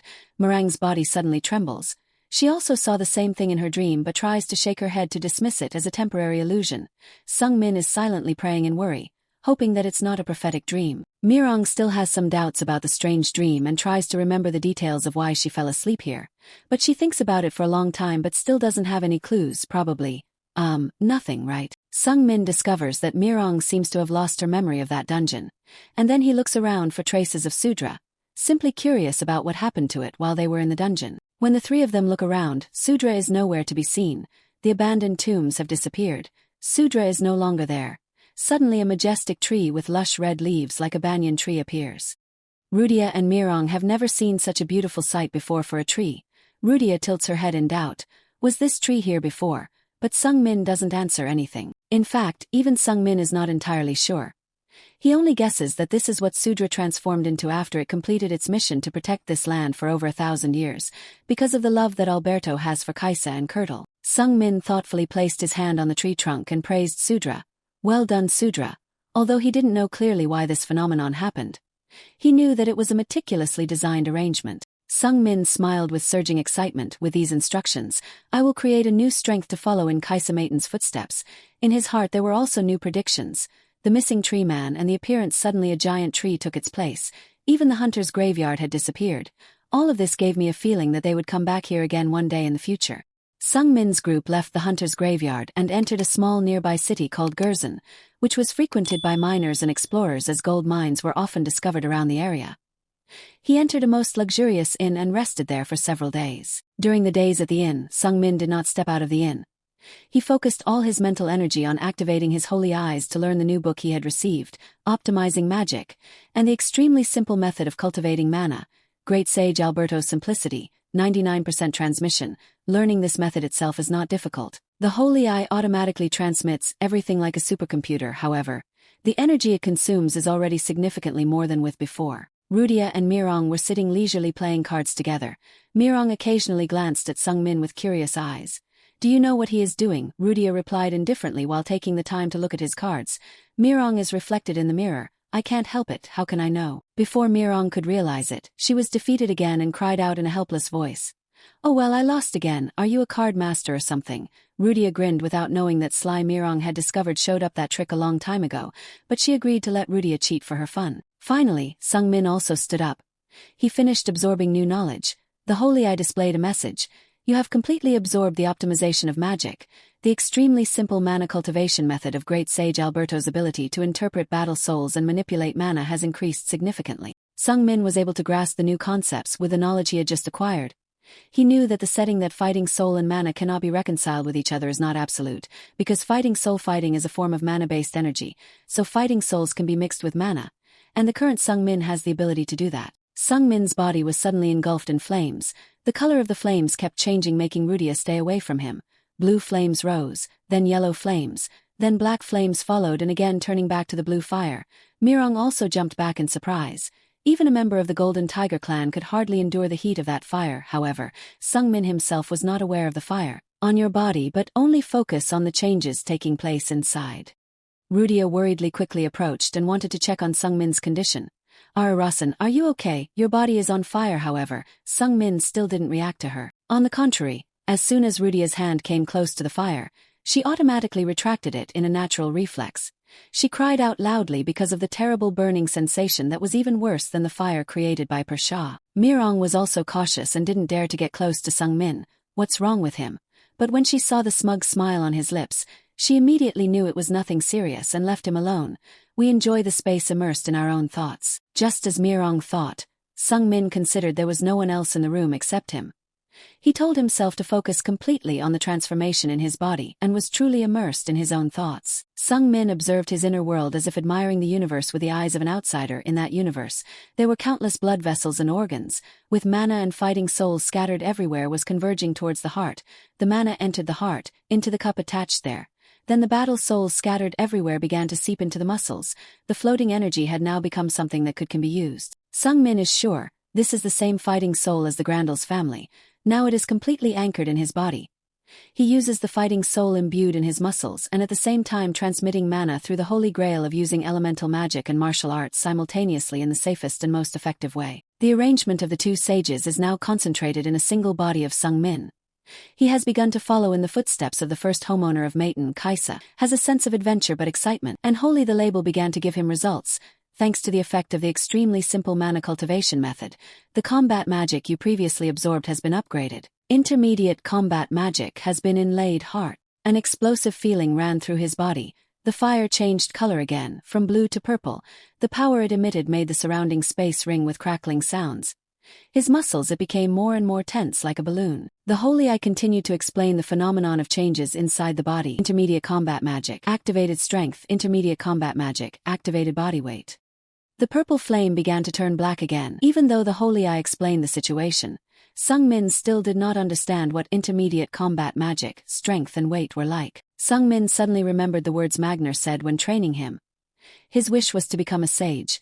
Mana reacted to his wishes, so it created 4 major changes in his body. Physical strength and will react to help the body become strong and stabilize the soul. At that time Sungmin did not clearly understand what Magner said, but now he understands. The power that strengthens the body means it effectively blocks physical or non-physical attacks from outside, as a way of self-defense. In addition, the power also strengthens the soul, which means defense against not only physical attacks but also mental attacks such as illusions and hallucinations. Sungmin smiled happily as he felt that he had upgraded both his defense and combat abilities. His weight was actually an evolution of the weight control technique he used before, an ability to influence everything related to body control. Sungmin smiled full of confidence because he had a solid foundation. Rasen's body is naturally suitable for combat magic. Once he has arrangements from Alberto and Kurtle, he will can reach the strength of the first-generation homeowner Kaisa Maiden. Rudia suddenly tilted her head after staring at Sungmin for a long time. Hey Rasen, Sungmin got out of her thoughts and started talking to her. What is it, Rudia? Rudia frowned in bewilderment. You really are Rasen, right? Sungmin raised his eyebrows and replied with a confused and doubtful voice. It was me and no one else. Rudia continued to look at Sungmin with curious and worried eyes. I was sure I was looking at Rasen, but it felt strange. He seemed different. Rudia in her own way could notice the change. Sungmin's face, voice, height, all are the same, but the energy he radiates is different. Sungmin immediately frowned and asked Rudia, what do you mean? Rudia said thoughtfully in a vague voice. His energy was a bit different. Now Sungmin understood that perhaps Rudia had vaguely noticed his change, that intuitively. After that, Sungmin didn't say anything for a while. He was recalculating his itinerary, and when he made a decision, he called Mirong and Rudia to gather together seriously. I have something important to say. The bright moon was rising outside the inn. Important decisions had been made, but not everyone in the Sungmin group could easily accept his unexpected decision. Mirong was walking quickly away from the inn. She usually hunted in the middle of the night for her hobby, but today her mood seemed heavy, unlike a hunt. For some reason, Mirong couldn't walk any further. She stopped, looked up at the sky, the stars twinkled in the night sky, and Sungmin's words appeared in her mind. A while ago, Sungmin had informed Mirong and Rudia about his plan. I was about to go to the main mansion. Rudia would definitely go with Sungmin, so he happily replied, going to your house. Mirong, on the contrary, the idea of Sungmin suddenly returning to the main house seemed a bit shocking to her, but she didn't show it on the outside. Wow, it made me think it was something big. Mirong was clearly shaken because she didn't anticipate Sungmin's words but still had to act as proud as a tiger. She indifferently shrugged her shoulders. What does it have to do with me if you go home? Sungmin said honestly, out of his thoughts. It would be difficult for her to live in a maiden house. He knew that place would bring a stuffy and boring feeling to people of the Golden Tiger clan who liked to roam freely. Looking unconcerned, Mirong scoffed with a snort. Of course, I don't like being confined. Sungmin continued patiently. In 2 years, I will participate in the War of Succession. Mirong turned around and left without hesitation. No need to talk any longer. Sungmin continued to say what he wanted to say. One day, I will need your help. A member of the Tiger Clan Gold will help a weak person when asked, right? Mirong smiled faintly and glanced at Sungmin through the narrow door that was gradually closing. Whatever, anyway. I was bored and had no fun walking around with you anymore. The door closed, but Sungmin still tried to call after Mirong's leaving figure. When you need to contact me, go to the west gate outside of the Maiden clan and ask Rasen Maiden. Mirong said back a prayer. Oh, I'm leaving, Rudia mumbled stupidly. It seems like I won too much, so she's angry. When Mirong left the inn and wandered alone in the forest, she kept muttering to herself to overcome the sadness in her heart. Fine, I'm already bored anyway. As soon as Mirong opened her mouth to complain, she sighed that she was bored when there was a lovely rabbit jumping around as if inviting her. Quick as lightning, the Mirong jumped from its position and rushed towards the rabbit. Mirong laughed happily, holding the rabbit's ears and raising them high. Peekaboo, I caught you just in time. The rabbit was scared by Mirong's fierce smile. It trembled and burst into tears immediately. Seeing that, Mirong didn't feel happy anymore. Her face tightened with a rising feeling of frustration. Mirong lost interest in playing with the rabbit, so he let go of it without any regrets. Looking at the rabbit jumping away, Mirong let out a rare sigh. She should have been happy, but it seemed like she wanted to follow that rabbit, like going with Sungmin. But she didn't want to be tied up in Maiden's house. Mirong looked up at the night sky filled with sparkling stars, feeling frustrated even with unrelated things. Why are those stars so bright today? Sungmin's words reappeared in Mirong's mind. One day, I need your help. She stood up straight, her tail curled proudly, and continued to walk arrogantly in the forest. I don't know how long I have to wait, but hopefully that day will come soon. Only Rudia and Sungmin were left in the room. She looked at him wonderingly. Rasen, you said before that you would have to go on a pilgrimage for 2 years. Sungmin clicked her tongue and explained, that doesn't have to be at any time, also outside. Rudia originally had a simple mind and did not like complexity. Now she is somewhat aware of how the world works and spoke out against Sungmin's decision. I hate this. If you go back now, you will be sarcastically attacked. I don't want you to be treated like that. Sungmin thought carefully. From the outside it seemed like he really looked like a coward who gave up on the pilgrimage, but he still stuck to his plan and reassured Rudia. Well, maybe so, but just make sure you don't get laughed at. Rudia tilted her head curiously. How? Sungmin smiled mischievously, looking out the window. Soon a friend will come here. That person will help me create a reason for my return. At the same time, on the street away from the inn not far away, a familiar energy radiated from a mysterious person riding a horse. In a small alley, many dead and injured knights were lying on the ground. Damn it, all the holy knights were defeated. A Tauren was aggressively approaching the knights. The soldier hasn't been knocked unconscious yet. He, this game is so fun. The knights shouted with harsh voices, criticizing the Tauren. Helmet, you're murderer. Helmet immediately raised his voice and expressed frustration as if he was being wronged. What, a murderer? Right after that, Helmet grinned wickedly while swinging his fist high. I'm not a murderer. It's simply because you guys are weak. A single touch and you porcelain dolls will shatter. What else can I do? As Helmet was arrogantly boasting, the sound of horse hooves echoed from the main street, making him turn his head curiously. A mysterious figure sat on horseback, calmly looking down at the Minotaur. Their eyes met in mid-air, creating a palpable tension. The knights shouted, trying to warn the mysterious figure. Run, don't interfere, it's dangerous. He's Alcat, the escaped murderer. However, the mysterious figure ignored the knights' warnings and spurred the horse forward towards Helmet. Move out of the way. Helmet roared, his voice echoing in the night. Move out of the way, you say, immediately. He turned towards the mysterious figure and launched a lightning-fast punch. In a blink, the Minotaur closed the distance to the horse and landed a powerful punch on the rider. But before Helmet and the knights could react, the mysterious figure vanished. The horse, the only target, had its head crushed. Blood splattered everywhere, staining the Minotaur's arm. The knights screamed in disgust, vehemently condemning the Minotaur as they saw blood splattered everywhere. But they were too late to stop him. You heartless brute. Before anyone realized that the blood belonged to the horse and not a human, a voice suddenly echoed under the moonlight. Why did you kill the horse? It did nothing wrong. Helmet looked up and saw the mysterious figure on the roof. He had been there all along. The Minotaur roared, his voice a chilling shriek, sending shivers down everyone's spines. How long have you been there? I'll kill you. But this time, before he could finish his sentence, the mysterious figure jumped down and landed a direct kick to his snout. The force of the kick was so immense that Helmet was sent flying 10 meters. His head slamming into the ground, creating an explosion with a powerful shockwave. As the thick cloud of dust dissipated, the Minotaur was lying flat in a deep crater. The mysterious figure carefully instructed Helmet, who was lying there, gasping for breath in a pool of blood. "It's late, you shouldn't shout so loud. From now on, learn to live a little more calmly," the mysterious figure said, landing beside the crater. The Minotaur, submerged in blood and pain, gaped his mouth, unable to speak. He moaned like a choked pig, whimpering with pain, his horn and a tooth broken. The knights stood there, stunned, for a moment before they burst into laughter. Helmet. They felt no pity for him, however. They couldn't believe that such a small person could deliver a kick with enough force to deflect the bull-headed monster's snout. As the mysterious figure removed their hood, it was Rosalind. She had grown and become much stronger. Even though she was only 12 years old, Rosalind narrowed her eyes at the Minotaur, who was groaning and muttering, "That damned fool. Why would you meet me in such a godforsaken place?" she thought. It turned out her insult was not directed at the foolish Minotaur but to her long-lost friend, who was leisurely waiting for her in a deserted inn at the end of the street. Not long after that, there was a clearly felt energy from outside the inn. In fact, Sung Min had felt this energy a few hours ago. Soon the door to his room opened, people appearing as Rosalind. "Hello." As soon as Sung Min saw it, she smacked her lips and complained to Rosalind. "You didn't knock on the door." Rosalind calmly shrugged. "You know I will come, that kind of politeness is not necessary." Rosalind had grown a lot. She was 6 when they first met and 8 when they met for the second time. Now, 4 years had passed and she was 12. Although she had grown to Sung Min, she was still a little child, so he casually praised her. "You've gotten much taller, haven't you?"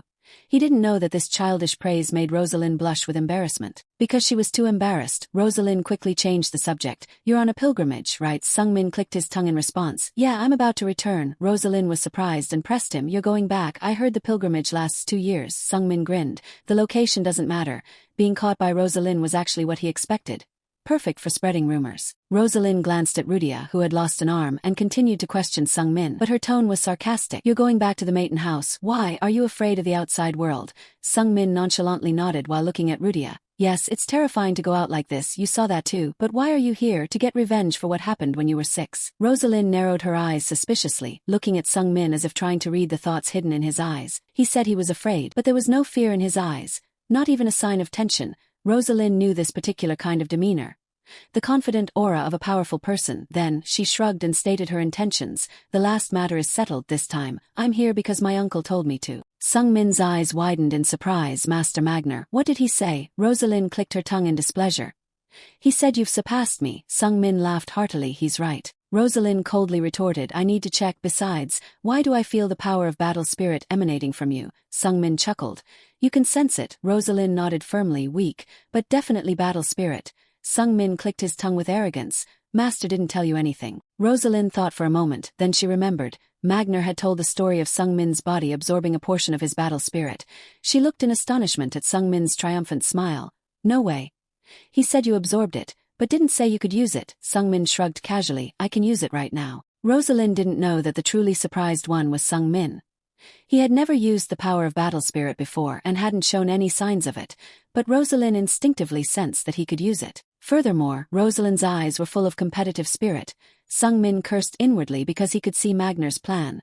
Rosalind wasn't petty enough to seek revenge for the past, but Magner had used Sung Min as bait to provoke Rosalind, stimulating her growth. Just as Sung Min guessed, Rosalind was brimming with fighting spirit. She immediately began unleashing her battle spirit and turned, ready to go outside, with a challenging tone. "Follow me. Let's have a fight." However, Sung Min responded with indifference. "Why should I? What will you give me if I let you test my strength?" Rosalind stood frozen at the doorway, as if she thought he would naturally choose to fight. The typical mindset of a martial artist. After a moment of shock, she exclaimed incredulously, "What?" Sung Min calmly replied, "There's giving and receiving, right? Don't tell me you haven't prepared anything for me." Rosalind immediately retorted, "This is a good opportunity to check each other's progress." Sung Min refused with a convincing argument. "That might be a good opportunity for someone like Kazan, who is obsessed with sparring, but I am an ambitious mage. I prefer a more elegant and refined approach." Rosalind showed clear disappointment at her inability to refute that argument. "So you won't fight me?" Sung Min couldn't help but chuckle inwardly. Dealing with a 12-year-old girl was really easy. Then, he pretended to give Rosalind a chance to fight. "You absolutely want to fight me?" Rosalind immediately became enthusiastic. Of course, Sung Min haggled again, stating a condition, but I can't fight just like that. Then Rosalind, would you like to make a bet with me? As soon as he finished speaking, Sung Min put on his robe. He was sure Rosalind would agree, and the agreement would be an exchange where both sides received something valuable, therefore. He thought he could get something from Grandel's by taking advantage of the current situation. As Sung Min expected, Rosalind agreed without hesitation. After the terms of the agreement were settled, Sung Min and Rosalind moved to another location, stepping out into a desolate field. The agreement between them was simple, and Sung Min even seemed unusually generous. If I win, you'll take me to Grandel's library. If you win, I'll grant you one wish. Rosalind's eyes lit up at the mention of an unlimited wish, ignoring Sung Min's confident demeanor. He must be certain of victory to offer such a generous condition. Moreover, the location of their duel was disadvantageous for Rosalind. Fighting a mage in a place full of dry grass was practically suicide. The wind was also strong. Conditions favored by a fire mage, as they could inflict fire damage without being affected by their own flames. But Rosalind was still very confident in her abilities and declared, "You should know that I never do anything halfway." You mentioned wanting to test refined martial arts, right? Sung Min nodded and immediately assumed a fighting stance. Yes, Rosalind clicked her tongue and continued, "Tell me exactly which one you're focusing on." Sung Min replied with one word, destruction. Rosalind understood and stretched, warming up. Destruction, you said it yourself. Okay, I'm coming. Immediately after, she slightly bent her legs, standing firm. Sung Min could see she had truly matured a lot, even from her fighting stance. As Rosalind charged, Sung Min could see her battle spirit overflowing, naturally surging through her body, guiding her martial arts. It was amazing. Her movements were much faster than a normal person's, like a spring just uncoiling. Rosalind was rapidly closing the distance. Sung Min could see that her ankles and knees were highly concentrated with the power of battle spirit, making her lightning-fast attacks easier, and her boiling fighting spirit was evident in her eyes. Rosalind's movements were faster than expected, but Sung Min didn't dodge. While Rosalind wanted to test her martial arts skills, Sung Min wanted to test his battle magic. The moment Rosalind's foot kicked Sung Min's face, intermediate battle magic, fortitude, activated, making the impact ineffective. It felt like she kicked water. Defense was a basic battle magic of Sung Min's, now developed into intermediate fortitude to strengthen his spirit. Fortitude here doesn't mean physical strength, but the ability to effectively block opponents' attacks. Furthermore, he had mastered magic with the help of the transcendent Holy Grail, able to control a little of all elements, so he added the refined properties of water to his defense. The exchange of techniques continued, with Rosalind attacking and Sung Min remaining defensive. She decisively spread her legs, felling his supporting leg, causing him to lose balance and fall backward. Immediately seizing the opportunity as Sung Min fell, Rosalind unleashed another kick at high speed. It was a low kick, but then suddenly curved upward unpredictably like a whip. Rosalind's leg aimed for Sung Min's forehead. Her movement surprised him with its speed. She had an incredibly abundant source of physical energy. The battle spirit had enhanced Rosalind's martial arts skills, and she still had abundant stamina. But intermediate battle magic, fortitude, activated in a moment. Sung Min easily deflected Rosalind's leg. Her kick still collided with something, making her certain she had hit his head. However, when Rosalind looked down at her toes again, the person who was kicked was unharmed. On the contrary, she didn't feel that she had inflicted any damage on him at all. Rosalind, questioning her existence, immediately widened the distance with Sung Min. What the hell was that? It was a natural retreat. After a useless attack, she would easily become a counterattack target if she remained within the opponent's reach. Rosalind stared at Sung Min in bewilderment for a while. Many questions arose in her mind. How?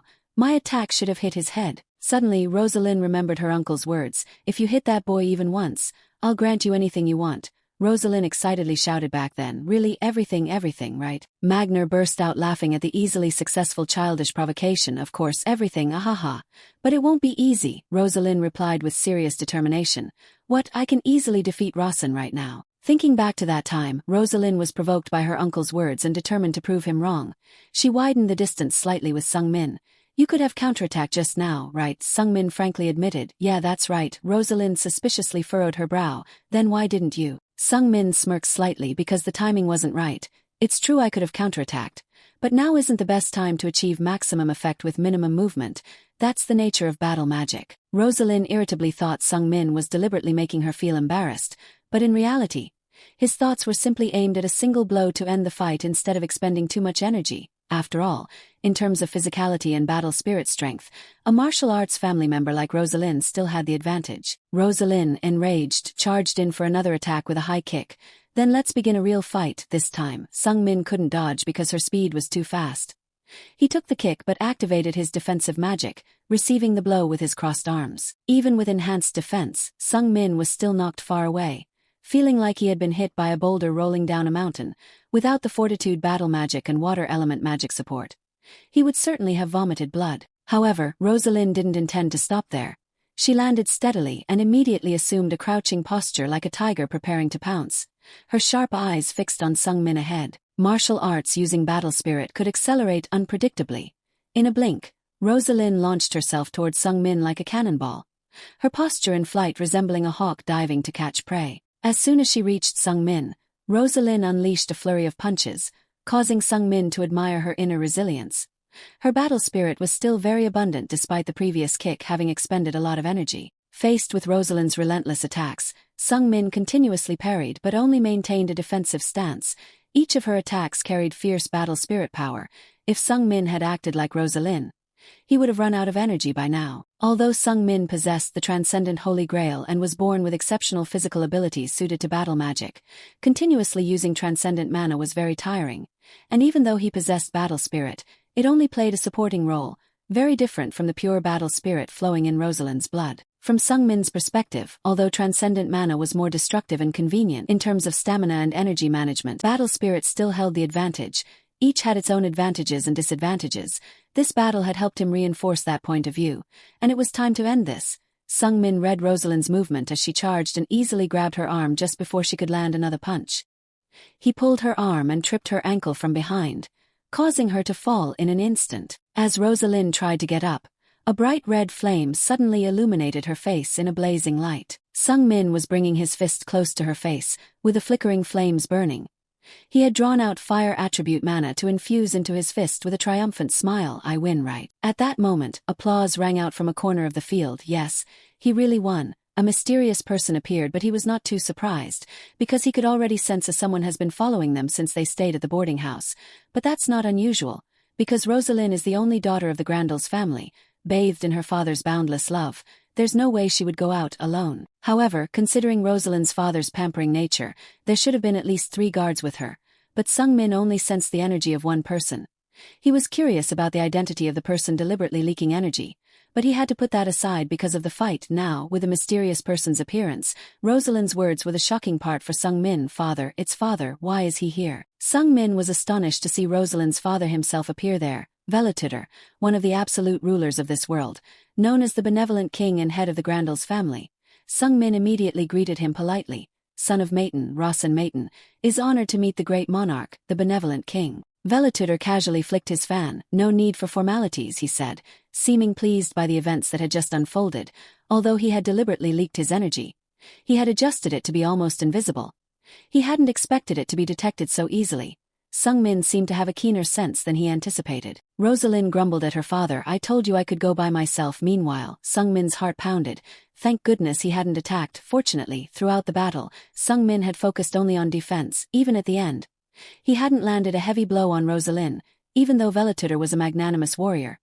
He loved his daughter immensely. If Sung Min had accidentally attacked her, he would have been dead. After observing Sung Min's skills in the fight, Velitutor became even more curious about him and frankly asked, "I hear you're requesting something interesting. Would you like to visit the Grandals library?" Sung Min honestly replied without hesitation. "Yes, that's right." Velitutor curiously asked, "And why is that?" Sung Min continued sincerely, "Because I still want to learn more about martial arts." He dared to be frank because someone of Velitutor's stature would have understood his demonstration in the battle, that he was learning and using martial arts seamlessly combined with magic. Velitutor stared at Sung Min. This kid, he thought. He has no intention of lying. Instead, he answers everything honestly, as if he has nothing to hide. The more Velitutor thought about it, the more interesting he found it.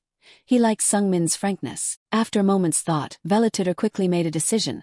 "I officially extend an invitation to the Maiden House." Sung Min immediately thanked him with a bright smile. He was incredibly pleased with the unexpected outcome. An invitation from the Grandals was completely different from him seeking them out. It was just an invitation, but it implied so much. Velitutor had officially recognized Sung Min's exceptional talent. This might be the greatest honor for a 14-year-old mage. Velitutor showed even more favor by declaring, "With my authority, I will grant you access to the second-class library." Rosalind, who had only been allowed into the third-class library, protested indignantly, "Father, I haven't even been allowed into the second-class library yet." While Rosalind was confused about her father's sudden actions, Velatutor decisively ignored his beloved daughter's objections and told Sung-min, "I will await you at the Grandals family. We will welcome you as an honored guest." Rosalind would probably never understand that Velatutor had extended the invitation for her benefit, for her development. He had seen Sung-min's potential. The forgotten battle magic had proven its worth in his hands, combined with the Grandals' martial arts principles. Velatutor hoped that someone like Sung-min would be by Rosalind's side to help her raise her martial arts to a new level. 3 days later, Sung-min returned to his ancestral homeland upon arrival. He went to the Badger Annex, where his mother, So-So, was staying. The scene was much more peaceful and bright than her previous lonely and gloomy living conditions. It seemed her life had become much more comfortable after Sung-min expressed his views to Dekatra. Sung-min enjoyed the peaceful scene in front of the cozy little wooden house. Sunlight filtered through the green leaves, creating dappled shadows on the wooden patio. Chickens strolled leisurely, adding a rustic and intimate touch to the atmosphere. Sung-min slowly walked up the steps, feeling the tranquility and poetry of the moment. Suddenly he was startled. A surge of energy was silently approaching him from behind. The chilling feeling made him unable to ignore it, and he was sure it wasn't Era's aura. Sung-min immediately turned his head to look towards the source of the energy. A man stood there, a man with a long scar on his face. A face Sung-min knew very well, Sunken, Dekatra's confidant and right-hand man of the Maidenhead. His eyes were filled with cold murderous intent. Sunken said nothing but stared intently at Sung-min after a moment. He coldly said, "After greeting your mother, come to the main house. This is the head's order." Sung-min tilted his head in surprise. "Father summoned me." Sunken nodded mechanically, "Yes." Sung-min bowed with his hand on his chest, showing respect for Dekatra's order. "Yes, I understand." When Sung-min looked up, Sunken had vanished. He sighed inwardly. "He really is like a ghost." That description was accurate. Sunken's words contained much for Sung-min to ponder. First, Dekatra had directly summoned Sung-min. This was unimaginable for someone rumored to be the most useless in the family, someone who even abandoned his pilgrimage after a short time. Besides that, another noteworthy point was that Dekatra allowed Sung-min to greet his mother first instead of immediately summoning him to the main house upon his return. This could be seen as Dekatra's humane side after days of distant treatment towards his wife and son. It was also tacit support for Sung-min treating his mother with respect and spending more time with her. Putting aside the stressful thoughts, Sung-min entered the wooden house with joy at seeing his mother again. As soon as the door opened, he sensed someone moving hastily inside. That hasty person was Era. A half-eaten biscuit was in her hand, but she quickly hid it behind her back like a ghost when she saw Sung-min. "Young master, you're not continuing your pilgrimage." Her greeting and surprised expression made Sung-min feel a little strange. Someone with Era's skills couldn't have not known he had returned. This action must have some meaning, and that's when Sung-min realized Sunken hadn't disappeared yet. Sung-min couldn't sense Sunkan with his abilities, but he must be hiding somewhere, observing his actions. Era wanted to remind him to be more careful with his behavior because they didn't know what would be reported to Dekatra. He pretended not to know and greeted her cheerfully. "Era, long time no see, mother seems well." So-So seemed completely fine even after hearing that her son had abandoned his pilgrimage. "You must be tired," she said. "Sit down for a while. Era, could you bring the fragrant tea from last time?" Era immediately followed So-So's instructions. "Yes, I'll go make it right away." Sung-min smiled with relief seeing their closeness. Although Era always seemed cold and indifferent towards Sung-min, she was clearly very close to So-So. Afterwards, Sung-min enjoyed a cup of tea with So-So. The tea was praised for its fragrance. It was truly excellent. He also told his mother about what had happened on his journey, but only what was on the surface because Senken was watching. So-So was very happy to hear her son's stories and kept smiling. "I knew you'd do well, Rosin," she said. When the sunlight slanted through the window, Sung-min finished his tea. He stood up and greeted his mother with a loving smile. "Mother, it's time for me to see father." So-So nodded in return with a tender gaze. Then, Sung-min quickly moved to the main house. Soon after, Sung-min arrived at Dekatra's room as usual. Dekatra was sitting in his office, and Sung-min cautiously entered with a tense expression. "Father, I'm back." Dekatra felt happy inside. Although Sung-min was considered useless, he could sense the true fighting spirit emanating from him, a useful energy. Even Sung-min's battle magic seemed to have developed to many levels. Dekatra didn't know how his useless son could have made such progress in the short time after leaving home. The mystery amused him, but his outward demeanor remained serious as he asked Sung-min, "Report, as the head of the family, I must know the progress of the heir candidate, and about the changes happening in you." Sung-min was momentarily confused. Should he reveal everything honestly? Dekatra acted as if he knew everything, but in reality, he might not know everything in detail. However, Sung-min was sure Dekatra was on his side. As long as Soso was there, his feelings would remain the same. Therefore, Sung-min decided to tell Dekatra everything. I never intended to hide this from you, father. Actually, I can now simultaneously use elemental attribute magic and battle magic. Although it's still in the early stages, I can also use battle spirit. I can develop along the same path as the first head of the Maidens. Dekatra was quite surprised that Sung-min even knew about the first head of the Maidens, who possessed both attribute magic and battle spirit. Dekatra recalled Senkin's short report before Sung-min arrived at his office. Senkin wasn't entirely certain, but he vaguely sensed that Sung-min had gained a special ability upon his return. His battle spirit was clear. It carried an aura similar to Magnar's battle spirit. Too small to play a significant role, but certainly existent. Sung-min excitedly demonstrated a part of his power, with fire attribute magic in his left fist and battle spirit in his right. If I can master both battle spirit and attribute magic, I'll likely possess power comparable to our first head. Dekatra tapped his fingertips on the table, seemingly thinking and not revealing his pleasure. Besides me, who else knows about this? Sung-min honestly replied. Only my friends Rudy and Mirong. Dekatra continued to ponder with a shrewd gaze at Sung-min. Is that so? If it were me, I would have killed Rudy and Mirong. This statement would likely be a strong shock to any child. What kind of father would suddenly ask their child to kill their best friends? But Sung-min wasn't surprised or panicked by Dekatra's suggestion. He didn't hesitate to state his own reasoning. Because dead people can't tell tales, right? Dekatra coldly replied, right. Sung-min skillfully rejected the suggestion with his logic. But dead people won't help me either. Dekatra was slightly surprised by Sung-min's calm reaction protecting his friends, but he couldn't deny his logic. Well, that's true. Sung-min started explaining his situation to convince Dekatra. Father, you've been strong since birth. You don't need anyone's help. But I'm different. I can't stand on my own, as Sung-min said.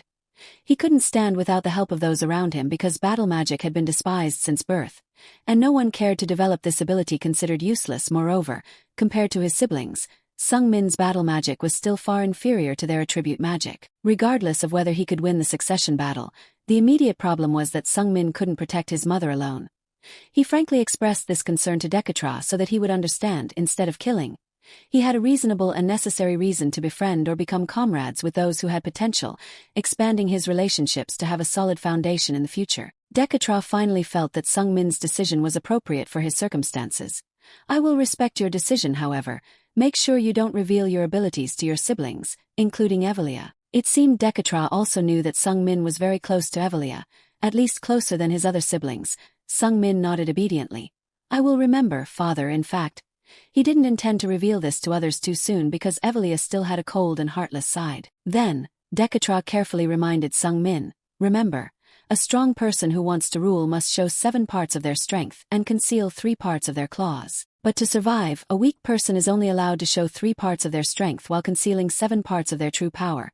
Sung-min naturally understood the meaning of those words, and in fact he had practiced this for a long time.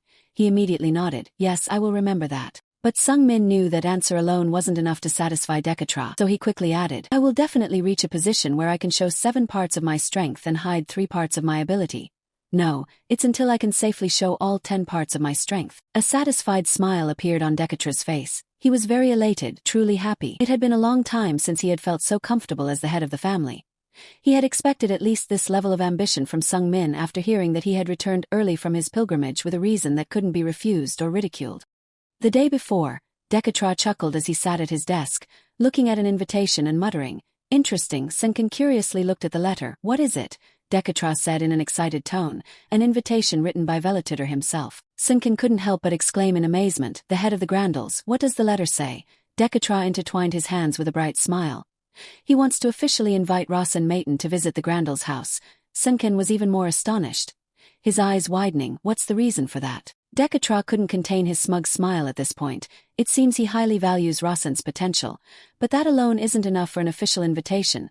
Dekatra quickly added, according to the letter, Rosalind seems to be greatly influenced by the boy, at least at this point. He considers Sung-min superior to Rosalind. Senkin was stunned, unable to believe his ears. Velitutor had publicly acknowledged Sung-min with an invitation, even sending a formal invitation. Sung-min had only recently begun his pilgrimage.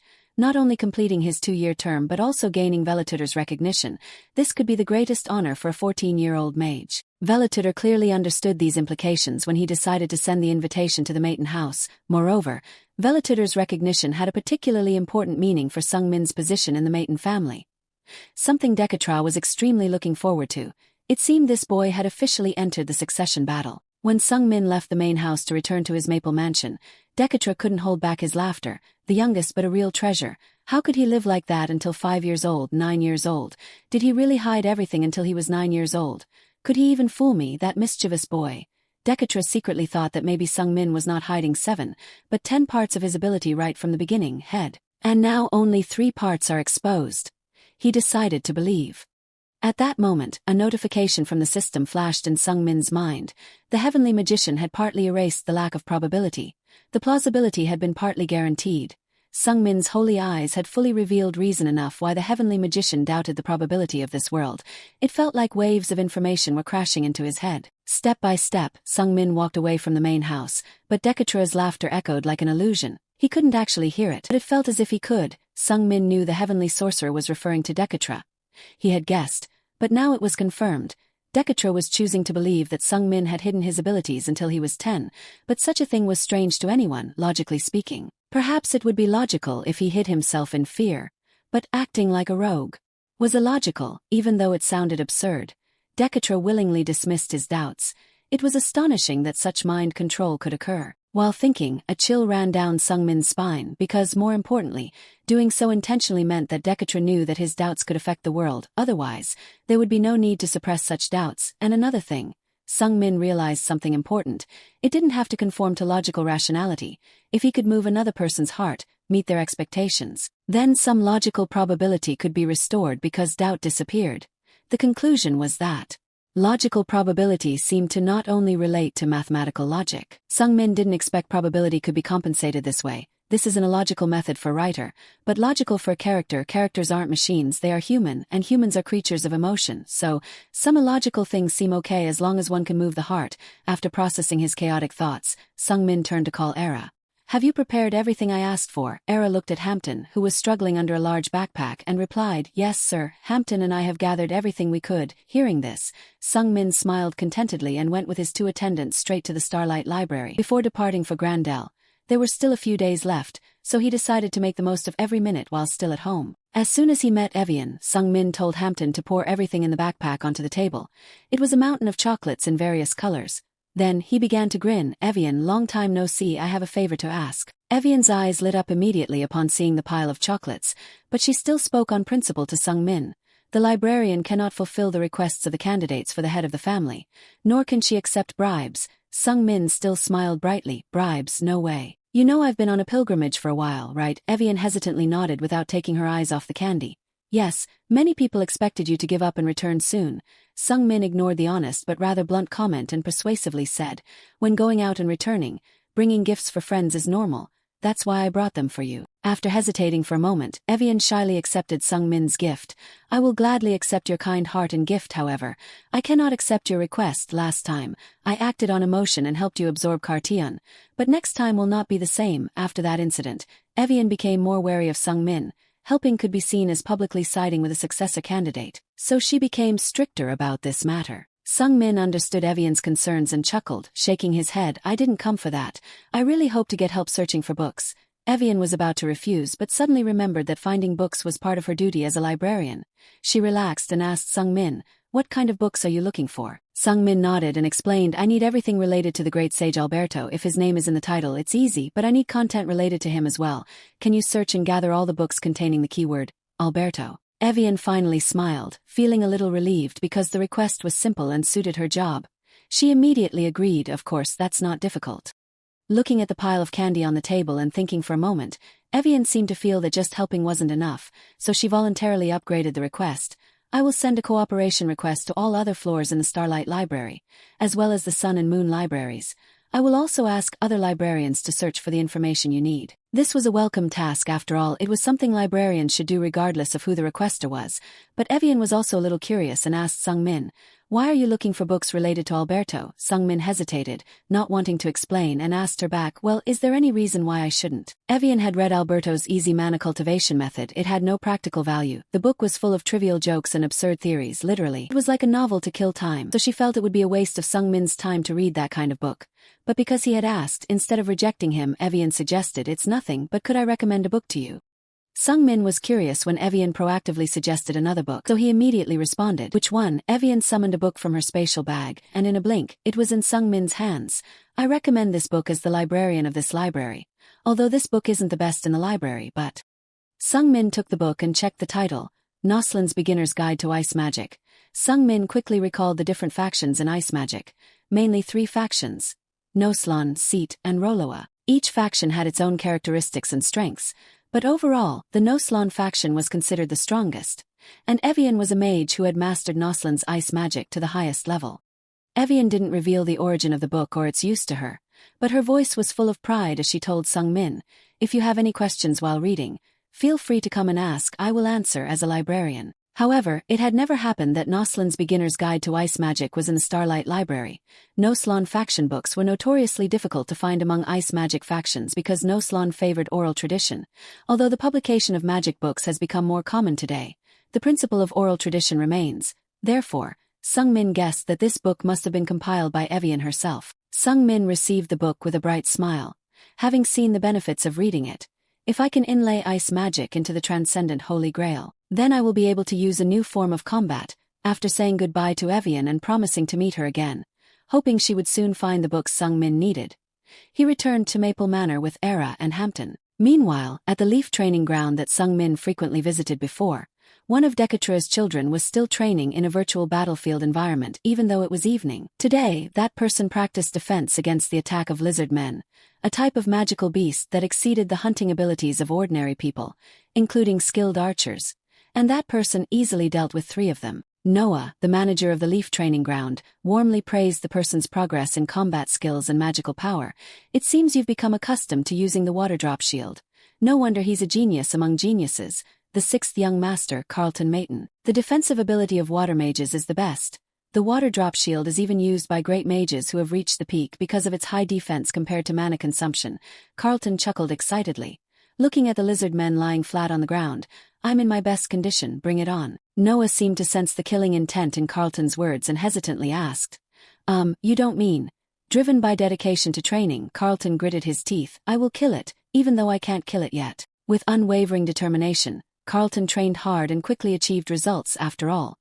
He also had Mayton blood flowing in his veins, and what fueled his determination was revenge.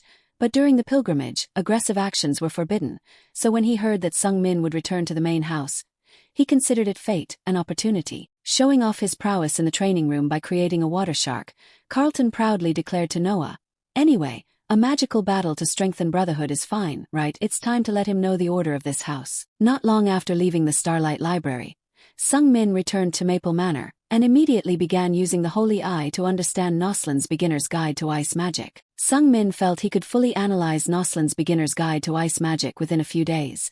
After analyzing it, he believed he could learn a few first circle and a few second circle spells of ice magic. At that moment, Era knocked and entered. "Young master," she said. Sungmin closed the book and nodded.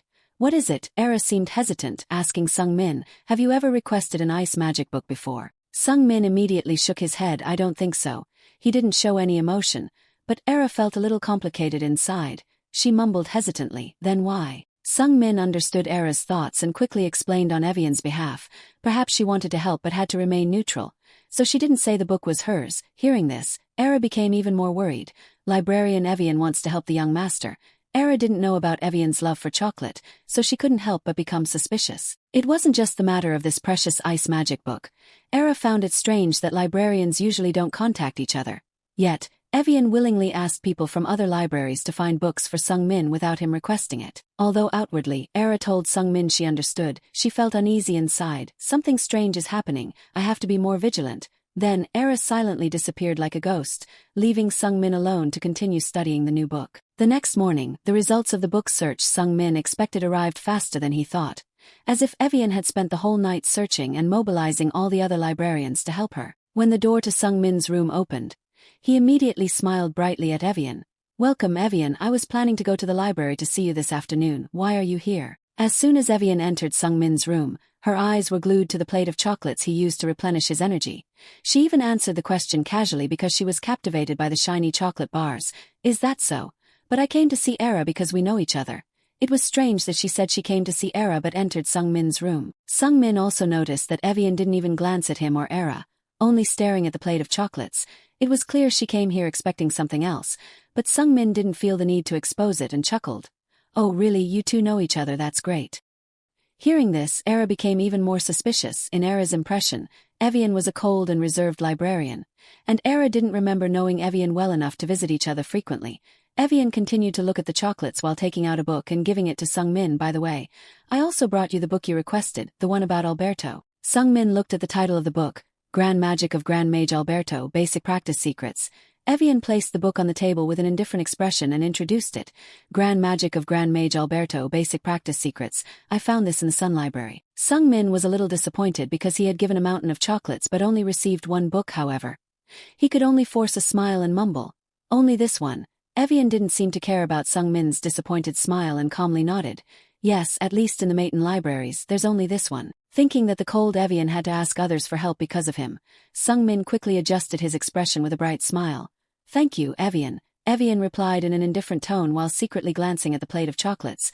I'm just doing my job as a librarian. Sungmin chuckled and told her, the chocolates on the table are a gift for you, take them home. For the next half day, Sungmin focused on analyzing Grand Magic of Grand Mage Alberto, Basic Practice Secrets and Noslin's Beginner's Guide to Ice Magic using his holy eye. The analysis progress of the two books was vastly different. It took 6 hours to analyze only half a page of Alberto's book, causing Sungmin to sigh. It will take a lot of time to learn Alberto's magic from this book. Although Noslin's ice magic is considered high-level magic, Alberto's grand magic is many times more advanced and complex, so analyzing it naturally couldn't be done overnight. Fortunately for Sungmin, the ice magic book compiled by Evian was for beginners, so it was simple and easy to analyze even though it contained advanced magic knowledge. Otherwise, even using the holy eye at full capacity, he wouldn't be able to handle two books simultaneously. Sungmin had to admit that Evian had compiled this book very well. Not only was it easy to analyze, but it also contained all the essential core points. It would be a waste if this book wasn't passed down to future mages of the Noslan faction. Because analyzing two books at the same time will reduce his ability to absorb, Sungmin decided to continue analyzing Alberto's books when he has free time. But for now he will focus all his attention on studying. Finish Noslin's ice magic first. After all, we're almost a quarter of the way through the ice magic book. As soon as Sungmin stopped analyzing Alberto's magic book, the holy eye displayed a notification.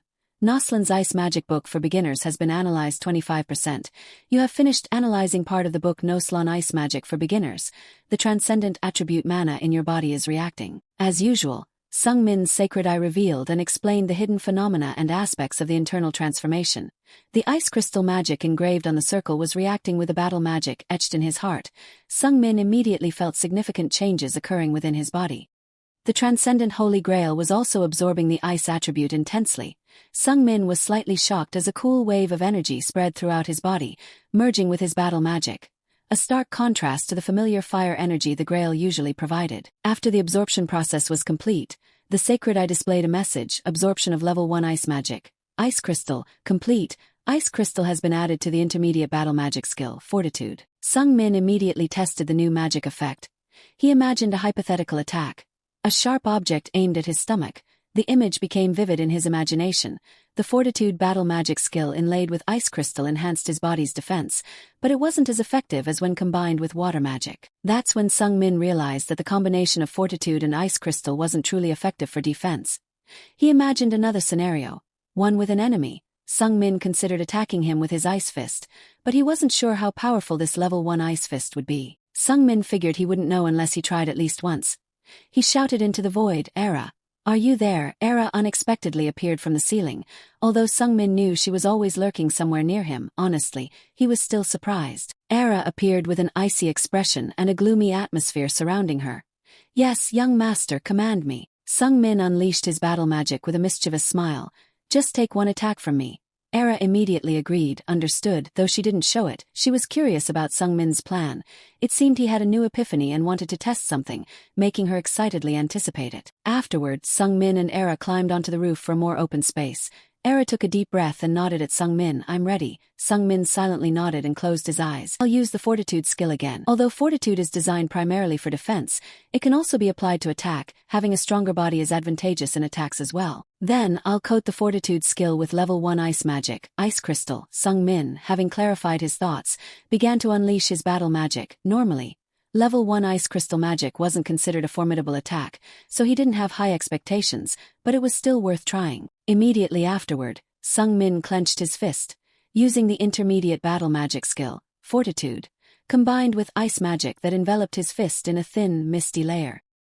He swung his fist decisively as he lunged toward Era. Alright, here it comes. Although he didn't feel the cold distinctly, the ice crystals lightly floating around indicated the presence of the ice magic. Sungmin quickly closed the distance to Era in a blink of an eye, extending his fist toward her face without expecting any immediate spectacular effects, because like most other types of magic, ice magic usually truly demonstrates its value from the third circle. As Sungmin predicted, a dull thud like a drumstick hitting a drum resonated when his fist connected with Era, but the damage inflicted by this technique was negligible, not to mention that Era was much stronger than Sungmin. Era easily caught Sungmin's swinging fist and simply stared at him with an emotionless gaze.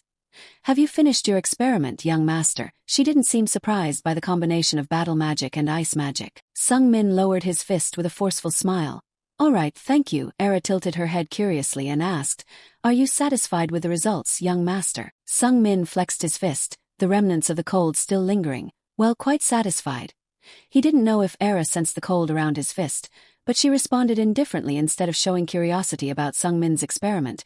That's good to hear. Then, I'll hide and await your next command. With that, Era's body sank into the ground, seeming to melt away. While hidden in the shadows observing Sungmin, she could still hear his voice. Remember, my abilities are a secret. Since you're hidden, you don't need to answer me. I'll conceal my strength from everyone except my father until I'm forced to reveal my claws. Era sensed a great sense of trust in Sungmin's words, even though she was just a shadow. Meanwhile, Sungmin continued thinking about the experiment. It was undeniable that it was a success. He had used an elemental magic other than fire energy in combination with a battle magic attack.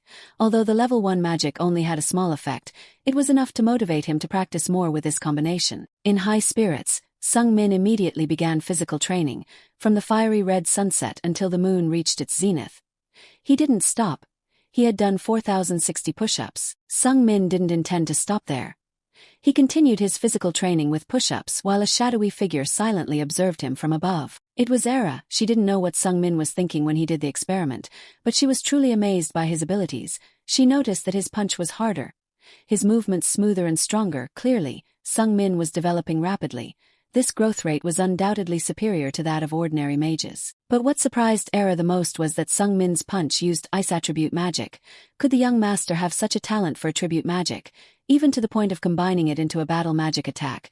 Mages usually don't learn battle magic, and no mage adds attributes to battle magic. Sungmin was a special exception. The coldness Era sensed from the fist seemed like that of level 1 ice magic. Possessing mana at the level of the first circle is entirely different from being able to use the magic of the first circle, or level 1 magic. Even if someone has mana up to the 10th circle, if they cannot use the magic of the first circle, the number of circles becomes meaningless. Era knew that Sungmin had currently reached the mana level of the second circle and guessed that he could use first circle ice magic. For a 14-year-old mage, using level 1 ice magic wasn't surprising, especially for someone with maiden blood. But until a few months ago, he hadn't understood any attribute magic. This meant that in just a few months, or even a few days, he had mastered level 1 ice magic. An unbelievable rate of progress. For Era, Sungmin's development was shaking the foundations of existing magical knowledge. Furthermore, the destructive power imbued in his fist was now comparable to the magic of a 3-circle mage. As Era was hiding in the shadows and thinking, something suddenly flew past her like a falling shooting star. Era was startled because she sensed a magical energy within that shooting star. It wasn't a shooting star. Someone had infiltrated the mansion. The object landed near the garden where Sungmin was doing push-ups, causing him to jump in surprise and immediately stand up to assess the situation. However, the bright explosion in the night made it impossible for both him and Era to see clearly what had fallen. After the dust settled and the light dimmed, they vaguely saw a familiar figure running out from the center of the explosion. Noah, the manager of the Leaf training grounds. Noah's expression was extremely panicked, as if his life was threatened. He screamed, calling out to Sungmin in utter desperation. 7th, Seventh young master, something terrible has happened. After hearing Noah explain why he had flown to the Maple Mansion in the middle of the night, and how he had been forced to deliver a challenge, Sung Min knew who the culprit was and immediately went with Era to the Leaf training grounds. Because Sung Min had previously given Carlton a thrashing when he saw him again, he didn't hesitate to raise his chin with arrogant defiance. "You're still so stubborn, big brother. You must have reached the 3rd level to be this confident, huh?" Sung Min could tell Carlton's magic circle level from the information on the sacred eye. Name, Carlton Mayton. Main attribute, water characteristic, embodiment of revenge, circle, 3rd circle. Carlton, on the other hand, didn't know much about Sung Min's strength but still arrogantly pointed his magic staff at him. "The insect you are has finally arrived." Sung Min didn't bother arguing but only commented on Carlton's strength. "Oh ho, what's this? You've mastered level 3 defensive magic, huh?" Carlton immediately glared at Noah warningly. "It seems that an insect like you also has a sharp information network." Sung Min had even more reason to scoff at Carlton's ignorance. "If you've reached the 3rd circle, you should have mastered Water Drop Shield, right?" With Sung Min stating his information so accurately, Carlton started to get angry out of shame. How do you know?" Actually, knowing Carlton reached the 3rd circle, it wasn't difficult to deduce that he mastered Water Drop Shield. It wasn't surprising, but he was incompetent enough not to realize it. Sung Min clicked his tongue and shrugged his shoulders mockingly. "My point is, you've always been too predictable." Carlton was annoyed by Sung Min's indifferent attitude and repeated his challenge, but Noah stopped him. "6th young master. The 7th young master is currently on a pilgrimage." Carlton firmly retorted, "I know. This is a magical duel between brothers, not related to the succession battle." Noah frowned slightly in confusion and cautiously suggested, "Then, may I report to the main house first?" Immediately, Carlton created a water shark that slapped Noah in the face and used a threatening tone. "Don't you understand the words of the Mayton direct lineage? You can't understand that much." When the water shark hit Noah's face, his head was immediately turned to the side, but he didn't dare to complain. It wasn't that he couldn't dodge or block Carlton's attack. He was just fulfilling his role as a manager. He tried to stop Carlton again, but was intimidated by Carlton's fiery, angry gaze. Sung Min silently observed Carlton's actions and thought to himself, "I don't understand why Rossen was so afraid of Carlton. What's so scary about him? He seems to want to crush me. A magical battle to strengthen the brotherly bond. Would father see it positively? Definitely not." After thinking it through, Sung Min calmly reassured Noah, "If it's difficult to report beforehand, then report afterward. Anyway, keeping the events at the training grounds a secret from father is impossible. He has eyes and ears everywhere. But, big brother, I don't want to fight. I have my own schedule, including a visit to the Grandals. I don't want an unnecessary tiring fight with you. Moreover, if the rumor of me crushing big brother gets out, it won't be good." Sung Min said these things loudly in front of Carlton because this entire conversation was being recorded and reported to the main house. He didn't want to miss this to avoid punishment. Carlton was irritated and furious because of Sung Min's indifferent attitude.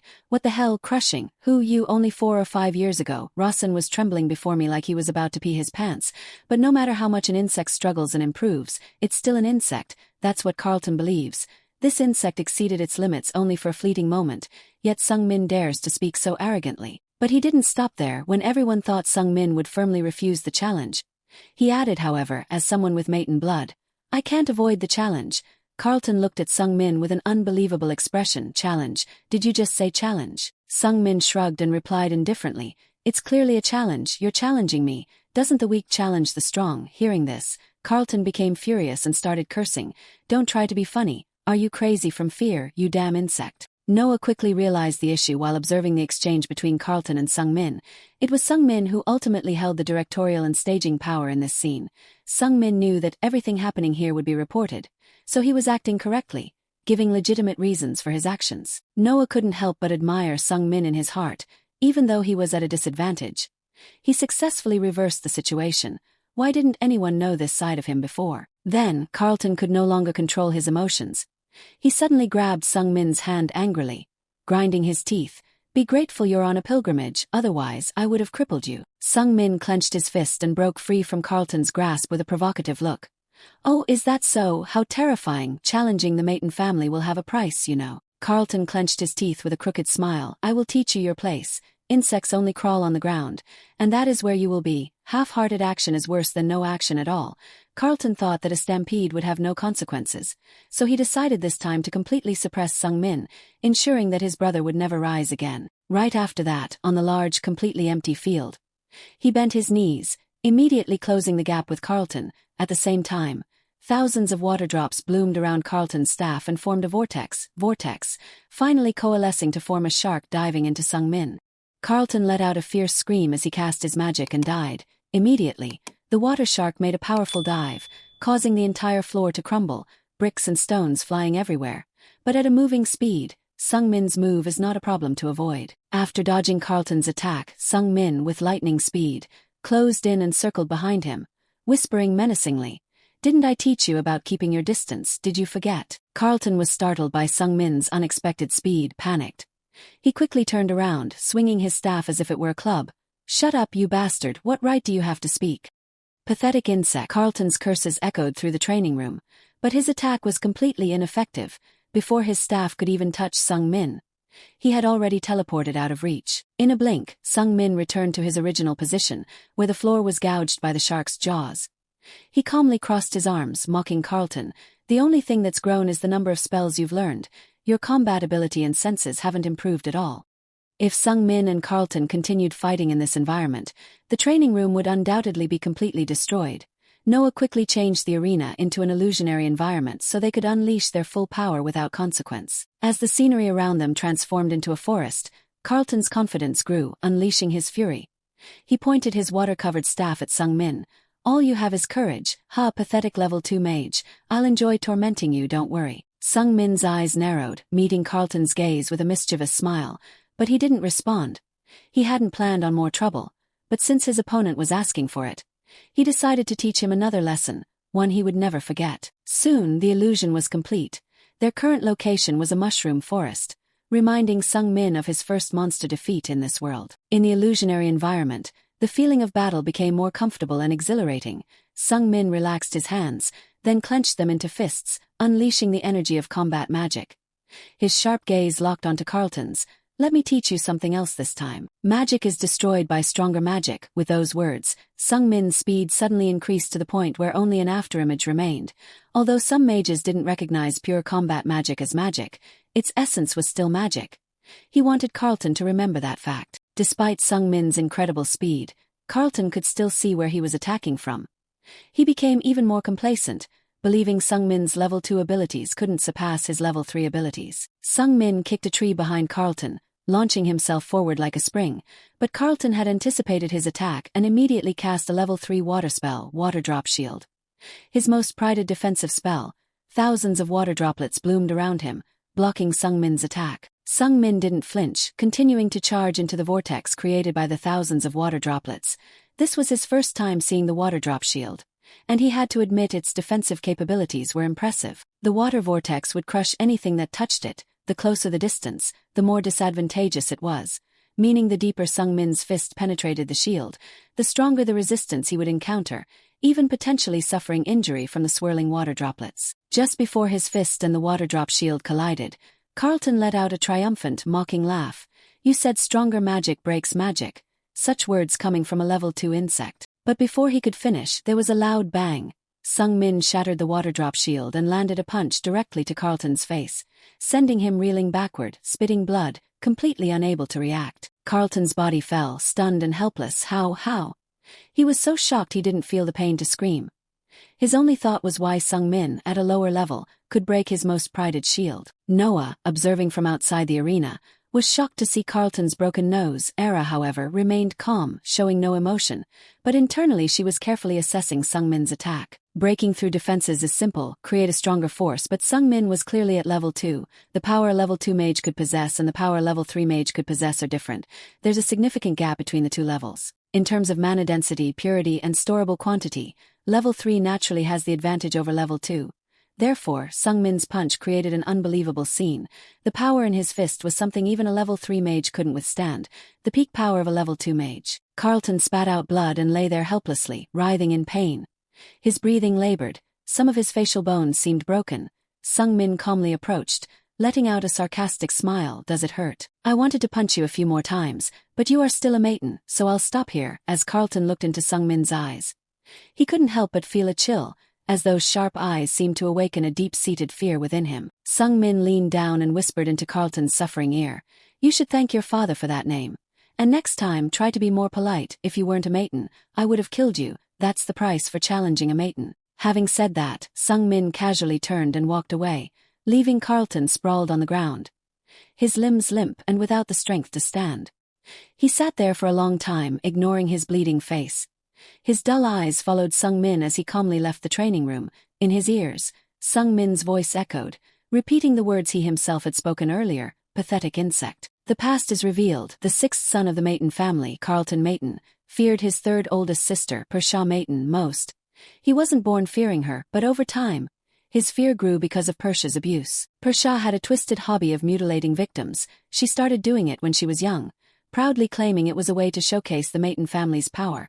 Persha forced Carlton to prove his abilities in a similar way, handing the trembling boy a dagger, and she demanded Carlton finish off the victim, who was already horribly mutilated. It's unbelievable that a girl, barely a teenager, could smile so radiantly while urging her 6 or 7-year-old brother to kill. Carlton hesitated, looking at the victim crying and begging for mercy behind the mask. The boy didn't understand why he had to kill him and couldn't comprehend the pleasure of murder. Carlton became increasingly terrified facing the victim, whose constant trembling intensified the boy's fear. Finally, the boy slowly backed away, unable to hold the dagger anymore. The man's pleas haunted Carlton in many nightmares, but that wasn't the extent of Persha's terror. Afterward, she declared that Carlton wasn't worthy of being a Mayton. Persha would say, while forcing Carlton to kneel and crawl on the ground, "Insects belong on the ground," beating her brother mercilessly. Carlton's childhood was destroyed by Persha's hands. The nightmares continued with endless beatings throughout Carlton's childhood. Each of Persha's harsh criticisms was deeply embedded in the boy's mind. "Pathetic insect. A weakling like you is a disgrace to the Mayton family." Without anyone to protect him, Carlton endured the pain alone. He couldn't understand why Persha did it, but gradually he stopped trying to find out because it no longer mattered. The nightmares faded as Carlton started being considered a potential heir, but for him, Persha remained the embodiment of fear. Sadly, the hurt want to hurt others in turn. Carlton did the same to his younger brother, Rasen Mayton. In Carlton's view, Rasen was a stupid cripple unworthy of the Mayton family. While abusing his brother, Carlton boosted his self-esteem. He used the same words Persha used on him years ago to torment Rasen. "You are a disgrace to the Mayton family, you pathetic insect." At least Carlton felt relieved and more confident knowing there was someone weaker than him in the Mayton family. But that was only the past Rasen. When Sung Min reincarnated into Rasen's body, everything changed. The insect Carlton always trampled had risen powerfully. Remembering all that, Carlton lost his mind. He slammed his hands on the ground, his hatred erupting. "Damn it, how dare you, you damned insect, how dare you, I'll kill you. Don't underestimate me, insect." Sung Min's unprotected back fueled Carlton's madness. He immediately stood up, risking mana backlash, and cast an incomplete level 3 water spell, Water Pillar. A magic circle formed on his fingertip, and a jet of water erupted, forming a 2-meter-long spear. The mana circle in Carlton's heart spun violently, nearly suffocating him, but he still recklessly attacked. Though incomplete, it was one of the strongest attacks among level 3 water combat spells, and it was especially devastating against a human. Noah recognized the technique and quickly tried to stop him. Wait, the fight is over." However, it was too late. The water spear left Carlton's hand and shot towards Sung Min, accompanied by a menacing whistling sound. Sung Min heard the commotion behind him and turned to see a sharp water pillar, like a javelin, rushing towards him at incredible speed. A level 3 water attack spell was nothing to scoff at, however. Sung Min made no attempt to dodge as the water pillar charged towards him. He calmly released his mana, activating his intermediate combat magic skill, Reinforcement. His body was instantly filled with power, the energy converging in his fist as Sung Min raised his arm. Sung Min attacked the water column directly with his iron fist. Carlton continuously infused his mana filled with killing intent into the water column, trying to pierce Sung Min's body. But Sung Min's fist was like a solid wall, causing the water column to immediately turn into white foam and shatter. Although Sung Min was not pushed back for a while, he still clearly felt a huge pressure on his fist at this moment. He saw that after all, Carlton is still a Mayton. The power of he's still formidable when he's at his fullest. Sung Min's breathing becomes a bit difficult, but not to the point of choking. It's suffocating but still within the level he can endure. At that moment, Carlton screamed like he was having a seizure. He died. The water column was thick. He was determined to kill the insect he despised right here, right now. That thought was completely engulfed his reason. Having lost his reason, Carlton also lost control of his mana. Only when he suddenly vomited blood did he realize something was wrong. Before that, his body had reached its limit, yet he had deliberately ignored the symptoms. Carlton quickly dispelled the magic, the water weakened, and the column faded until it disappeared. He collapsed, screaming in pain while gushing blood like a waterfall. The violent backlash from the recklessly released mana was corroding him from the inside. The mana in Carlton's body twisted and swirled everywhere.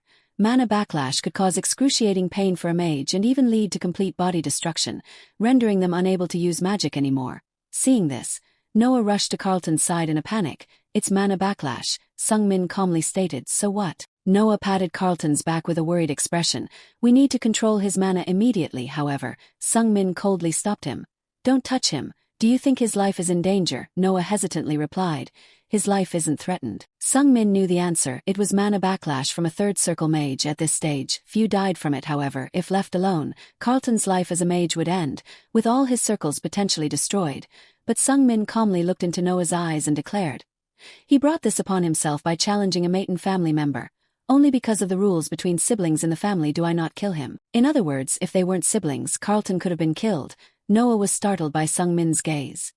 The gaze of a 14-year-old, even as a maiden, only 14 and at only the second circle.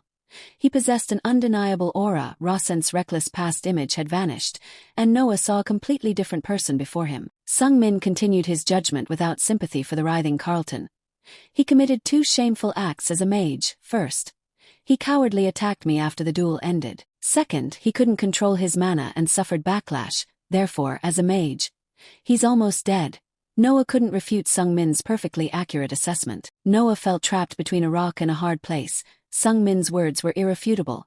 Carlton had attacked from behind and was responsible for his mana backlash. But Noah also understood that Sung-min had provoked the situation by continuously taunting Carlton, deliberately using the word insect to incite him and turning his back carelessly while his opponent was enraged. As Noah was at a loss, Sung-min unexpectedly offered a lenient suggestion. "You can intervene. This is the golden opportunity to save him." Noah felt relieved, hurriedly trying to treat Carlton. "Really, I understand." However, before Noah could help Carlton, Sung-min's cold voice pierced his ears again. "But if you do that, from now on, you'll be Rasen Maiden's enemy." Sung-min's gaze was unwavering as he spoke, and Era beside him fully supported her master's actions. After all, there was no mercy in the battles between successors. Noah bitterly stopped, looking at Sung-min in disbelief. "Is this a 14-year-old? Unbelievable. A 14-year-old shouldn't be able to do this, Maiden bloodline or not." Sung-min had issued a simple request with dire consequences. Noah had to choose between the 6th son, Carlton, or the 7th son, Rasen. Noah's choice would be respected, but he would also bear the consequences. Finally, Noah accepted defeat. Unable to defy a psychological terror like Sung-min, Noah slowly withdrew his hand from Carlton's back with a bitter tone. "I understand." However, Noah remained uneasy. This was happening in the training ground he managed. Just as he was about to persuade Sung-min again, a familiar voice echoed, "Our youngest, I didn't know you could be so ruthless." Right after that, a fierce energy explosion erupted from the practice room door. The ground seemed to shake because of the force of the explosion. Luckily it wasn't too close, so no one was injured. Fire mana ignited the air, creating a bright ring of fire after the explosion. Everyone present recognized the familiar energy. Quickly, a fiery figure emerged from the blazing inferno. Noah exclaimed in surprise upon recognizing the newcomer, Persha, the third young miss. A gust of wind blew, lifting Persha's sleeve. She hadn't recovered her arm, still having only one, and was perfectly fine with it. A radiant smile played on Persha's lips. "Just as expected from my youngest sibling, I like it. But there's one thing you need to improve. You gave your opponent too many chances." Persha clearly saw through Sung-min's intentions after hearing Sando recount the battle. A clever person like Carlton wouldn't carelessly turn his back on an enraged opponent. Sung-min tried to remain calm, retorting sarcastically, "Because I can't be as ruthless as you, sister." He wondered why Persha appeared at this precise moment. To understand Persha's intervention, we must rewind a few minutes. In the shadows of the Leaf training ground, some were secretly observing Sung-min and Carlton's battle from outside the training room. Outside the closed sparring room door, a familiar shadow reappeared. Sando, Persha's loyal shadow, who had been missing for a long time.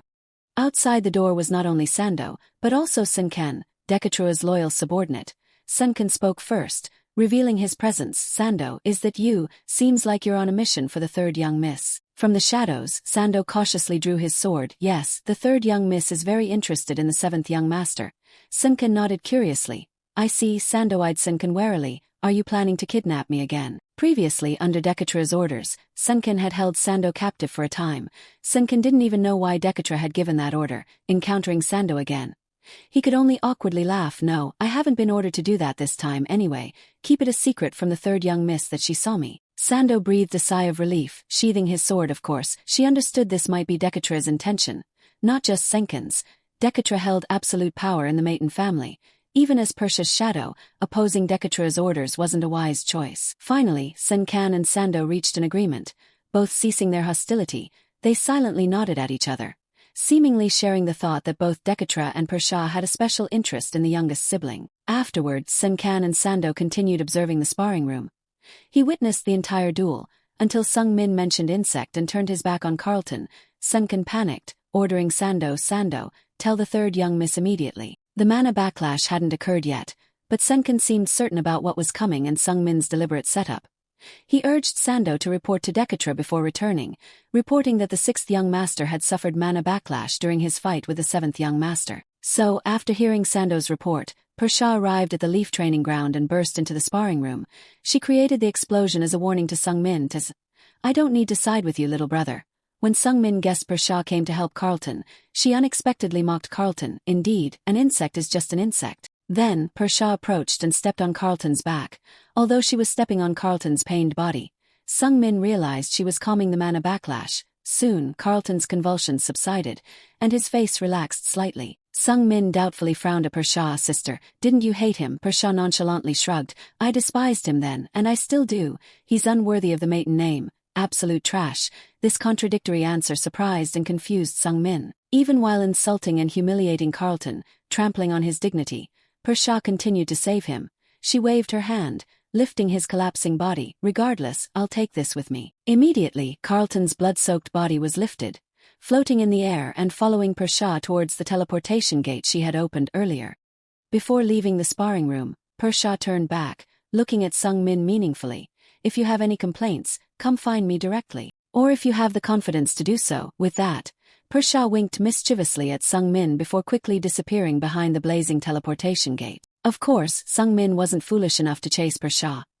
He was still haunted by her perverse hobbies and didn't want to lose any body parts. Finally, the ring of fire disappeared, and Sung Min, Era, and Noah stared at the empty space for a long time without speaking. With no reason to stay, Sung Min clicked his tongue and told Era, "Let's go." Era, she quickly followed, also pondering Persia's inconsistent actions. Simultaneously, a thought occurred to both of them.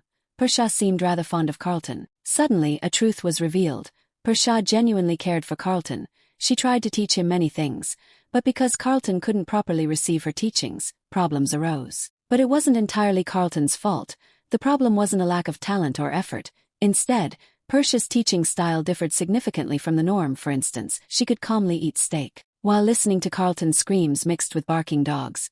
She seemed to believe that forcing Carlton to endure immense pressure and overcome his fear of dangerous things around him was the best way to help him grow. Carlton was tied to a tree, surrounded by a pack of vicious dogs constantly threatening to tear him apart. He nearly went insane from the incessant barking and the dogs' ferocious gazes. Carlton desperately pleaded with Persia to spare him, but Persia showed no concern, calmly continuing to eat her steak. She intended to provoke her brother to fight and rise to the challenge, but the effect was almost nil. Persia knew her teaching methods were unusual but refused to admit it or change them. The more she cared for Carlton, the more cruelly she tormented him. Even when Persia offered a cut piece of steak to the bound Carlton, it wasn't a kind act. She ordered, "Eat," but Carlton heard that and burst into tears, not at all happy because he was fed. The boy cried without a sound because the steak was swinging in front of his face. Carlton clearly understood that the steak and that order were not addressed to him. It was Persia who was ordering those crazy dogs to rush in and tear the meat, and of course behind that beef, it would be his turn. He became their prey. As expected, the mad dogs savagely attacked the meat at Persia's command. Carlton suffered numerous injuries, and it's astonishing that he survived those tortures to this age. Carlton's bloody years passed like that, with his twisted, perverse sister's love. Whether it was fortunate or not that he overcame those agonizing days is uncertain. Of course, Persia never intended to kill Carlton, so she stopped when she saw her brother teetering on the brink of death.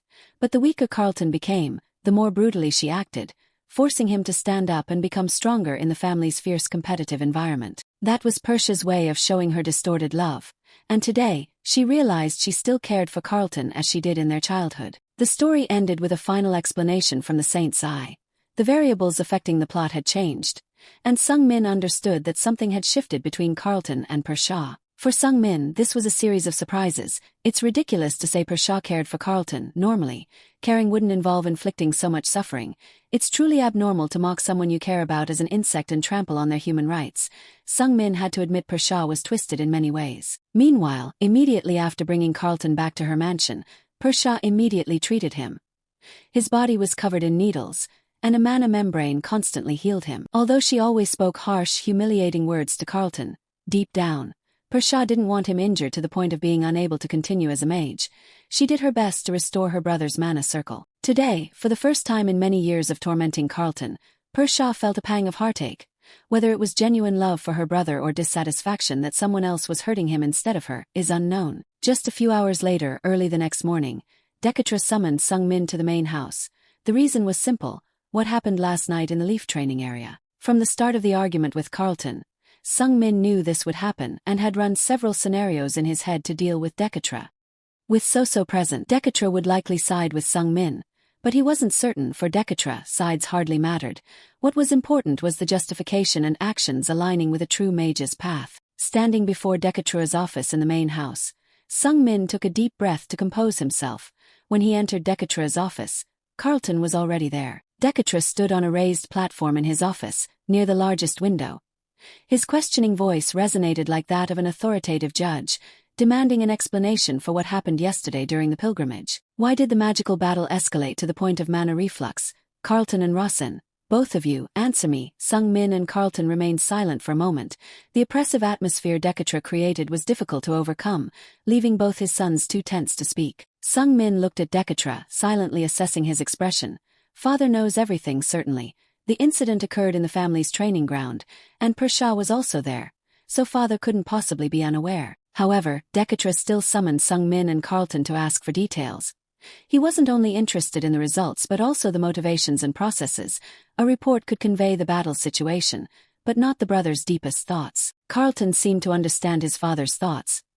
He bit his lip, mentally calculating how to answer without losing points with Dekatra. Sung Min, on the other hand, smiled confidently and relaxedly. From now on, everything would be a challenge for him and Carlton, not just a question about their conflict. He would use this situation to gain the most advantage. Just as Sung Min was about to speak to seize the advantage, surprisingly, Carlton initiated the discussion. He calmly and resolutely looked into Dekatra's eyes. I wish to speak first, father. Sung Min was somewhat surprised that Carlton was composed enough to strike first after last night's shock. He guessed Carlton had prepared something. Dekatra, not wanting to appear biased, immediately agreed. Very well, speak. Carlton politely nodded. Yes, father, previously, through a magical duel with my brother, I learned the concept of distance. Since then, I've begun to understand the significance of distance, and I've also realized how crucial maintaining distance is for a mage. As crucial as life itself. Sung Min was quite surprised, sensing a change in Carlton. It seemed the recent events had significantly shocked Carlton. Perhaps he learned something from Persha, but something more fundamental had changed within him, as if he'd shed his former foolish and impulsive self. Carlton seriously continued, to compensate for my weakness in distance, I've learned to use the water drop shield and feel I've improved significantly, reaching the third circle. Therefore, I wanted to test the effectiveness of my water drop shield in actual combat. I also wanted to confirm my growth by dueling again with a brother who taught me this concept. Dekatra frowned. Do you understand what you're saying? Carlton firmly replied, yes, I do. Dekatra narrowed his eyes, pressing further for confirmation. So you admit you're weaker than your brother? Sung Min was both surprised by Carlton's previous words and curious how he'd respond to this question that challenged his pride. Unexpectedly, Carlton didn't hesitate to affirm, the results speak for themselves, I accept them. It seemed Carlton had realized this wasn't the time to cling to pride. Pride couldn't sustain him. There are times to assert one's pride and times not to. Now was the time to humble himself. Sung Min found this interesting. There's a saying that a person changes after facing death. It seemed a significant transformation had occurred in Carlton.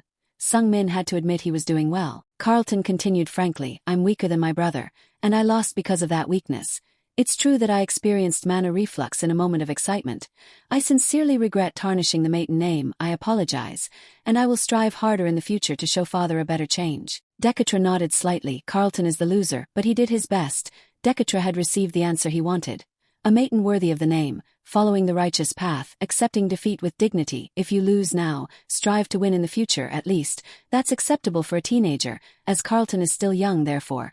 Dekatra wasn't heavily disappointed in Carlton. Then Dekatra turned to Sungmin. Very well, I understand, Rasen. It seems you also have something to say. Sungmin could sense the subtle concern in Dekatra's eyes.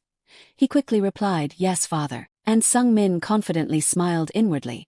Although Carlton had made the situation more advantageous for himself, Sungmin knew he could perform better. He went straight to the point. Father, you already know everything. However, you still summoned us to ask for details because you're not only interested in the results but also the motivations and developmental processes. Dekatra was quite surprised by Sungmin's direct approach but was also pleased to hear his son continue. As a maiden, I believe I must accept the challenges before me. A maiden is not allowed to avoid challenges. That's why I decided to completely defeat my opponent. Sungmin thought Carlton was trying to show he did his best as the loser, so he also had to show he did his best as the winner. There's a limit to how much a loser can do their best. People usually say you did well, but you still lost. No matter how hard a loser tries, they can't surpass the winner. Therefore, Sungmin indirectly asserted from the beginning that the effort leading to mana reflux was merely the struggling of a loser. Carlton, realizing this, felt resentful but couldn't interrupt. Dekatra asked Sungmin, even if the challenger was your big brother. Sungmin firmly nodded, especially because he's a maiden. I think I should strive harder. A maiden cannot be lenient, even when facing siblings, because failure is not tolerated for someone bearing the maiden name. A maiden must always win, that's the nature of a maiden. Dekatra appeared impassive, but inwardly, he was quite pleased. Even his eldest son, considered a greater genius than himself, had never given him this feeling of satisfaction. Dekatra continued, finding Sungmin's thoughts interesting. You said you would completely crush your big brother, but it was all just bluster, wasn't it? Sungmin nodded regretfully. That was my initial intention. As a mage, his life could be said to have ended with a mana reflux, but Sister Persha intervened and saved him. Dekatra had actually heard about Sungmin preventing Noah from saving Carlton then, so Sungmin's answer was considered reasonable, and he frankly admitted his weakness. Currently, I lacked the strength to resist Sister Persha's actions, so I had no choice but to watch her take brother Carlton away. Then, Sungmin suddenly looked at Dekatra with determined eyes and declared firmly, one day when I surpass Sister Persha, I will certainly repay this debt. Carlton stared at Sungmin in astonishment, his mouth twitching. Sungmin's continuous words were astonishing.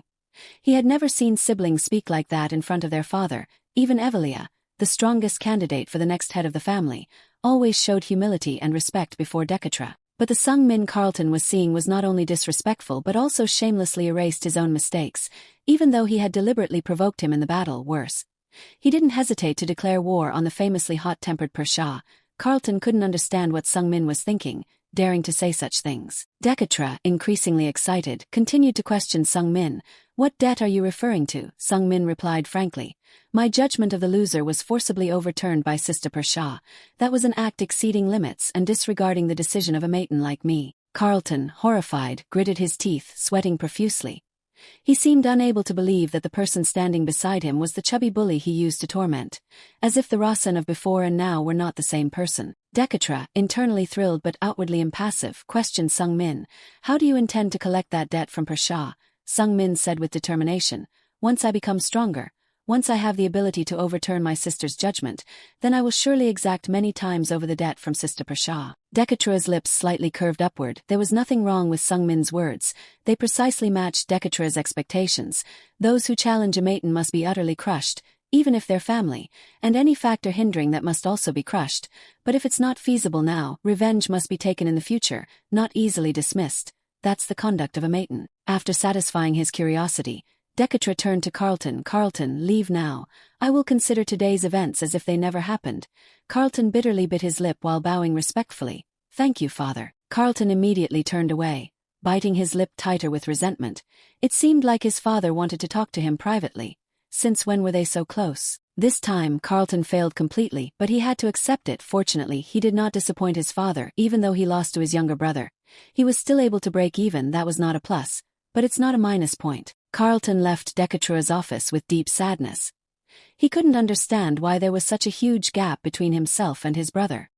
With a resentful heart, Carlton walked sulkily down the hallway. At the end stood a red-haired sorceress. He stopped and asked her, can I also become strong? The person Carlton was asking was Persha, but her reply was a bitter laugh. What, a bug like you? Looking straight into Persha's eyes, Carlton was no longer afraid. His desire to become stronger had overcome his fear of her. He replied defiantly, maybe I am just a bug, but I also carry the maiden blood, sister. Carlton's eyes had truly changed, becoming resolute even when facing the most frightening person from his childhood memories. Persha burst into laughter at Carlton's gaze, then suddenly stopped. She coldly glanced at her brother. "Raising bugs is my hobby." Carlton's pained expression brightened.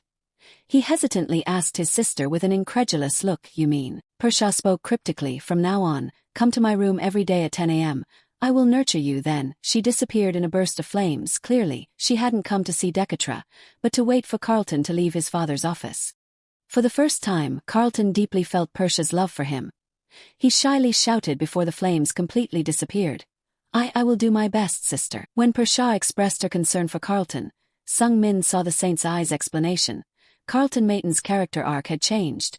A variable had occurred, affecting the story's consistency. Sung Min was quite surprised and curious to read the story the saint's eye was about to reveal. Carlton had changed again. What kind of variable was this time? However, Sung Min couldn't focus on the saint's eye's explanation because Dekatra suddenly grabbed his wrist. He closed his eyes for a moment, then said sharply, "Son, you've learned level 1 ice magic." Indeed, Dekatra immediately noticed Sung Min's change. Sung Min didn't intend to hide it, even though he was slightly startled. "Yes, that's right." Dekatra continued to probe Sung Min's power through his wrist. "That's Noslan-style magic. Good. This ice magic is quite difficult to learn, but once mastered, its effects are formidable. It seems to interact with your combat magic." Sung Min had to admit that Dekatra had perfectly identified his change. He honestly replied, "Yes, I can combine elements into my combat magic." Unexpectedly, Dekatra didn't seem surprised, as if he had known for a long time, combining combat magic with elemental magic. Very good. Do you remember the magic I inscribed on you?" Sung Min recalled that Dekatra was referring to the mysterious magic named after him that he had inscribed on him before his pilgrimage, but he hadn't had a chance to try it yet. Sung Min immediately showed his respect to Dekatra. "Yes, I am honored to bear the magic named after you, father," Dekatra unexpectedly declared. "I will modify it slightly." Sung Min's eyes widened in shock. Before he could comprehend what was happening, mana erupted from Dekatra's body. Dekatra's mana was extremely aggressive and destructive, potentially harming Sung Min, but fortunately, the situation had changed significantly. The tattoos on Sung Min's body quickly rose and changed. The magic formula tattoos from before combined with new characters and adhered firmly to Sung Min's body. This time, the process wasn't as painful as before, so Sung Min could clearly see how the characters were changing. Even so, he couldn't decipher these complex characters. The saint's eye didn't explain the magic formula Dekatra was using. The burning sensation finally disappeared as the characters settled completely onto Sung Min's skin. Seeing Sung Min's curious gaze, Dekatra decided to reveal the tattoo's function. "This magic will help you conceal the fact that you're learning elemental magic. Even a skilled sorceress would struggle to see through it, even Evelia. The weak must conceal 7/10 of their power." Dekatra had provided Sung Min with a way to realize this. He recalled the first time he received this magic formula from Dekatra. One day, it will be useful at that time. Perhaps he had already foreseen this situation. Sung Min surprisedly asked, "Father, did you expect me to learn both combat magic and elemental magic?" Dekatra didn't answer the question, but continued what he wanted to say. "Here, it's done." At the same time, the glowing red characters tattooed on Sung Min's body disappeared without a trace. While Sung Min was still dazed, wondering what Dekatra knew and since when, he unexpectedly asked in a tender voice, "What should you do when you receive a gift?" Sung Min was stunned. What did you say?" Immediately, Sung Min realized he should at least say thank you. He quickly bowed his head. Thank you, father." Dekatra didn't explain further, speaking in his usual cold tone.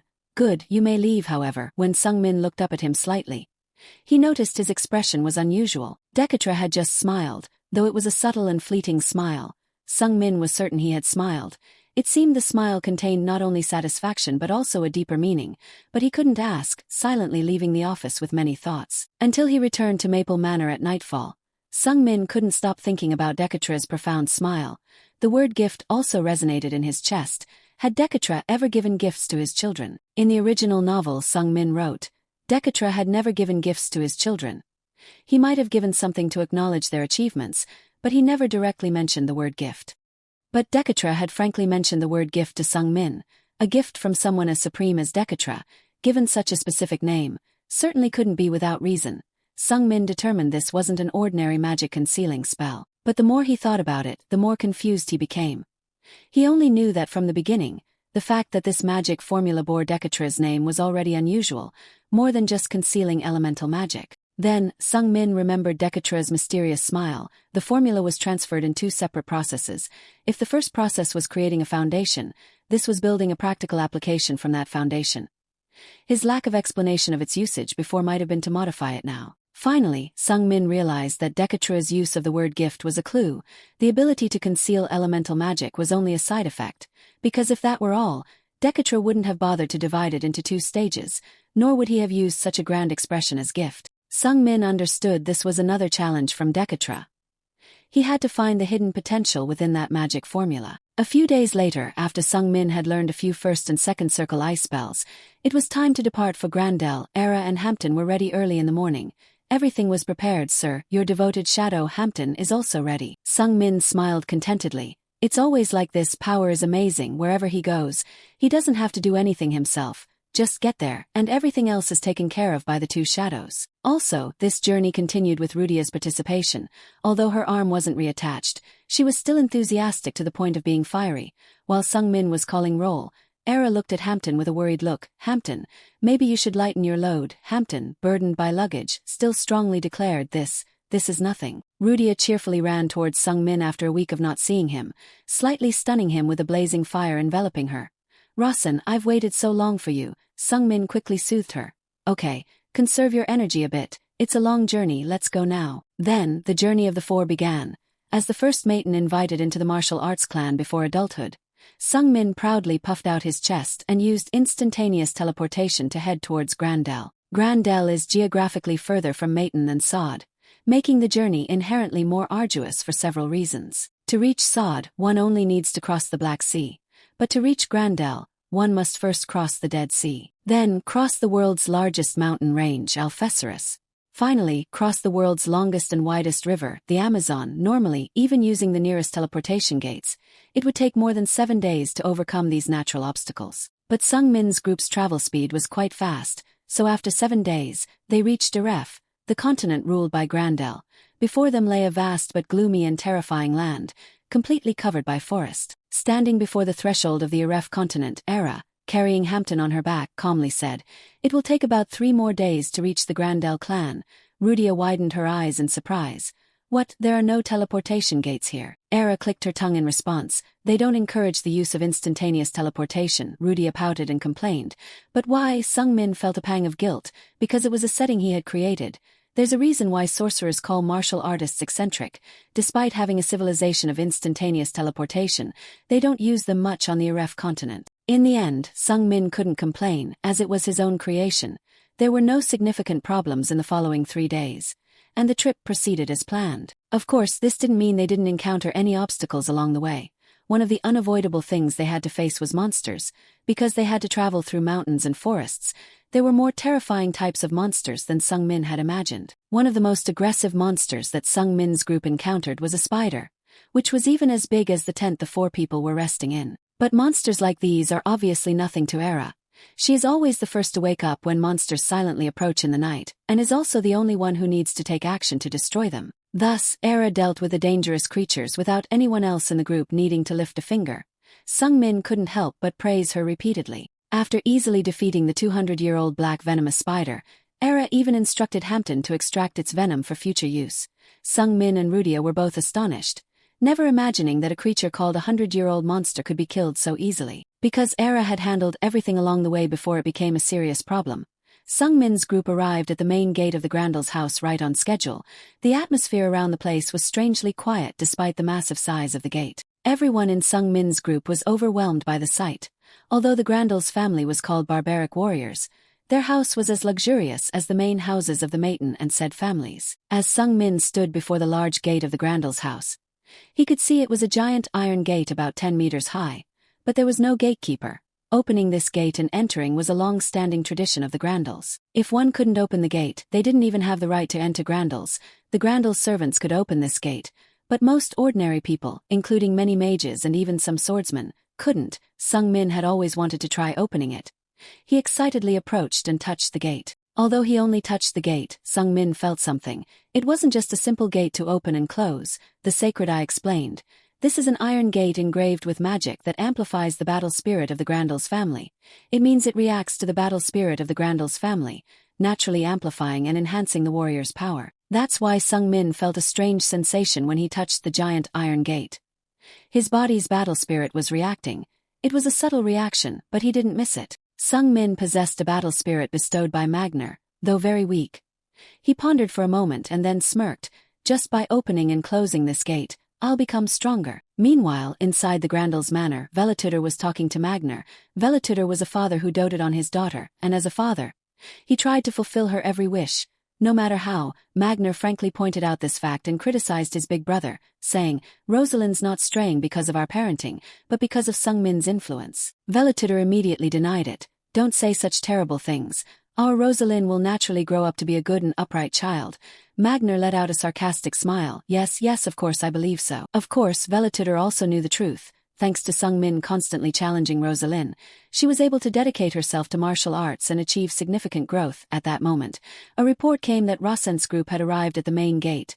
Velituder asked the servant, how many people are in the group? The servant replied, Rosen Maiden, his 2 bodyguards, and a fire mage, my lord. Velituder was a little surprised, since Sung Min was the young master of the Maiden family.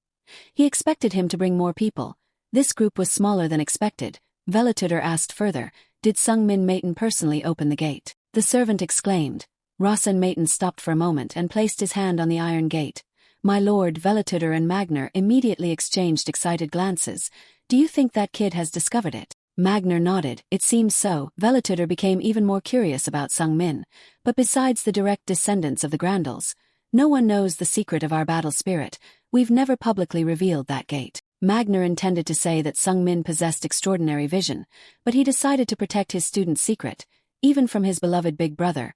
Magner just stroked his beard mysteriously and said to Velituder, this kid is really very perceptive. Velituder laughed incredulously. If just being perceptive could solve everything, all the secrets of this world would be discovered. Magner grinned, looking down at the fish pond. Let's just wait and see. After all, my battle spirit is dormant in that kid. Seeing Sung Min standing hesitantly for a long time in front of the gate, Era worriedly approached. Is something wrong, young master? Sung Min shook his head. Nothing, the door is just too heavy. Era slightly nodded, not wanting to disturb Sung Min's thoughts. If you need help, just tell me. However, Hampton acted in contrast to Era, eagerly showing off his frog-like muscles. Young master, let me try opening it. I've trained hard, you know. Sung Min removed his hand from the gate and stepped back, giving Hampton a chance.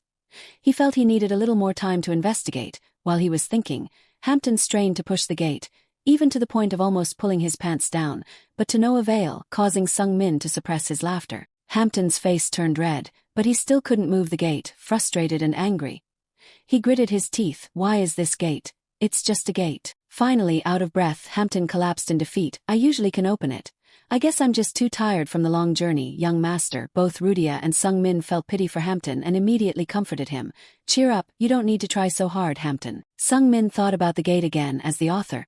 He had built this world, detailing the said family in complexity, but the relatively minor families like Grandels and Maiden were only loosely sketched. Of these, Grandels held less importance than Maiden, therefore, Sung Min lacked detailed knowledge about the gate. But one thing was certain, the Grandels didn't create this gate for no reason.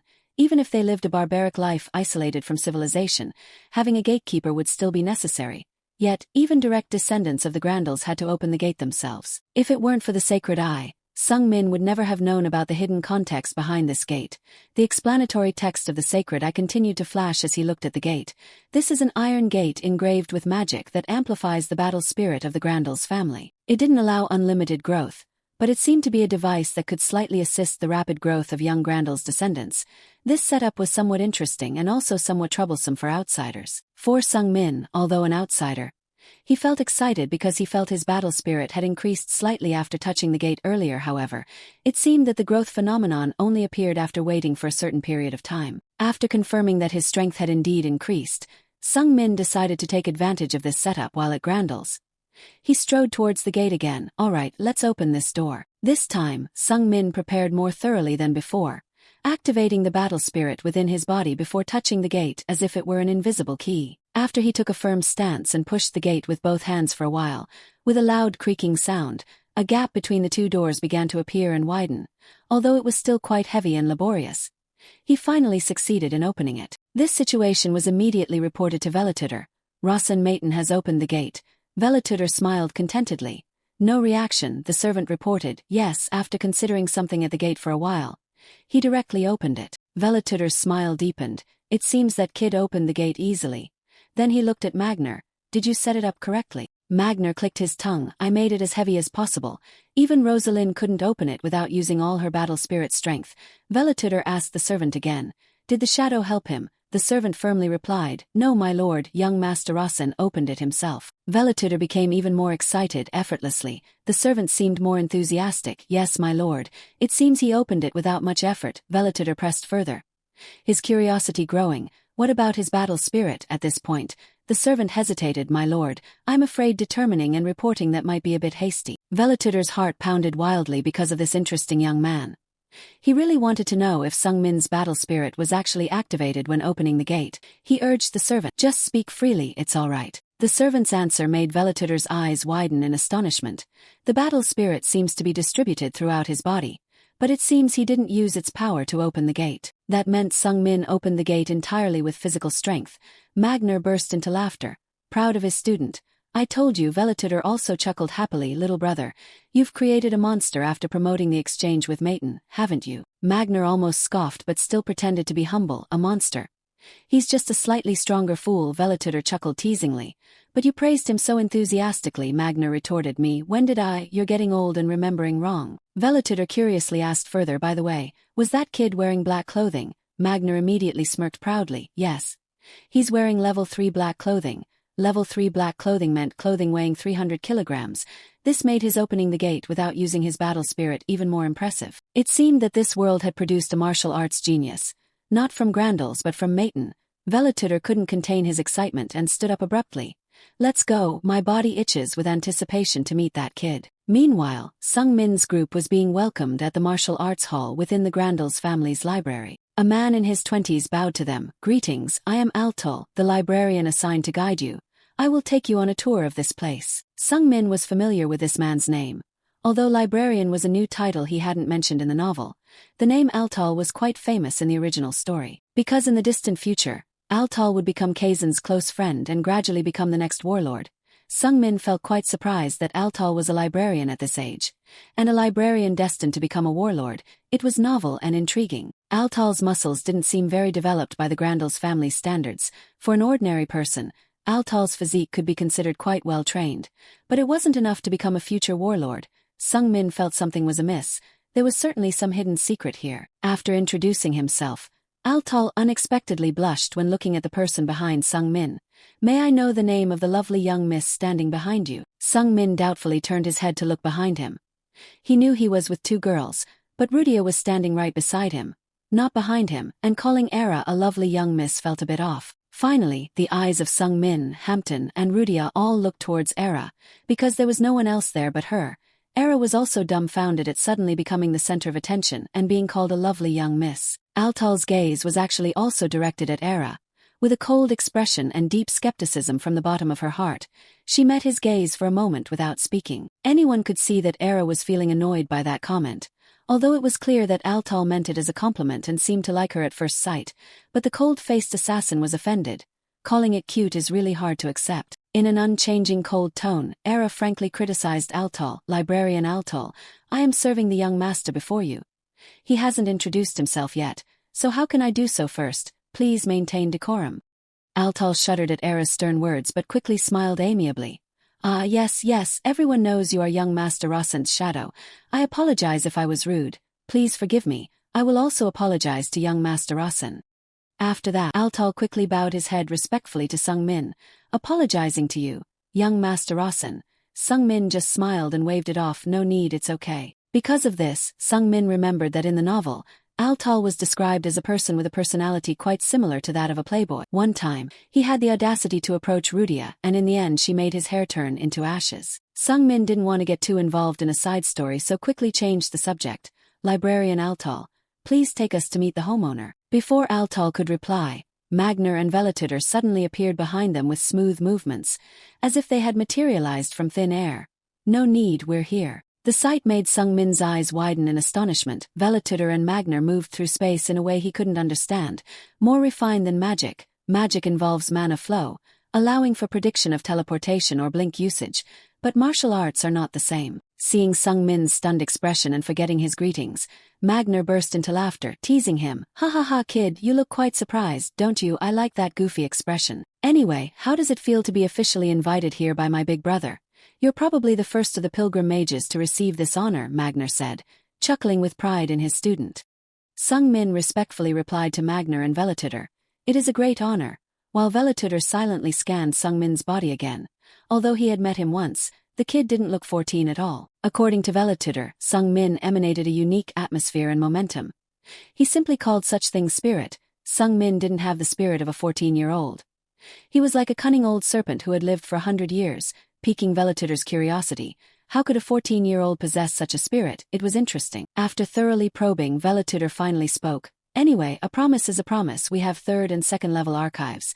Which one do you want to see? You can choose, Sung Min exclaimed in surprise. What, only one? After all that way, Velitutor burst into laughter at Sung Min's bitter smile.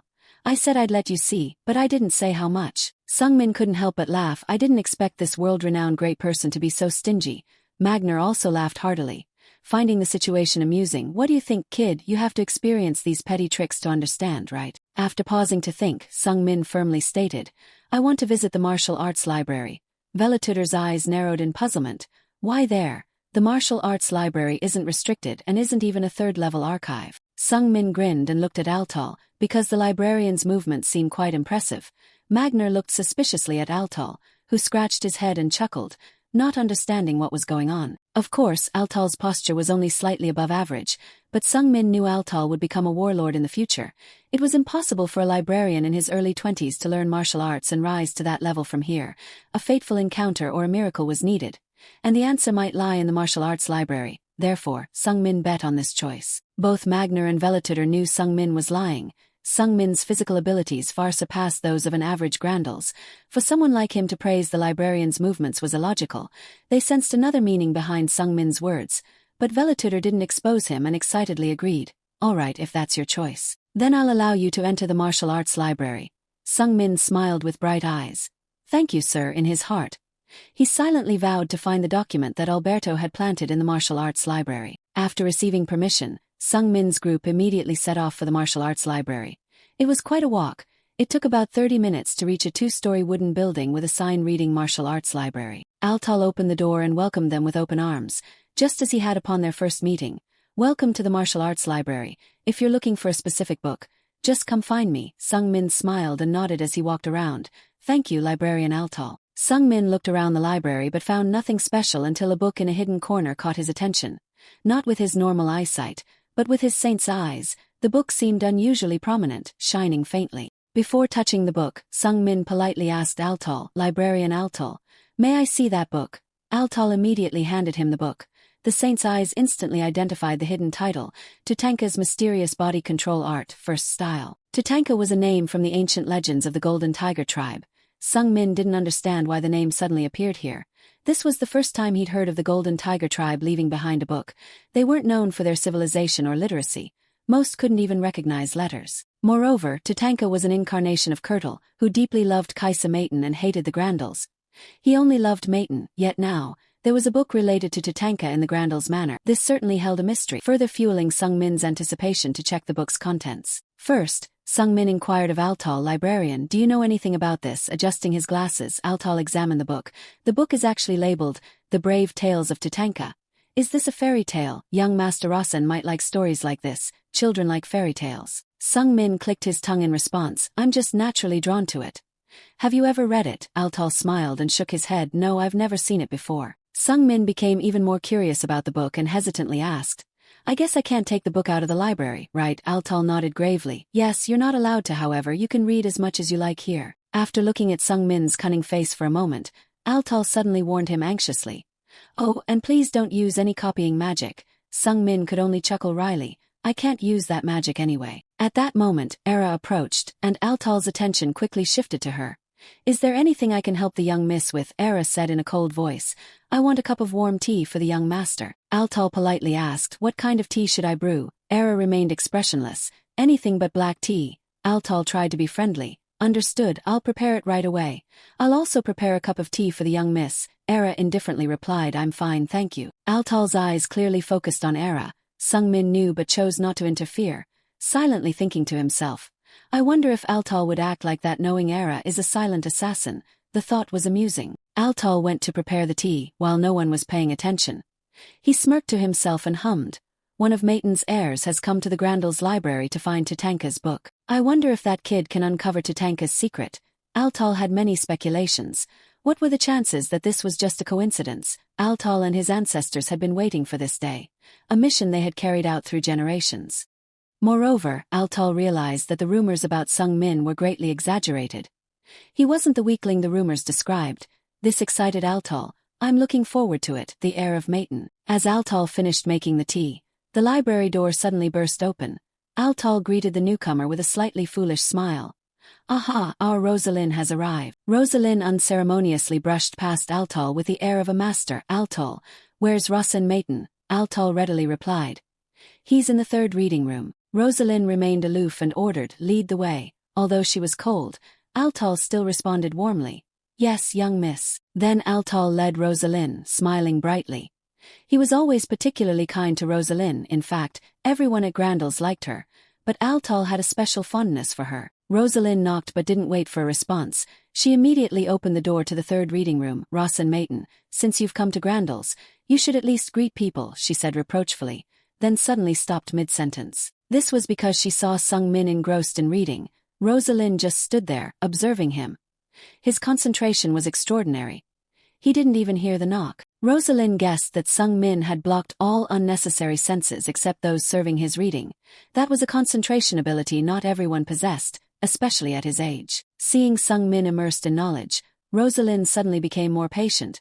Well, it's not like I don't have free time, I can wait a while, and she sat down beside Sung Min in silence. 30 minutes passed, and Sung Min still hadn't noticed Rosalind's presence beside him. It was even more surprising that someone as impetuous and energetic as she could patiently wait in silence for 30 minutes without complaint. The more Rosalind looked at Sung Min, the more puzzled she became. How could the person I met when I was little be this guy now? It was no wonder Rosalind felt strange. The Sung Min Mayton she met at age 6 was completely different from the current Sung Min, as if they were different people with the same name. Rosalind also wondered if she could concentrate like Sung Min. How immersed one had to be to not notice a knock on the door, let alone someone's presence, for 30 minutes. Being aware of her own weakness, she could only sigh in her heart. If it were her, she wouldn't be able to concentrate to such an extent. What a strange brat. After about 30 minutes, Sung Min finally put down the book. Phew, that's enough for today, he thought at the same time. The analytical skills of the saints I deactivated. And all of Sung Min's senses quickly regained their normal acuity. That's when he noticed Rosalind and exclaimed in surprise.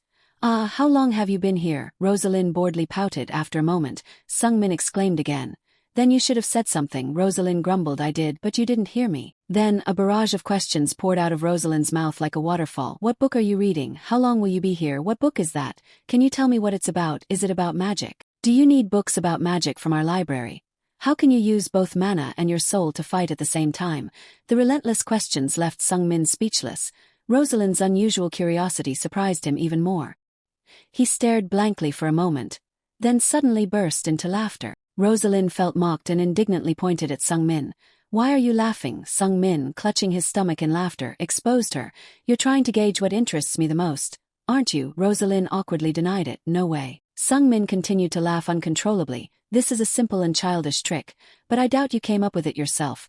Was it the head of the household's instructions? Rosalind's face flushed slightly. She wasn't good at lying. Trying to do so made her feel itchy like hives. She confessed honestly. Yes, but why did you have to expose me? Sung Min cleared his throat and gently asked Rosalind, which of those things intrigued you the most? Rosalind answered frankly. The contents of the book. Sung Min pointed to it. Here, look. Rosalind tilted her head in surprise.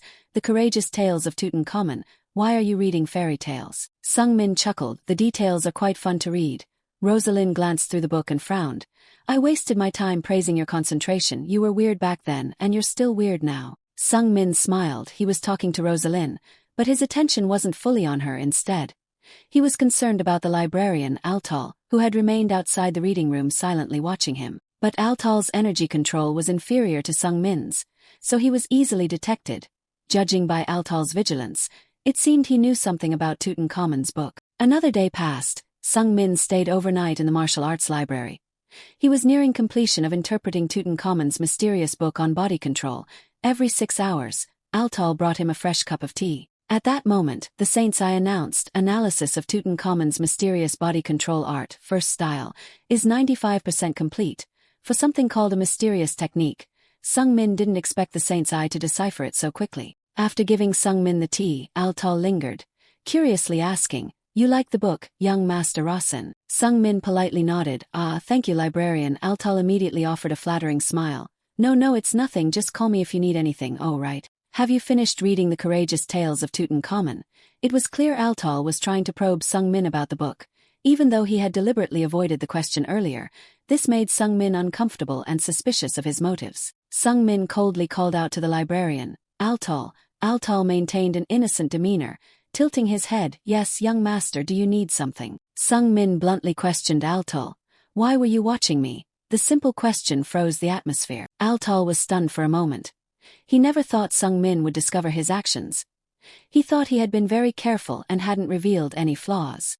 Sung Min saw Altal's stiff expression and pressed him further. "I'm asking you, why were you watching me?" Altal finally replied hesitantly, "That's not true at all. I only came to offer you a fresh cup of tea." Sung Min glared at Altal with sharp, suspicious eyes. "Since when do librarians serve tea? Since when? And I've never asked anyone to regularly replace my tea." As Sung Min said, making tea wasn't the librarian's main duty. Besides, he had Era, who made much better tea. Altal tried to remain calm, but it was clear he was flustered while explaining to Sung Min, "I'm just a regular librarian of Grandals." As Sung Min stared at Altal, the Saint's Eye began receiving more information, meaning his psychological defenses were breaking down. Name, Altal license, attribute, endurance, characteristic 1, member of the White Cedar tribe, part of a forest-dwelling clan, characteristic 2, bound by an ancient oath for generations. The White Cedars were a race Sung Min didn't know. It seemed to be one of the many supporting races in the novel, but Altal looked completely human. After considering Rosalind's visit and the fact that Altal's matter didn't seem directly related to Grandals, Sung Min cleverly conveyed the information received through the Saint's Eye. "As a librarian of Grandals, you must have protected that oath for generations, haven't you?" Altal couldn't hide his surprise any longer. His eyes widened and his mouth slightly opened before he regained his composure. "How did you know that?" Sung Min didn't miss that expression and continued to lead him. "It's in this book," Altal blurted out. "To my knowledge, there's nothing like that in the book." Altal had fallen into Sung Min's rhetorical trap. He smiled triumphantly, closing the book. "So you have read it, but librarian, didn't you say you'd never read this book before?" Altal was silent, recalling his conversation with Sung Min from the day before and realizing his mistake. A bitter smile appeared on his face. It seemed this book held many secrets. "Our tribe holds the secret that one day, a great successor will come seeking Tutankhamun's legacy." Sung Min questioned, "You don't think the head of the Grandals family knows about this?" Altal shrugged indifferently. "He might know, but he probably doesn't care much." Sung Min thought about it and realized it was true. If Velatitor paid much attention to this, Altal and his ancestors wouldn't have been able to be librarians here for generations. The nature of the heads of the martial arts family was to not care about trivial matters. Sung Min's eyes narrowed as he looked at Altal. He would be the future war king, the successor to Magnar, who could shake the continent with a single punch and knock enemies unconscious with a single glance. However, currently, Altal showed no signs of becoming a future war king. Without Sung Min's existence, he might eventually awaken as a war king. He thought it might be truly related to Tutankhamun's book, of course, along with some time factor and appropriate conditions that he hadn't discovered yet. Sung Min decided to bet on the future. He had established a good relationship with Kazan. There was no reason why he couldn't get along with Kazan's best friend and the future war king. Finally, he revealed to Altal, "The real name of the book is Tutankhamun's Mysterious Body Control Art, First Style. Give me another day, and I'll understand it thoroughly." Suddenly, Sung Min sensed a strong desire emanating from Altal. A complete understanding of the book's contents was what he truly desired. Before Altal could ask, Sung Min proposed, "I'm willing to share the contents of this book with the librarian and discuss it together. Is that all right?" Altal couldn't hide his bewilderment at Sung Min's generosity. Though unsure why he was doing this, he still wanted to seize the opportunity. Yes, of course. At that moment, the Saint's Eye revealed a new prediction. A variable affecting the probability of the story and its consistency has appeared. 6 more hours passed. Sung Min had completely deciphered the book when the Saint's Eye announced, "Complete analysis of Tutankhamun's mysterious body control art, first style, has been completed." The Saint's Eye has fully absorbed the contents of Tutankhamun's mysterious body control art, first style. At the same time, Sung Min felt energy surging throughout his body, A new ability had been etched into his heart: Tutankhamun's mysterious body control art, first style 10,000 bytes, has been engraved in your heart. A strangely named skill, but Sung Min knew what 10,000 bytes meant. It was essentially 10,000 bytes, a power he had himself created while writing the novel. Still, he was surprised it was here. Although this was an ability for a minor character and wasn't described in detail, Sung Min remembered its core feature. It caused an intense biting sensation wherever the body was touched. A mere touch of a finger would cause excruciating pain to those affected by this technique. In the novel, Sung Min wrote, the former War King, Magnar, considered 10,000 bytes the most troublesome skill among the current War King Altal's abilities. No matter where it was applied, it felt as if flesh was being torn apart by the teeth of a ferocious beast. Indeed, those with lower abilities would have their skin torn apart with a single touch. Thus, the power of 10,000 bytes was demonstrated. Even in the latter part of the novel, War King Altal relied heavily on this skill. Sung Min thoughtfully looked at his new skill. The fact that 10,000 bytes was described as first style suggested it was a fundamental technique. Therefore, it was perfectly reasonable that the future War King would never forget this fundamental skill and use it throughout his life. Exactly 6 hours later, Altal knocked on the door of reading room number 3 with a nervous expression. Young Master Rosen, may I enter? Sung Min, of course, didn't want to delay his plans, so he cheerfully invited him. Come in, Librarian Altal. Altal entered with a slightly excited expression and asked Sung Min, may I ask what the topic of the discussion you mentioned will be? Sung Min cheerfully waved the book in his hand. A discussion about Tutankhamun's secret technique, first style 10,000 bytes. Altal pushed up his glasses doubtfully as he looked at Sung Min. Young Master Rosen, as far as I know, a discussion means exchanging different opinions on a topic among multiple people. But unfortunately, I don't know anything about Tutankhamun's martial arts. How can I offer an opinion and participate in a discussion? Although Altal didn't show it clearly, Sung Min could see a faint smile revealing his hidden expectation. He then smiled slyly. Each building dedicated to martial artists has a training ground to practice martial arts. Right, even a library. Altal tilted his head suspiciously to confirm. That's right, a martial arts library. Also there is a place like that. Sung Min confidently asserted, I will perform 10,000 bytes there. Altal widened his eyes in surprise. What? Sung Min immediately seduced. I believe that witnessing this technique will bring benefits big for you, Altal Librarian. A chill ran down Altal's spine. He was surprised for 2 reasons. Sung Min learned a new skill just by reading a book in less than 2 days, and he even deduced it would benefit Altal. Altal couldn't comprehend how Sung Min knew so much. Altal had many questions but didn't want to miss this opportunity. He immediately told Sung Min, the training ground is behind the building. Let me guide you. Sung Min cheerfully replied, let's go. Sung Min and Altal arrived at the training ground shortly after. It was a fitting setup for a martial arts-loving family. Even their library had a training ground. The reason this library is also called a martial arts hall is because it has the sturdiest and largest training ground among all libraries. As Sung Min and Altal faced each other, Altal curiously asked, what should I do? Sung Min suggested, I'll use 10,000 bytes on a non-vital part of the librarian's body. Is that alright? This is a win-win situation. Sung Min can test 10,000 bytes without risk, and Altal can directly experience its power. Then, he looked at Altal's hand and gestured. Could you extend your hand a little? Altal felt uncertain about the skill but still followed Sung Min's instructions. My hand like this. Sung Min clenched his fist, and the power of the new skill activated instantly. He felt a surge of intense energy erupting around him. As Sung Min began using 10,000 bytes, the tendons and muscles on his hand bulged. After gathering enough strength, he extended 2 fingers, like the posture of the Yang Ji, one yang finger. Altal felt a chill even before being touched, sensing the powerful energy flowing through Sung Min's fingertips. Judging by his hand movements, the technique didn't even require a fist. A light touch would be enough to make the opponent scream. Before touching Altal's hand to use 10,000 bytes, Sung Min solemnly declared, the secret technique of Tatanka first style, 10,000 bytes. However, just as he was about to unleash the power, the world suddenly turned gray. Everything except Sung Min stopped. Time itself froze.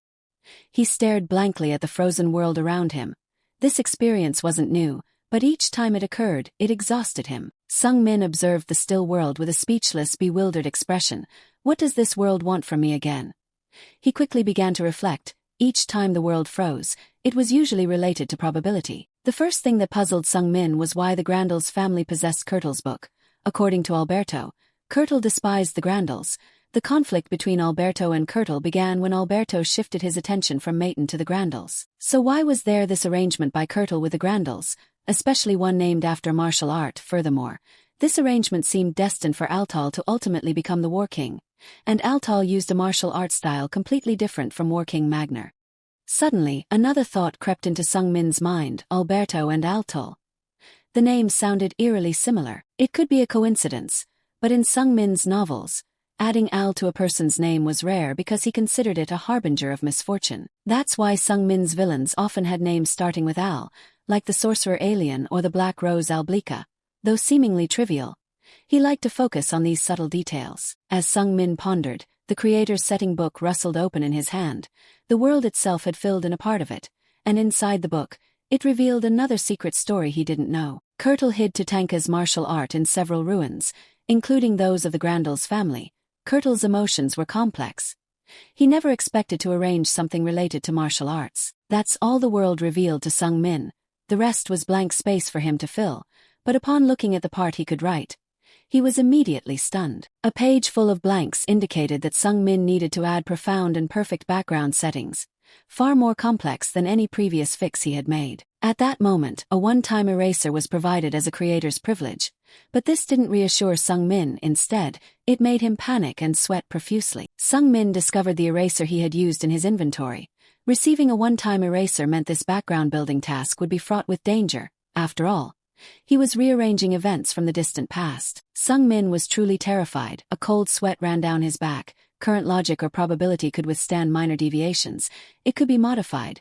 But if the past's logic collapsed even slightly, the present would shatter. The weak probability framework would be irrevocably destroyed. The world had stopped, unbound. Sung Min had a long time to ponder how to safely and perfectly patch the holes. The deeper he thought, the heavier his heart felt. This world was of his own design. It sounded grand, but besides worrying about his own death, Sung Min worried about the world collapsing. A feeling like an author's unbearable anguish at the destruction of their creation, amplified 1,000-fold. Sung Min pulled his hair, constantly reminding himself not to make a mistake, to rebuild this world even more perfectly than before. Only he could do this. After pondering for a while, he recalled Alberto's previous words: "I still cherish Kurtle, but whether Kurtle still cherishes me as a friend, I don't know. Perhaps Kurtle is nurturing hatred towards me." Sung Min realized the crucial part was the wording here. The wise Alberto didn't definitively claim that Kurtle hated or resented him. Many possibilities were presented, and it was merely speculation about Kurtle's feelings. After careful consideration, Sung Min picked up his pen and began filling in the setting book with more seriousness than ever, driven by a writer's responsibility and guilt over his past negligence in setting up the story's background. The first lines he wrote: "Alberto didn't know that Kurtle also cherished him as a friend. Kurtle loved and hated Alberto equally." Sung Min thought of this because when he was young, his mother had said that love and hatred were separated by a thin thread. One day, they could hold hands and promise a lifetime together. But the next day, that promise became a past memory, leaving only hatred or even resentment when looking into each other's eyes. The world of adult emotions is that complex. But at that time, young Sung Min didn't understand what his mother meant. He only knew that a happy family could break apart at any moment, and similarly, even the closest friendships could crack, turning from love to hatred as easily as flipping a hand. Even more astonishingly, in some cases, these opposing emotions could coexist and switch places in an instant without the person even realizing it. Previously, Alberto had declared to Kurtle, "I assure you that my successor will surely surpass yours." Kurtle didn't react angrily to these words. That was Sung Min's judgment because Kurtle truly cherished Alberto. Even if he felt hatred on one level, deep down it was still love. Based on this complex character psychology, Sung Min continued writing in the book. Kurtle sincerely wished for his friend Alberto's wish to come true. Of course, that wouldn't be feasible in their time, partly because Kurtle's pride wouldn't allow it. But given enough time, anything could change. Sung Min tried to analyze Kurtle's actions with a question circling in his mind. If I were Kurtle, a character who both loved and hated Alberto, what would I do? Finally, Sung Min concluded Kurtle, through relentless research, gained the ability to counter Alberto's fighting spirit.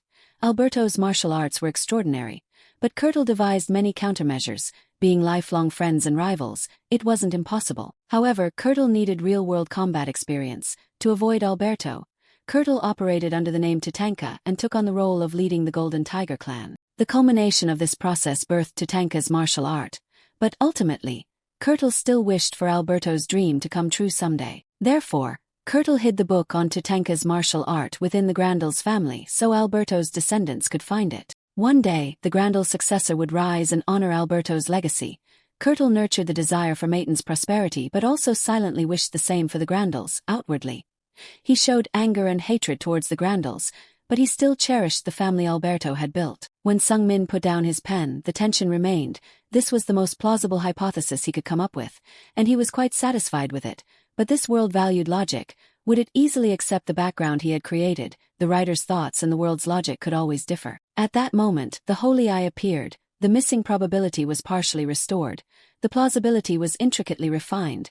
The right to delete once did not disappear. Sung Min breathed a sigh of relief as rationality was restored. Moreover, he could still use the one-time deletion for later, which would allow him to relax a little more. His joy doubled when the Saint's Eye displayed a message activating the creator's privilege, adding 2 lines. Sung Min's eyes shone with joy. Not just 1 line, but 2. It seemed he had successfully pieced together a significant part of the probability. Without wasting a moment after seeing the privilege add 2 lines, Sung Min decided to invest in the future without altering the current probability, and carefully began to write. The 2 lines Sung Min added were simple and practical. The martial arts library's librarian, Altal, always repays those who help him. Additionally, Altal possesses an innate talent for Tutankhamun's martial arts. Sung Min was satisfied, considering it a worthwhile investment. Furthermore, the world's rationality wasn't significantly disrupted because he wasn't greedy. His focus was solely on Altal, with the potential to become the king of fighters in the original story. The setting of Altal having innate talent was fitting. It didn't disrupt other settings, only adding a new layer. The world returned to normal afterward. Altal remained stunned by the terrifying power emanating from Sung Min's fingertips. The overwhelming feeling made him want to retract his hand, but curiosity simultaneously propelled him forward. Tutankhamun's secret technique, first style, 10,000 bytes, was unleashed. This time, Sung Min wasn't interrupted. His finger seemed to radiate intense heat like fire, with countless tiny sparks of electricity crackling around it. When Sung Min's finger touched Altal's palm, a numbing sensation ran up his arm like an electric shock. Where it touched, the flesh seemed to be torn apart from within by a sharp blade. The action was simple, but the result was staggering. Altal was stunned for a moment before realizing blood was gushing from his palm, but he didn't scream. Instead, his gaze was intently and excitedly fixed on the wound, as if he had discovered a new horizon. The skin on Altal's palm continued to crack until Sung Min's finger left. Only then did the wound stop spreading. Although they had only touched for less than 3 seconds, the wound extended across his entire palm, proving the technique's power. Even Sung Min didn't expect the technique to be so terrifyingly effective. He had only used the smallest amount of mana possible. He hastily retracted his hand, flustered. "Sir Librarian Altal, are you all right?" Blood flowed profusely, as if Altal's hand had been mauled by a wild beast, but he felt no pain. Instead, he excitedly looked at Sung Min. "I'm fine, but more than that, I want to see you perform it again, please." Something just sparked in my mind. Altal's eyes were filled with eagerness, as if he had had an epiphany and yearned for further enlightenment. Sung Min hesitantly looked at Altal's bloody hand. "I think you should stop the bleeding first." But Altal stubbornly begged, "Please, just one more time, young Master Rasen." Sung Min felt Altal's determination. It seemed his setting regarding Altal's talent was starting to take effect, so he couldn't refuse. "I understand." Immediately, Sung Min activated 10,000 bytes again. Energy surged from his 2 fingers, the heat further exciting Altal's anticipation. The electric sensation ran up Altal's arm as Sung Min touched his hand. The pain made him clench his teeth, but his eyes still burned with desire. After the second attempt yielded no result, he asked Sung Min to try again. By the 3rd time, Altal still stood firm, muttering, "It's possible." He was almost mesmerized by Tutankhamun's mysterious technique and again asked Sung Min, "Just one more time." Instead of just once, Altal repeated the request nearly 10 times. His hand was almost torn to shreds, and Sung Min was also becoming tired. Tutankhamun's technique had nearly depleted his mana circle. This combat technique consumed more mana than he'd anticipated. Seeing Altal's trembling, blood-soaked hand, as if run over by a truck, Sung Min shook his head and sighed. "Librarian Altal, you need treatment. Let's treat you first, then I'll show you again." Although Altal was gasping in pain, he stubbornly shook his head. "Young Master Maiten, may I ask you for one more thing?" Instead of calling Sung Min by his name, Altal used a formal and respectful title. This deliberate formality showed that in a short time, Altal's attitude had changed significantly, as if he had become a different person. Sung Min sensed a variable powerful enough to impact the world had emerged, and it would certainly benefit him in the future. Sung Min asked expectantly, What do you want to ask me? Altal replied without hesitation. I want to replicate this technique. Sung Min's eyes widened in surprise. You want to replicate it? He vaguely guessed this, but didn't expect Altal to actually try to imitate it after only a few encounters. Sung Min himself took 2 days to learn this technique thanks to the Saint's Eye, but he didn't expect the innate setting for comprehending Tutankhamun's techniques to be so effective. Faster than he thought, Sung Min didn't hesitate to offer his hand for Altal to try. Here, this time I'll let you borrow my hand. Altal channeled the power of his fighting spirit. A strong energy flow began to gather at the tips of his fingers, despite his injured hand. He didn't care and used it to try the technique. After gathering energy for a while, feeling it was enough, Altal powerfully swung his hand. His sharp gaze fixed on Sung Min's palm, and struck Tutankhamun's technique 10,000 bites. However, the result wasn't as spectacular as Altal had demonstrated. Sung Min only felt a slight warmth and tingling in his palm. The touched area was only slightly reddened. At most, it felt like a bee sting. The second, third, and subsequent attempts continued. Altal was engrossed in the subtle feeling that something seemed tangible yet wasn't entirely so. Just as I thought, using it isn't easy. It seems clearly present, yet simultaneously it isn't. Sung Min immediately gave Altal patient guidance. You're almost there. Now, focus a little more energy into your right hand. Keep the amount of fighting spirit stable but increase its density. That way, the volume of fighting spirit will decrease. The concentration of fighting spirit at your fingertips will decrease, but it will amplify its impact simultaneously. Altal seemed to have an epiphany and exclaimed. Afterward, Altal continued to practice. Sung Min observed him closely. His execution of 10,000 bites was becoming more refined. After about 3 hours, Altal finally mastered the first style of Tutankhamun's technique. Sung Min was quite astonished. Altal had learned 10,000 bites simply by observation, although he didn't have any special abilities like the Saint's Eye. At least not in the realm of Tutankhamun's techniques. Altal's talent far surpassed Sung Min's. After 3 hours, Sung Min had to use intermediate-level high-powered battle magic to counter Altal's 10,000 bites. This meant that the power of Altal's 10,000 bites was becoming stronger.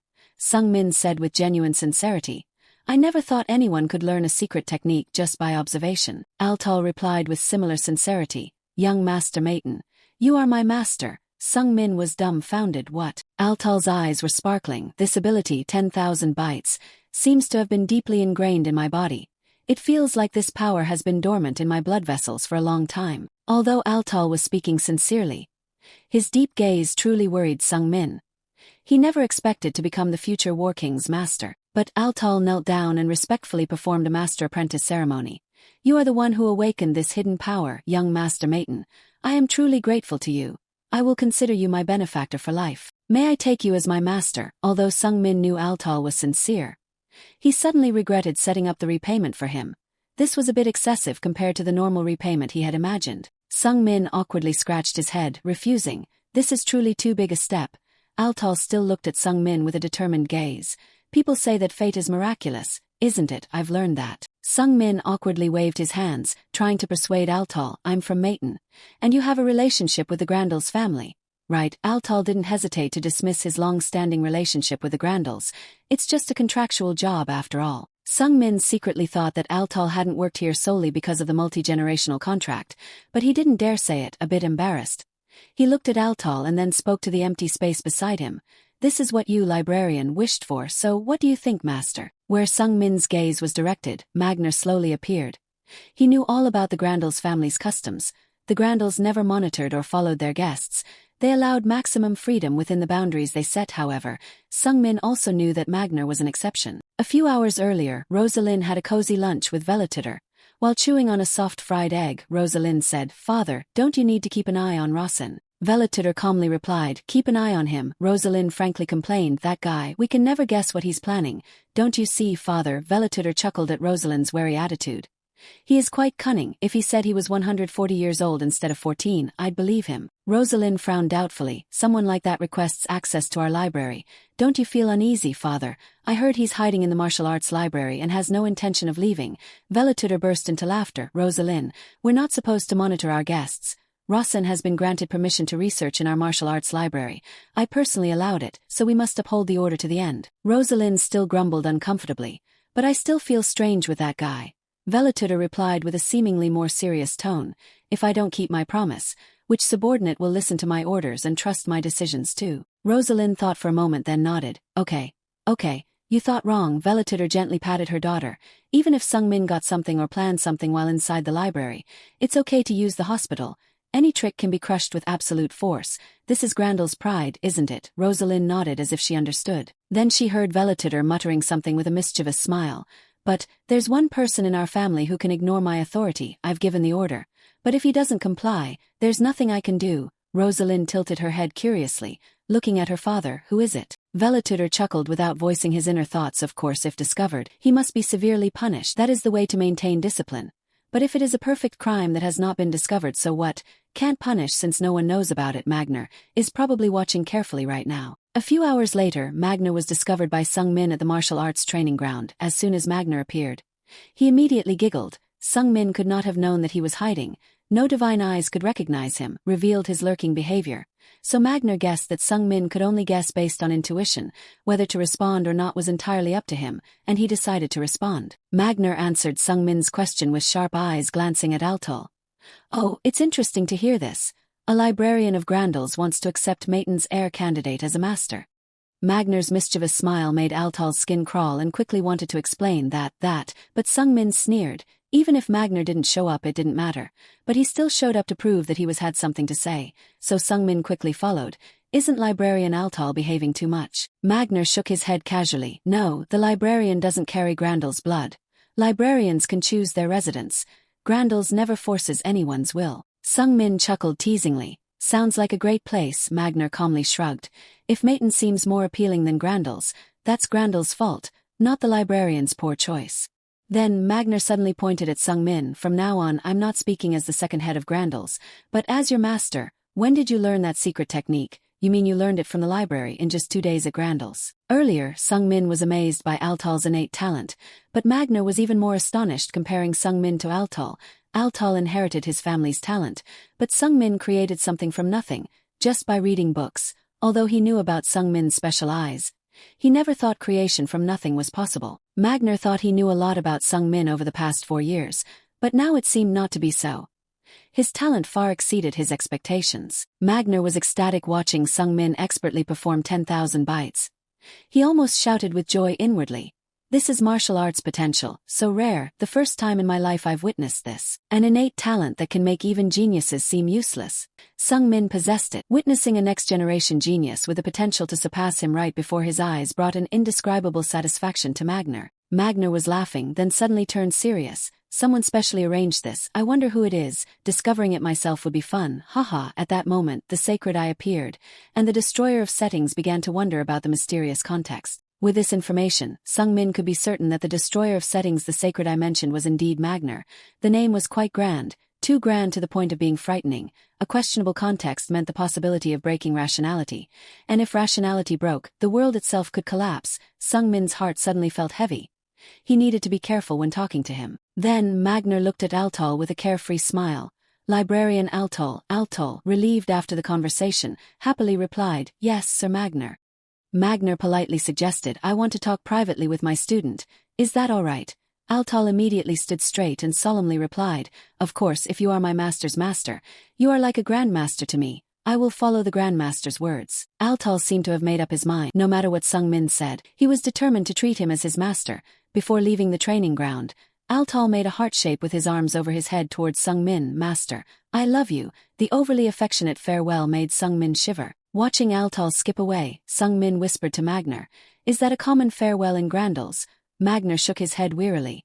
Only my big brother uses love when talking to Rosalind usually. However, that wasn't important now. Magner was excited about Sungmin's potential. Now that the librarian is gone, let's get to the point. Sungmin tilted his head, puzzled. What point? Magner suddenly crossed his arms in a perfect defensive stance, his eyes blazing with fighting spirit. He demanded, Try that secret technique on me again. You held back your strength earlier, didn't you? Sungmin was slightly stunned by the immense energy radiating from Magner's flick of the wrist. He couldn't understand why Magner had to display his power at this level, when he was certainly not strong enough to injure him even with all his strength. However, Magner was simply overly excited. He gestured challengingly. Use that technique with all your might. The 10,000 bites technique unfolded similarly, but this time Sungmin poured all his mana into it for maximum effect. After experiencing it himself, Magner clicked his tongue and nodded in assessment. So that's the power, huh? For some reason, he suddenly asked Sung Min to take off his clothes, even his black robe. Sung Min was startled and exclaimed like a young woman caught changing clothes. Huh, why do I have to take off my clothes? Seeing Sung Min's embarrassed refusal, Magner coldly snorted with sarcasm. Oh, if I tell you to, just take them off. Why so many questions, always so much chatter, who does anything that needs to be covered up? First, Sung Min took off his outer robe, then the 300-pound black robe underneath. He immediately felt a surge of vitality filling his body as he was freed from the weight, but he still couldn't guess what Magner intended to do. After making Sung Min stand straight, Magner grasped his wrist, his other hand on his back. He stood there for a long time with his eyes closed, seemingly probing Sung Min's chi and fighting spirit. After a long while, Magner opened his eyes and stared at Sung Min. He hesitated for a moment before speaking. Have you considered learning martial arts? Sung Min frowned dubiously. Martial arts, I've learned quite a lot already. From ages 10 to 14, Sung Min was trained by Magner for 4 years. Those were the 4 most arduous years of his life. Both in his previous and current life, Magner's training was unbearable even for oxen, let alone humans. It was miraculous that Sung Min had overcome it all. Sung Min recalled those days and nights of arduous training and suddenly shivered. Could it be that what I've trained for the past 4 years isn't even considered martial arts? Magner clicked his tongue. That was just physical training, Sung Min exclaimed. Then, what about the things you taught me? Magner shook his head and sighed. Those were just the basics. I laid the foundation for everything. Sung Min confusedly asked again. So what do you mean by martial arts? Magner considered for a moment before asking Sung Min in return. What is the true origin of martial arts? Sung Min frowned in confusion. It comes from the strength of the fighting spirit. Magner continued to guide Sung Min's thoughts. Then to learn martial arts, you should strengthen your fighting spirit, shouldn't you? Sung Min was astonished. The amount of fighting spirit, from age 10 to 14. His fighting spirit didn't increase even a little. The only thing he ever had was absorbing a part of Magner's fighting spirit a long time ago. Therefore, Sung Min found increasing it unbelievable. Is that even possible, Master? Moreover, even the fighting spirit in my body now is from Grandel's. How can I inherit Grandel's power? Sung Min understood that even as Magner's disciple, it was impossible. Grandel's power belonged only to the Grandel's family. It was wrong for others to learn it. That's why Magner had thought about this for a long time. But he was decisive in his decision. I think I'm about to do something I'll regret for the rest of my life. I will pass on to you the power of true martial arts. Magner grinned and began his lecture. Mages use mana cultivation methods to absorb mana, accumulating it in their hearts to form a circle. Am I right? Sung Min nodded uncertainly. Master is right. Magner continued. Conversely, we martial artists don't use mana cultivation methods. We absorb chi through meditation and transmit it into our muscles and meridian system throughout the body to accumulate and create fighting spirit. Grandel's meditation is equivalent to mana cultivation, but it's a secret technique not taught to outsiders. Yet Magner declared to Sung Min, I want to teach you this meditation. It might be too late to learn, but I've seen your mysterious potential. Your eyes. If I give you a book on Grandel's meditation technique, can you interpret it yourself? Sung Min's eyes widened in surprise. Is there such a book? Magner nodded casually. Of course, in the first-class library. Sung Min exclaimed in shock, thinking of Magner secretly getting the book for him. The first-class library. Is that really okay, Master? Have you asked the Grandel's head? Magner chuckled nonchalantly. Of course, he wouldn't allow it. Sung Min became even more panicked. That would be theft, Master. Magner continued to laugh foolishly, as if he had a supremely clever plan in mind. Who said I'd take it out? Sung Min began to feel dizzy at Magner's recklessness. What do you mean? Magner grinned again. I'll just use what's in my head. That's not theft. Right? Sung Min wanted to go crazy with this slippery behavior. Even a master eel like him wouldn't dare imagine this. After shaking his head for a moment to regain his composure, Sung Min hesitantly looked at Magner. What if the head of the family finds out? Magner burst into laughter as if it was obvious. You really think he won't know? Sung Min replied listlessly. Yes, of course he will know. Magner continued his absurd story with a calm expression. You're right. If you thought otherwise, you wouldn't be qualified to be my disciple. Hearing that, Sung Min immediately realized that Magner must have had a secret negotiation with Velituder about whether to teach Grandel's martial arts to him or not. Only then could he breathe a sigh of relief. The day before, Magner had visited Velituder's garden, called the Mist Garden. A garden Velituder tended himself without anyone's help. White mist flowers bloomed year-round, and today was no exception. When Magner entered the Mist Garden, the first word he said was a complaint. It's really a bad hobby. I feel like that every time I enter here. Let's be realistic. Why are you trying so hard to grow these things? They're not even edible. After saying that, Magner forcefully plucked a flower and held it in his hand with an indifferent expression. Seeing Velituder covered in mud get up, Magner chuckled. Who would think you're the king seeing you like this? Velituder clicked his tongue in reply. What's important about appearance? It's undeniable that Velituder currently looks more like a rural farmer enjoying his peace. Magner shook his head, indicating he couldn't understand Velituder's thoughts, and quickly changed the subject. Anyway, why did you call me here? Velituder vaguely replied. I think you've probably already realized. Magner looked at Velituder with apprehensive narrowed eyes. Velituder's misty garden isn't accessible to just anyone. It's a space exclusively for Velituder. Anyone entering without his permission will face severe punishment according to family law. Illegal entry could even result in death. Therefore, this is a sacred place, symbolizing the absolute power of the family head. Only Velituder's wife has free access, and even his beloved daughter, Rosalind, needs his permission to enter. Magner frankly asked Velituder, is it because of Rosen? Velituder didn't hesitate to confirm. Yes, from now on, I won't speak as the head of Grandels, but as a big brother and friend. You, with your reckless curiosity, I didn't think you'd stop diving in without thinking, especially since you like Rosen so much. Magner still feigned innocence, replying, oh, have I shown it too much? Velituder continued, his tone praising yet cautious, yes, and that kid's fighting prowess was proven when he passed the main gate. If he learns to control and develop that power properly, he could perhaps become an excellent warrior. Magner replied proudly, not perhaps, but certainly. This is the first time I've seen a genius surpass even me. Velituder nodded and continued, do you think he's only good at martial arts? Magner became even more proud and laughed heartily.